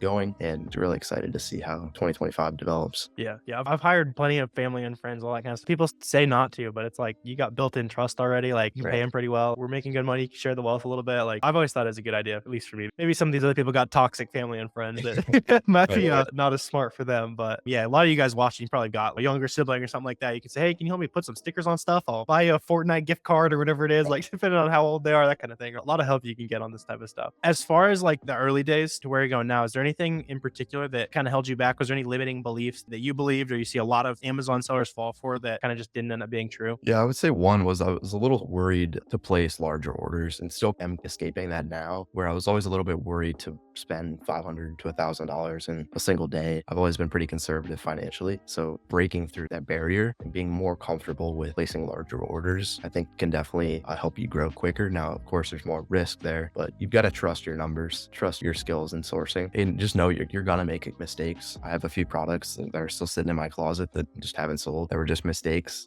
but you can always liquidate them or donate them. There's ways around it, and don't be afraid to make those mistakes. It's how you're going to learn. Like kind of Warner mentioned earlier with writing a few sentences on why you bought it. That was a big thing early on. I kept a spreadsheet that I tracked all my purchases in, and then one of the columns was 1 to 3 sentences, like why did I buy it? What's the velocity looking like? What am I reading in the chart that's leading me to buy this? Are sellers going down? Do I think the price is going to rise? Like those type of things. So then you can look back and see, was I right? What happened? Yeah. Because one of the big mistakes I made was FBMing something instead of FBAing it, where the chart looked great. I looked back at my notes, everything looked great, but the buy box was fully FBA instead, and I was trying to, so I just couldn't get those sales. But yeah, just be comfortable being uncomfortable, and that should help you grow to start. Yeah, that makes total sense. I was definitely like that. When I started selling Amazon, like, I gotta spend $40 on software to make money. You gotta separate the business from the personal finances. I'm still probably a little bit too cheap personally, but as a business, $1,000 looks good. I'll in a heartbeat if it seems like it's gonna have a good ROI and everything like that. It's definitely funny. You gotta have the business mind and the personal mind, even if it is smart to be frugal in some places. Yeah. I'm gonna have you call your shot a little bit too. What's your goal for 2025, sales wise, profit, anything like that? And what do you think's holding you back from that right now? Yeah, we're going 600K for the year, 150K profit on that. And I wouldn't lie to you if I had that 1 million mark in the back of my head. We'll see. If we can push for it, we'll make it happen. But I think 600K is a fair goal. 150 profit. I think holding me back, right? It's going to be time. I think college student, that's why I'm trying to delegate. I do probably have the most free time right now that I ever will if I were to go to a corporate 9 to 5. So don't think I don't have a ton of time. But I think as you really scale, I think delegating is the main way to do it. So that's why I'm putting the systems and people in place to enable that growth. So excited, really excited to see how this develops. Yeah, we'll have to do a follow-up video next January, see how it ended up on that goal. That's awesome. Sure. You definitely can though. I remember my senior year of college, right about the same time I did 619 in sales that year. I had a couple years, I had 2 years, maybe 2.5 years experience at that point. So a little bit of experience advantage, but I'm confident that you can crush it. I'm excited to see it. Yeah, absolutely. Just to wrap us up here, for that guy or gal they're watching, they've got $100 in sales or they got $0 in sales, they're trying to get started. What is like that one most important thing they can do today to get more serious about this? Yeah, I think prioritizing what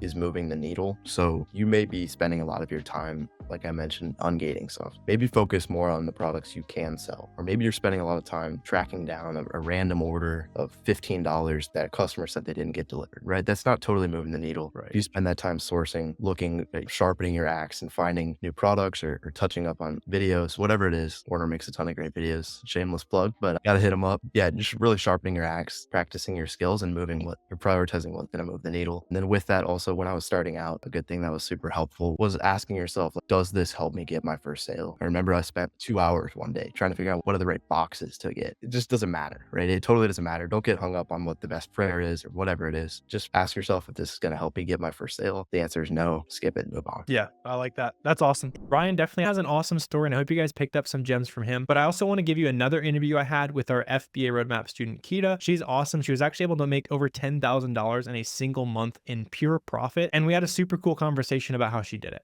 Hi, I'm Kita. I live in the Northwest Arkansas area. And back in 2021, I was searching, like how to make money online, and Amazon came up, and I got an ungating guide and just got started scanning retail arbitrage. Sweet. Yeah. So fellow Northwest Arkansas, go Hogs, right? Like Yes. all that.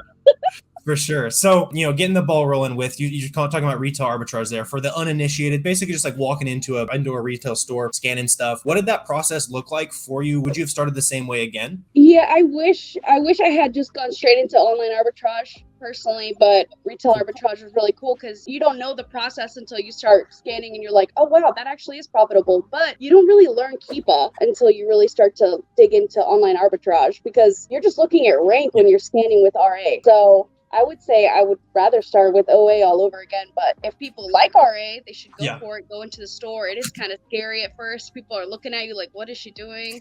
Scanning on the shelves. I'm like, don't worry about it.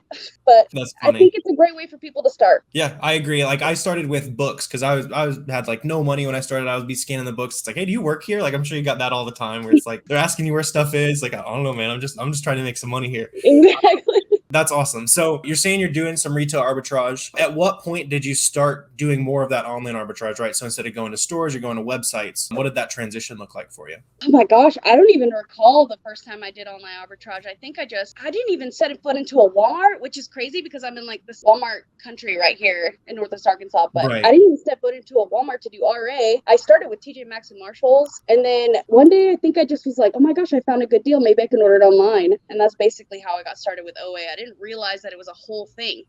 Everything that I had watched was all RA stuff and getting ungated and grocery and toys and all this stuff. So I spent a majority of my first 2 months getting ungated on a lot of things. I could have saved a lot of that money and just picked one thing. But OA didn't come in until probably 6 months ago or so. Gotcha. So the OA kind of 6 months ago you're doing, and how much you doing in sales right now? I'll let you brag on yourself there. Okay, thank you. So I've been averaging about $20,000 a month in sales with a margin about 20%. But after I started Keepa Product Finder, zero competition, last month, that boosted my sales to $35K, and I did a little over $10,000, which my margin was at like 30%. It was insane. You just get lucky sometimes, but if you put in the systems in place and everything, you'll find the product that you want to make that big money. So yeah, that's super awesome. Like 30% margin in OA, especially doing groceries, that kind of stuff is crazy. So awesome, you're able to take advantage of that more advanced sourcing strategy. I assume was that maybe some of the stuff you're stumbling on in the roadmap to unearth that? Yeah, exactly. I did the KPF zero competition sourcing method. I was like, oh, I'm gonna give it a try. But everyone always does it for shoes and clothes. I'm like, why don't I just try it for grocery? I got so lucky. Yeah, that's awesome. So there's plenty of gold to be digging for. So go watch that video after the roadmap also. But yeah, like backing up a little bit. So, finding that success on Amazon. When you first started Amazon, why did Amazon stick out to you? Obviously finding success now, but why did it stick out to you? Is there anything in your background that made it easier for you? No, not really. I just have never wanted to work for anyone else. So it was kind of like, what am I going to do with my life? Because I want to be a business owner. And so I worked in the restaurant industry forever because I was like, well, what else am I going to do until I figure it out? Started multiple businesses. I did private bartending business, which was great up until COVID. I worked actually with an MLM company for a while thinking that was the goal, but that didn't work out. I was like, okay, I got to find something to do, of course. And that's how I stumbled over Amazon. And I was like, okay, whatever. I'll make a couple $1,000s. This is insane. The level, like, sky is the limit.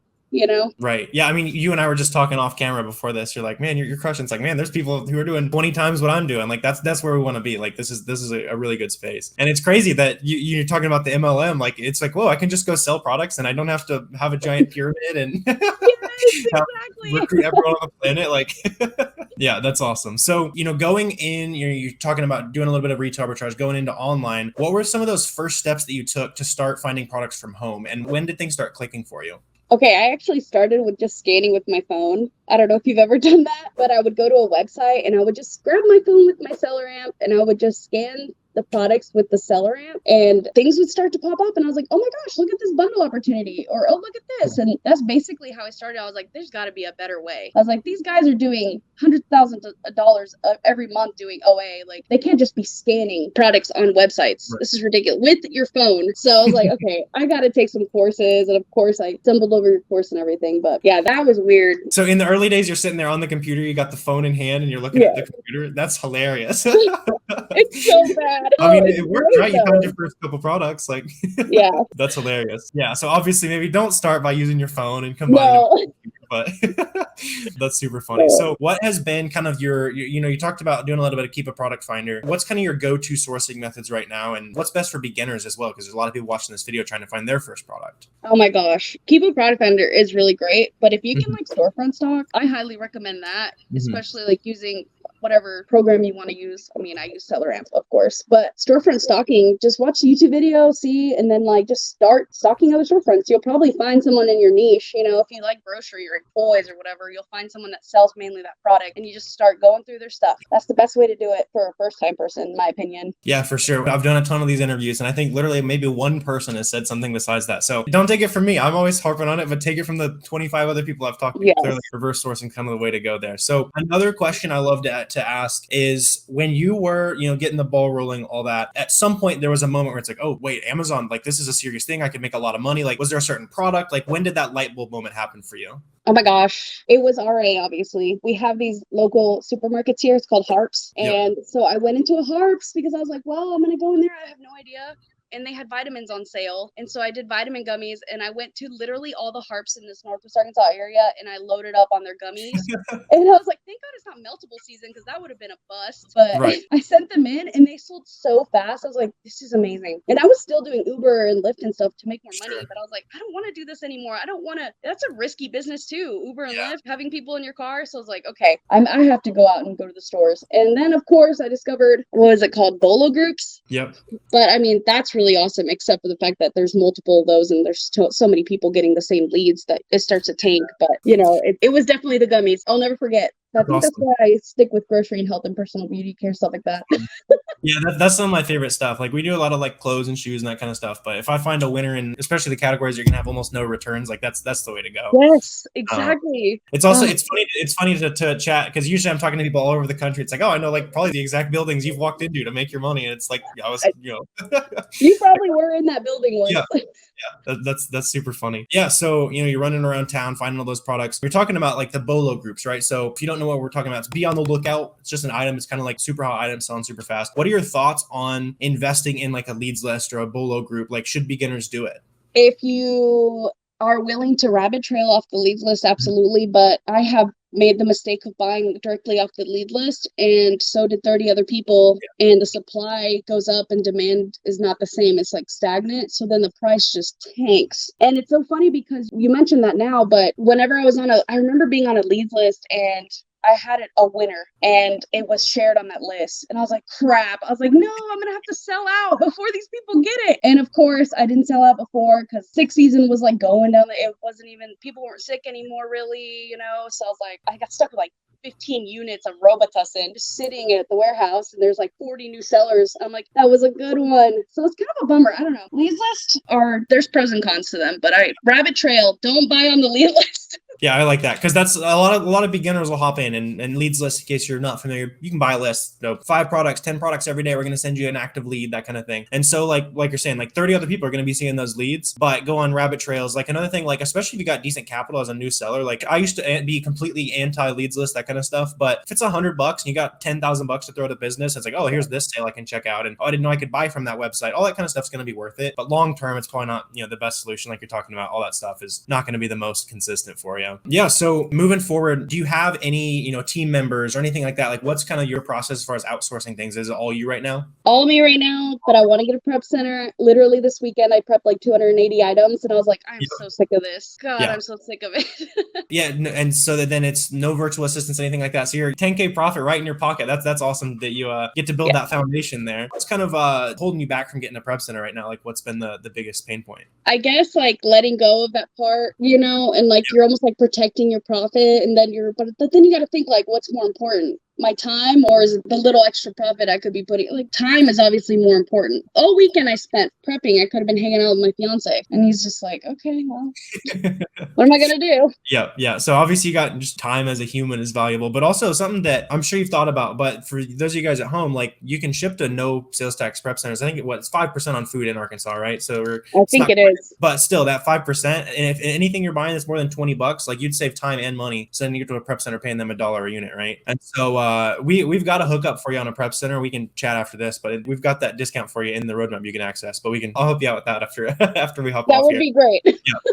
For sure. So yeah, getting that prep center. Basically, if you guys are unfamiliar, we can just ship our items to them, and then they send it to Amazon for you, so you can focus your time, that kind of stuff. And the other thing I would ask you, like, are you spending time like putting stickers on things when you got money sitting on the sidelines, like you can be buying some more profitable stuff? Yes, absolutely. Yeah. So that's like the other check mark, right? So you're paying sales tax and you're spending that valuable time putting stickers on things. You could pay somebody, $1 a unit, right? So I bet you'll scale a lot once you do get that prep center. That's going to be so good. I'm so excited. For sure. So what is, obviously working on that probably first, what's your vision for the business long-term? Like there's a lot of different ways you can take Amazon, right? So you want to do wholesale, you want to outsource it all, you want to hustle hard. Like what's your vision for the Amazon business? So I actually attempted private label last year, failed miserably.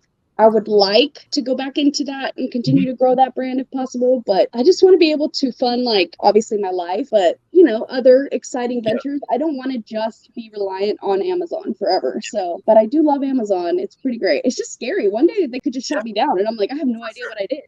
So speaking of that, do you have a lawyer on retainer? Yeah, we do. Okay, cool. We do. Yeah. Do that. Cool. Yeah, I can get you the name as well after we hop off here. Yeah. Like you're talking about, like Amazon's great. Like we'll be totally transparent, right? Like Amazon, they can shut you down in a moment's notice if they really want to, right? It's a cash machine, all that kind of stuff. It's not your end all be all. So I like that you're thinking about going into private label, and even then that's Amazon dependent, but you can get your exit, that kind of stuff, build it out onto other websites. Like what was the private label product that failed, if you don't mind? It was a coffee grinder.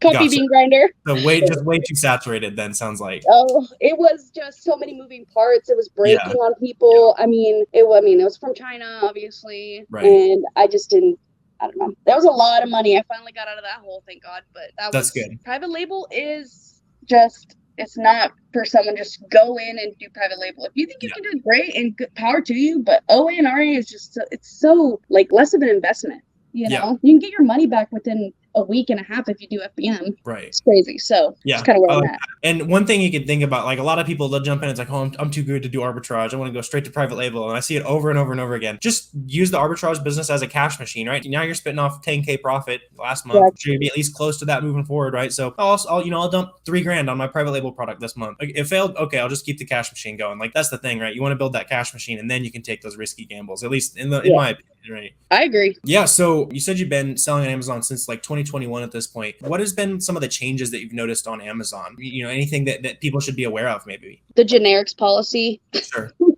That's been huge. I remember people used to jump on those listings, no problem. But now it's like a consistent error and being brought up in the Discord group. I'm like, yeah, dude, you can't sell on it. Sometimes you can, but either way, you should just avoid those listings anyways, because they could probably be taken down tomorrow. But that is the biggest thing I've noticed since Amazon's transitioned. I don't really know about anything else. I feel like everything's pretty similar. I don't know if you noticed something that I did not, but from 2021, it's been what, 2 years? Yeah, I don't think I've really noticed anything. A lot of people think like the sky's falling, like all that kind of stuff. So it's good to get that perspective, right? You talk to people over and over again. I've been in for 2 years. It's still good, like all that kind of stuff. The generic nugget is pretty good there, right? So if you guys run into a listing that says brand generic, that means like anyone can edit the listing. It's kind of the wild, wild west. So I'm sure you've made the mistake of listing on one of those, and usually a good idea to avoid it because the listing can get deleted, all that kind of stuff. So yeah, be a little bit careful with that. And then something else that I kind of want to get into, right? Is like, so somebody's watching this video, she's doing 35 grand a month. That's awesome. That's where I want to be. But what's holding you back from 50, 100K a month right now? Like that's the question I think a lot of people would have as well. I think I'm scared to spend the money. I have been holding myself back. Of course, I do test buys still. And I'm like, why am I still doing test buys? I know how to read a keep a chart. I know what to look for. But it's like scary. Like you're spending a lot of money on inventory. What if it fails, you know? But then you're like, yeah, I lost $500, but tomorrow I'll make $1,500, you know? So yeah. I think that is the scariest part is putting more money into it. So for sure. Yeah. I mean, and you've seen it, right? Like it's just building that confidence. And all of you guys watching this video, it's going to be like, I'm not going to jump in and buy 100 units of something. That's fine. You got to test the concept, like all that kind of stuff. But I know for me, like at the sales level you're at right now, the biggest thing was just building that confidence. And you know that I can see it in your eyes. And it's like, yeah, I know. It's like, so whenever you're finding those big, massive winners, I would encourage you to 2x, 3x the sale amount you're going to buy there. And I bet it'll go pretty well for you. That's what I did. I literally did that last month. I was like, oh my gosh, I have to find this product everywhere. And I literally signed up for like emails, like, okay, email me when it comes in stock. Email me. And I'm getting like messages from Swanson and all these places. And I'm like, let's go, baby. Yep. And then it like doubled your profit, right? Like you're talking about. Yeah, that's awesome. Yeah. So one other thing I want to touch on as well is, the value of making some friendships, making networking connections. Is that something you're taking advantage of in your business? Absolutely. I was very lucky to meet some girls in a bolo group that we were in together on Facebook. And one of the girls reached out to us and said, hey, we got these couple girls. You want to join us? I was like, okay. Like didn't know what to expect, but that has 10x my business 100%. Meeting people and we share leads with each other. We're not like, it's really great. So highly recommend. That's something I think a lot of people, I'm harping on it all the time, obviously, but like a lot of people, it's like, oh, this is my business. I'm not sharing anything. But like as soon as I started sharing info, like everything, 5x my business, probably the same exact thing for you, right? Absolutely. So for someone who's trying to go out there and make connections, I know you're doing a little bit of social media, that kind of stuff. Like what should someone do to go make the, a couple, just, you'll need 2 or 3 Amazon friends. What would you do if you had to do it over again? Well, try to be helpful. If you're in a group or something like on Discord, if you know the answer to a question from your experience, which it could be like, oh, this is what I thought the answer was. You could still, comment on something. Sometimes people will comment like, what am I supposed to do? Because they live in Arkansas too. And I'm like, oh my gosh, I live in Arkansas. I can help you with that tax thing because I asked that same question and now I know how to do it. So it's really just connecting with people through any type of social media, the Discord groups for sure, and post your sales, post your like shipments. People are inspired by stuff like that. So post your stuff. Like, don't be scared. It sounds kind of braggy whenever I post really good margins. I feel kind of bad, but at the same time, like I freaking worked my ass off for that. Oh, I mean my butt off for that. Okay, so I'm like, I want everybody to see. And of course, people have reached out to me. They're like, "What are you doing?" I'm like, "I know KPF." Yeah, that's awesome. And yeah, it's not bragging, right? Like you're talking about. It's like it's putting in the hard work. It's proven that, hey, I'm shipping stuff out. Hey, I sold 35 grand this month, and that's going to attract people to you. I think that's what people get wrong about social media and that kind of stuff, is that you have to make videos like Fields of Profit does, right? Like, these are the best 3 categories. Like, no, it's like just share your journey, right? And you're going to find other like-minded people, and I'm sure you're already having those connections. But yeah, and if someone is watching this video, they're really clicking with their story, where can they go reach out to you? Maybe ask you a couple questions. Well, I just started an Instagram account and posted my sales for rolling 12 months, but you can go to Kita FBA and it's on Instagram. You can reach out to me if you have any questions. So Sweet. Yeah. We'll put that link down below, especially if you're at similar sales level, you're looking for some people to network with. I'm sure you guys would love to bounce ideas off each other. Always good to make more of those networking connections. And just to kind of wrap us up here, you got, 1, 2, like what is those first couple steps? What's that one word of advice that you'd have for a new seller that's watching this video? $0 in sales. They've got $5 in sales, right? What should they go do to take action? Just keep trying. Just keep going, keep scanning, keep going on websites. Just don't stop, okay? Because if I can do it, anybody can do it.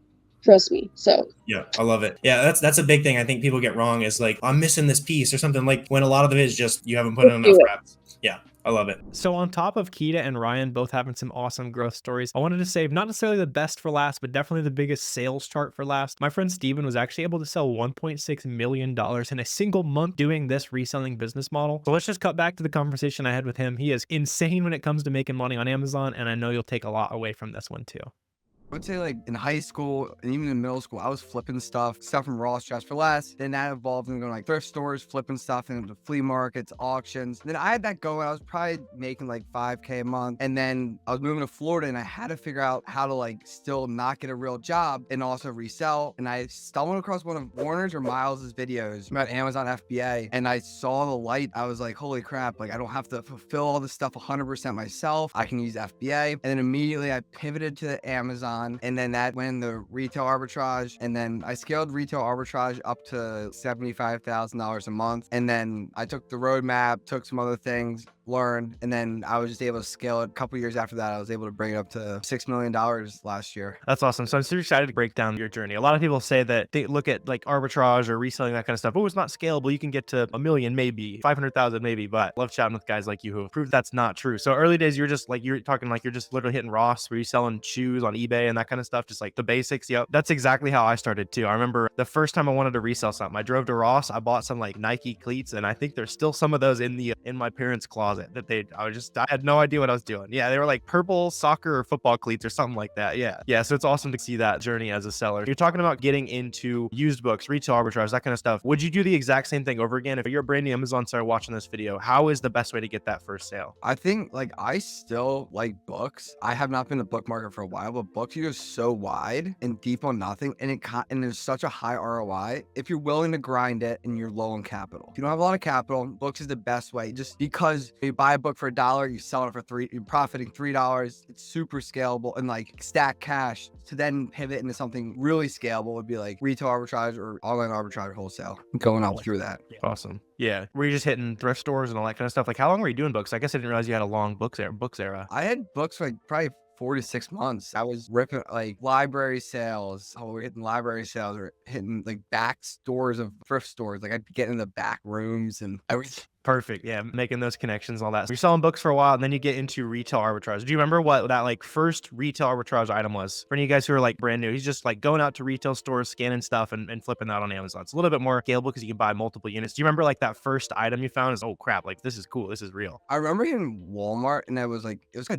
dud. And then I was watching videos, just grinding. Like I probably watched hundreds of hours, Miles, like at the start, just learning everything. And I stumbled across somebody's video about a grocery outlet, and I was like, I went there, I was like, holy crap, there's a lot of money to be made. And then I realized that there's 20 stores within about an hour and a half radius. I was like, all right, so if I can get 15 units from this store, 15 units from this store, now I'm sitting at 45, 50 units. And if I can do it across a ton of stores, like I can actually get volume of units. And there's multiple different products I'm getting from there versus going to a Walmart clearance where you'll find one or two of something. That's not really scalable versus I go into stores, I know exactly what I want. Like I'd be filling up pickup trucks, couldn't see out the passenger door, like the whole fun thing. But that's how I scaled up, was just hitting the same place over and over again at different locations. That's awesome. Yeah, the like the regional grocery stores and like kind of stuff that you only have in big cities, those are always good if you guys have one of those close to you. I know a while ago, like when I was getting really started with Amazon, people were telling me about like selling like everything bagel seasoning from Trader Joe's. That was one of the items because that was like really hard to find. Like people didn't have it. And I remember seeing some videos and that kind of stuff. So take advantage of those like local retail stores, that kind of stuff. Have you like had conversations with the managers, like trying to buy stuff in bulk as well? Like how deep did you take it? Oh yeah, I bought pallets off them. It's a retail store. I was buying pallets off them. Everybody knew me when I walked in. Like every time I go into the store, they're all independently owned and operated. So like I would ask, could I talk to the owner? If I talk to the owner, talk to him, like they would like, oh yeah, we have more of that in the back. Or hey, do you want to see this? This is up your alley. Another question I always ask them would be, is what are other resellers buying? The amount of times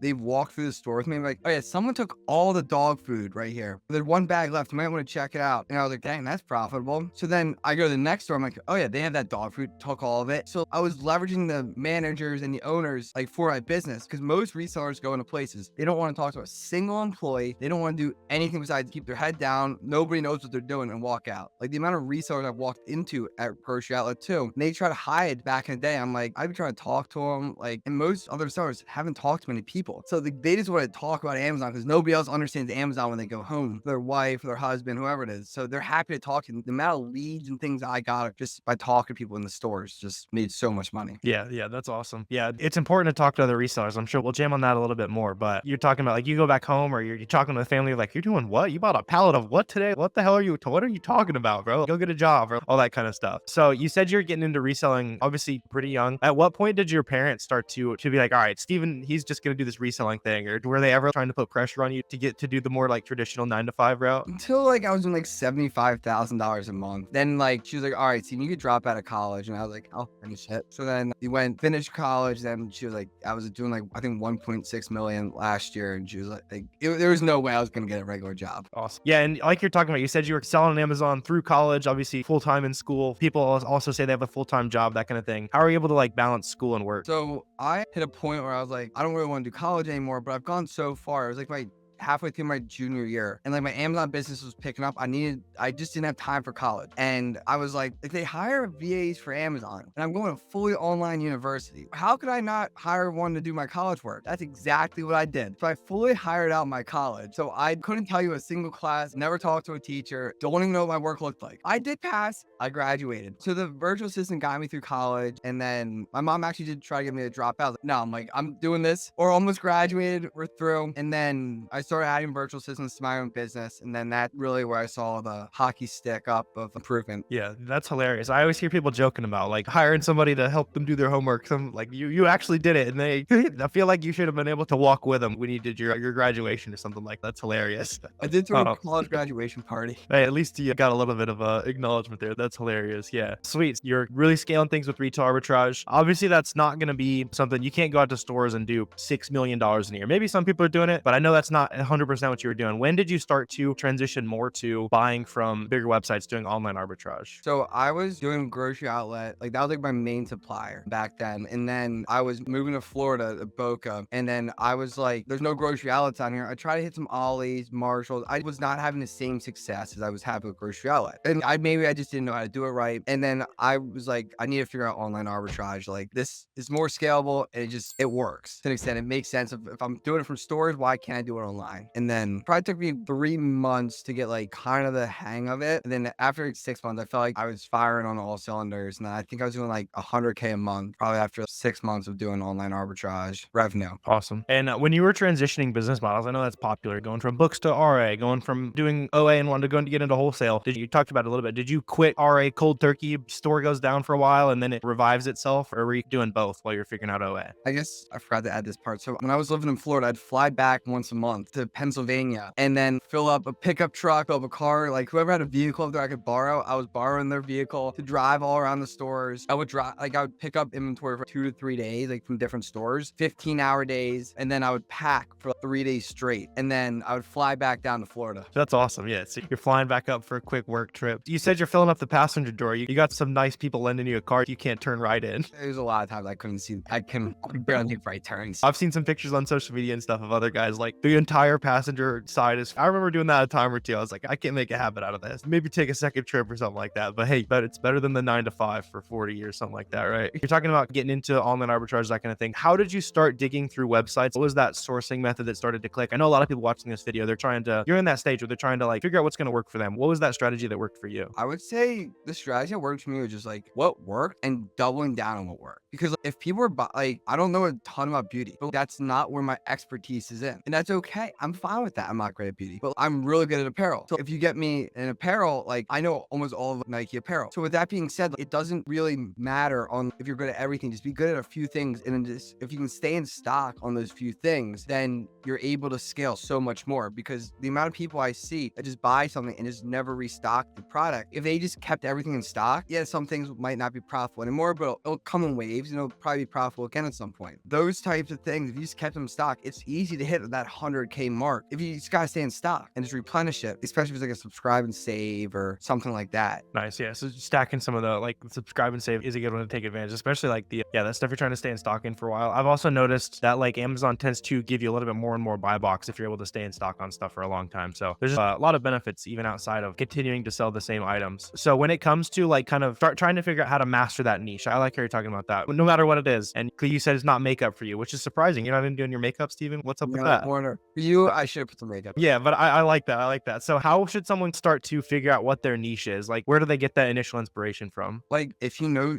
ask you like, where do you shop? What discounts codes you use? Like, that's just a starting point right there. Or talk to another seller to see where they're hitting, how they're doing it. Because a lot of times people will tell you how they do it. And if you're able to start with that and then you build out around it, or just like you find one thing profitable on a website with one code, probably other things profitable with that code. Just like a good niche and a good website. Like, everybody wants to get good at everything, like, especially with virtual assistants. I know we'll probably touch on that in a little bit, but with that being said, like, everyone wants to get good at everything. And like, I tell my team, I'm like, don't be good at everything. Be good at one or two things, but be the best at it. Because if you're mediocre at everything, you have no advantage on the market. Versus if you're really good at one or two things, you can exploit that so much more. Yeah, because you can look at the same item on multiple websites and be like, oh, I know $17 for this is too much, or oh, if it's 13 today, I gotta buy everything I can see. Like, you start to learn the type of things to go really deep on. And then I want to hit on virtual assistants, like how to make those beneficial networking connections. I know we talked about that a little bit. You're talking, go out and talk to the Amazon sellers, just see what they're up to. How did you go about starting to make those initial connections, and how should a new seller do the same thing? So my thing was, when I ran out of money, like the cards are maxed, like we're out of money, I'd go like full blown networking mode. I would just be firing DMs off. If I was doing like $20,000 a month revenue, anybody doing over $40,000 a month, like, hey, do you want to hop on a Zoom call? And just kept firing them out over and over again, because most people want to talk to you. They post on Instagram or something, they're doing more than me. I would reach out and ask if they want to do it, get on a Zoom call and source. Most people would. And like, I still have a lot of those connections today that first started. Like, maybe I don't talk to them every day, but I still know them. So you still see them. Like, I probably hopped on Zoom calls with like 30 plus people just to talk, source, and learn. And that's like, I think that really helped me, because sourcing with somebody you enjoy talking to, in a weird way, like dating almost, just seeing who you like to source with, who you like to hang with, as someone to build the business with. Because a lot of people, you outgrow them, you change and stuff. So you're always got to be looking for the next frontier of people, and also who you're working with. And that doesn't stop at any stage. Yeah, I like that. And like you're talking about, most people are down to talk. And I assume when you're saying like the credit cards are maxed, hey, let's get on a call, and you're showing like, yeah, like I can't buy this right now, but this is good. And they're like, oh, like I like Steven. I'm gonna show Steven some sauce next time because he put me on game. And it's literally that simple. It's just helping each other win. And it's almost like playing video games with the friends on Discord or something like that too. Like, you're just playing real life video games where everybody's getting richer. Yeah, it's way more fun because everyone's making actual money, not tokens. That's awesome. Yeah. For that first initial step, like, does someone need to have that social media presence? What did that look like for you to make those first connections so that somebody can do the same thing? If I was recommending, go to the bottom. My social media is still put zero effort into it. If I think it's something like, wow, all right, like I should talk about it, I'll put it on there and then call it a day. I'm a one-shot one. Like, I don't care. Who cares about your broke friends from high school? They're still gonna be broke in 20 years probably. Like, people who are actually making money are gonna show their, want to be in front of people, talk to other sellers, build. And that's the biggest thing, just like post, this is my shipment going out. Oh, I learned this today. Nobody remembers anything, how real it is. Nobody cares, nobody remembers. Just talk about it, and then you will find people who do care, who are in the same niche, that want to talk to you at the end of the day.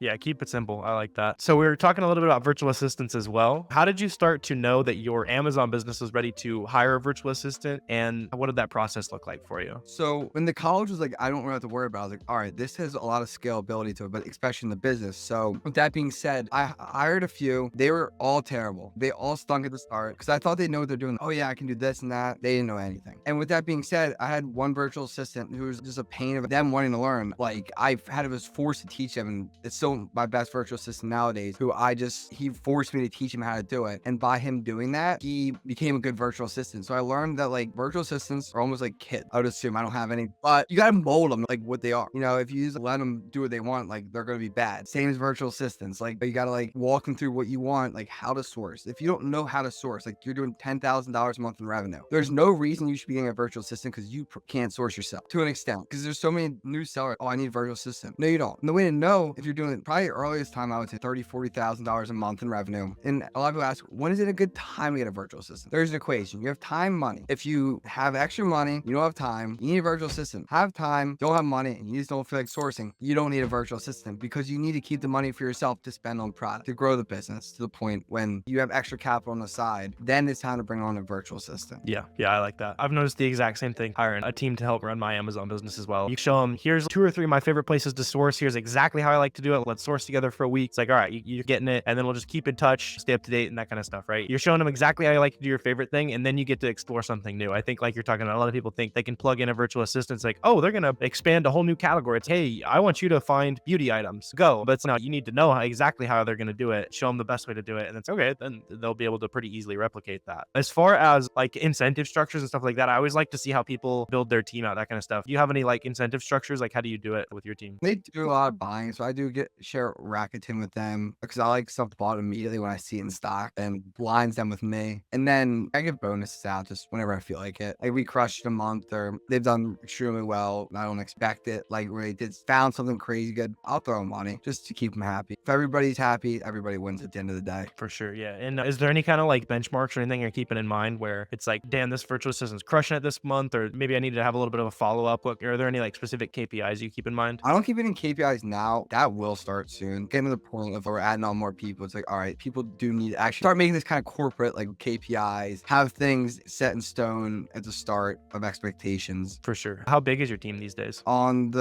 my business side, it's 2 VAs, so we keep it like pretty slim. Awesome. Yeah, you want to make sure you got just a team full of killers, basically. Yeah, I know I definitely had too many people on my team for a while. I was like, these people are adding all like 90% of the value, and these couple are really not. And so it makes sense to make sure everybody on the team is really pulling their weight. Exactly. And once you're pulling the weight, you got to reward too, because they're the ones who are really gonna treat them well, because another seller might want to, you know what I mean? You never know, or they get them happy. Yeah, for sure. Make sure they're paid well. They got clear incentives, clear goals, all that kind of stuff. Sweet. And as you've been scaling the Amazon business, that kind of thing, what is one thing that maybe you did really early days that you realized you had to stop doing in order for you to really scale? I would say prep. Prep was probably the number one thing, like outsourcing it. From the sales tax perspective, I think I was in Florida. I forget what the sales tax is down there, but 7, 6, something like that. Yeah. Yeah, and it was like anything like 20 or 30 bucks. I think it was like I'm paying money to work, so it was just easier setting it to a tax-free place where I'm not paying sales tax at all. So that was probably the number one thing. If anybody's looking for a prep center, I do own a prep center called Big Cat Distributions. Doing over 500 units a month. Feel free to reach out. I would say prep would be the first thing, and then everything else I feel like you can get if you just talk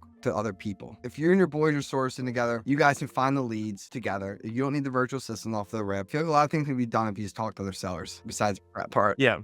No, I like it. Yeah. I'll leave a link down below if you guys are looking for a prep center. I've heard nothing but good things from Steven's Prep Center, and I like what you're talking about there. Like in my experience as an Amazon seller as well, the only two things that grow your business are buying products and talking to other people. And talking to other people is basically just something that helps you buy more products. A lot of people, they'll sit there and say, oh, I got to get ungated and 100 things before I'm like, what are you doing? Buy products, sell products, talk to people. Everything else is figured out as you go. A lot of people like tend to overthink things. And anytime I interview people like you and people who are like really scaled, that's all they're focused on is just how do I buy more products? The details come naturally. I feel like a lot of people try to make this stuff so complex and so like black and white. It's just if you act on the inside, a lot of it's just it's so much like less than everyone thinks. It's just like literally just buying and selling products. Find it profitable. All right, we buy it. It's just how it goes. It's like people try to like, I need to ungate 100 brands. No, you don't. Ungate one brand and make $10,000 a month off of it if it's the right brand. Yeah, exactly. So one question I like to ask everybody is, it feels a little silly with you, but I still want to go through the exercise. What do you think is holding you back from even bigger numbers right now? Like 10 million, 20 million. What's holding you back from that? It's probably capital will be the next onboarding capital, because that becomes an issue. You grow to like getting capital at a good price, good interest rates. That becomes the next frontier of fun things to worry about. Sure, yeah. Then you got like real business problems. That's like, you guys, if you're brand new right now watching, your problem is finding products. At some point, it becomes like having enough money to buy everything, and there's just too many opportunities everywhere. Do you remember like how long it took you to get to that stage where it's, man, if I had more money, like saying that over and over again? I've hit a loop for a while that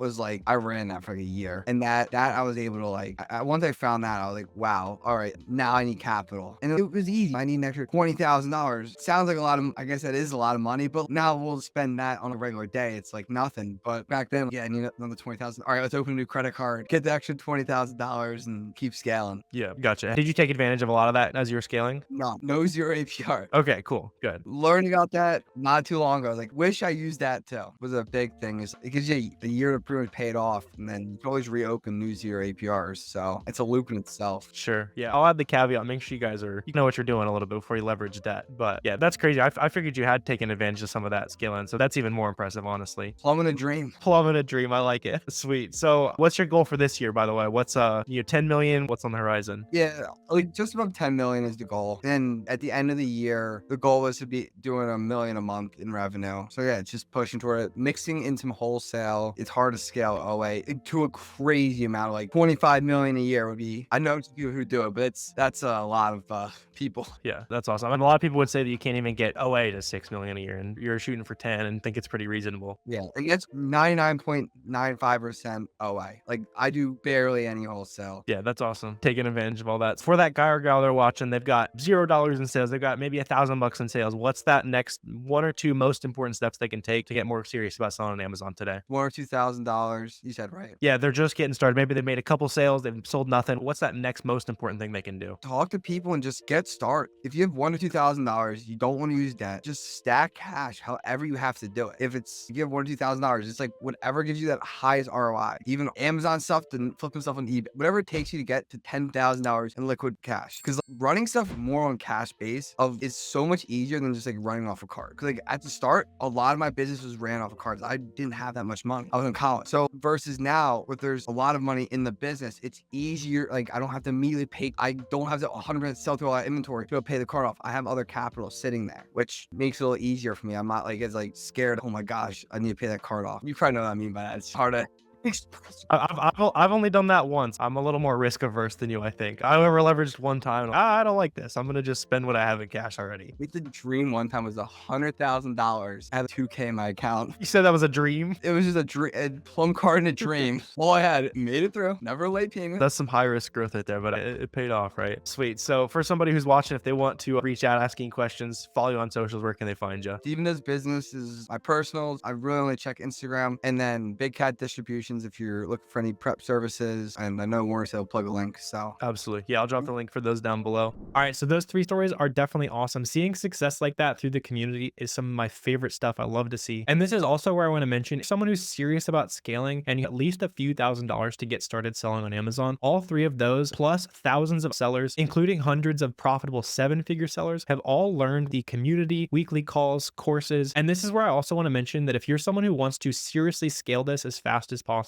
and you have at least a few $1,000s to get started, all 3 of those guys and gals, plus thousands of other profitable Amazon sellers, built and scaled their business using the FBA roadmap. The FBA roadmap is literally all of the knowledge that I've built after selling on Amazon for 7 years, with weekly support calls, one-on-one access to me, as well as all the templates I use to source products, train my employees, and manage all my inventory. I love delivering free value, of course, but I also have a lot of people asking for paid help. So if you want to join the largest and most successful community of online arbitrage sellers, you can check out the FBA roadmap down below, which, by the way, if you do hop in and get all the resources and it's not for you for any reason, you can get your money back within 2 weeks. Hopefully it should be obvious by this point, but I'm here to help as many people as possible, not make a quick buck. And in case you still have any questions about all the information we've broken down today, I also want to let you know that I go live on YouTube at least 3 times a week. I'm live every Monday at 5, every Tuesday and Thursday at 4 p.m. Eastern, and then I do go randomly live as well. And I know it's cheesy, but if you want to know when I'm live and when I'm uploading new videos, make sure you hit subscribe and then hit that little bell notification. I love seeing you guys pop in, ask questions, check in, and just say hi. Some of my favorite stories from over the year are seeing people hop into live streams, ask really beginner questions, and then suddenly 3 months later, they're talking about their sales, and a year later, they've quit their job. I can think of many stories like this. So if you want that to be you and you want some help, or you just want to come hang out, make sure you hit the subscribe and bell on this video. And tactically, if you're serious about making money on Amazon, making it this far, here's your next steps, right? Make that seller account today, get SellerAmp and Boxem today, try to find your first 3 to 5 products this week, even if you don't necessarily spend money on them while you're waiting for the account or whatever. Source products. That is the most valuable skill you can practice. Make sure you're also getting involved in the community. That is a free way to get involved, start asking questions, start meeting people who are doing the same thing that you want to be doing. Again, there's free Discord and a free Facebook group down below, and then you'll be ready to start testing those products via FBM and scaling them with FBA. So that's your next steps right there. That'll take you the next month or so, and by the end of that month, you'll have a profitable business. And potentially the most important thing I can stress to you off of all the stuff we talked about, that confident action wins. Time and time again, I see someone who's sitting there watching way too many YouTube videos, hesitating on test orders, waiting until the perfect time to start, and setting up bookkeeping systems that don't matter when you're making $0 so far, always losing to the confident seller who just goes in, spend $50 on inventory, they spend $500 on inventory, whatever they can afford to do, they simply do take the action. They don't think about taking the action, they simply do. So if that's something you find yourself guilty of in general as a person, this is not where you can do that. You have to be confident when it comes to making money online. Believe that you can do this, take the action, and you'll get there. And with all that said, it's time to execute. You have the full path from 0 to 10K a month. Now it's simply time to execute. Start today. I'm super excited to see where your business ends up. All of the free and paid resources you could ever need to build an Amazon business are down below. Let's get after it today.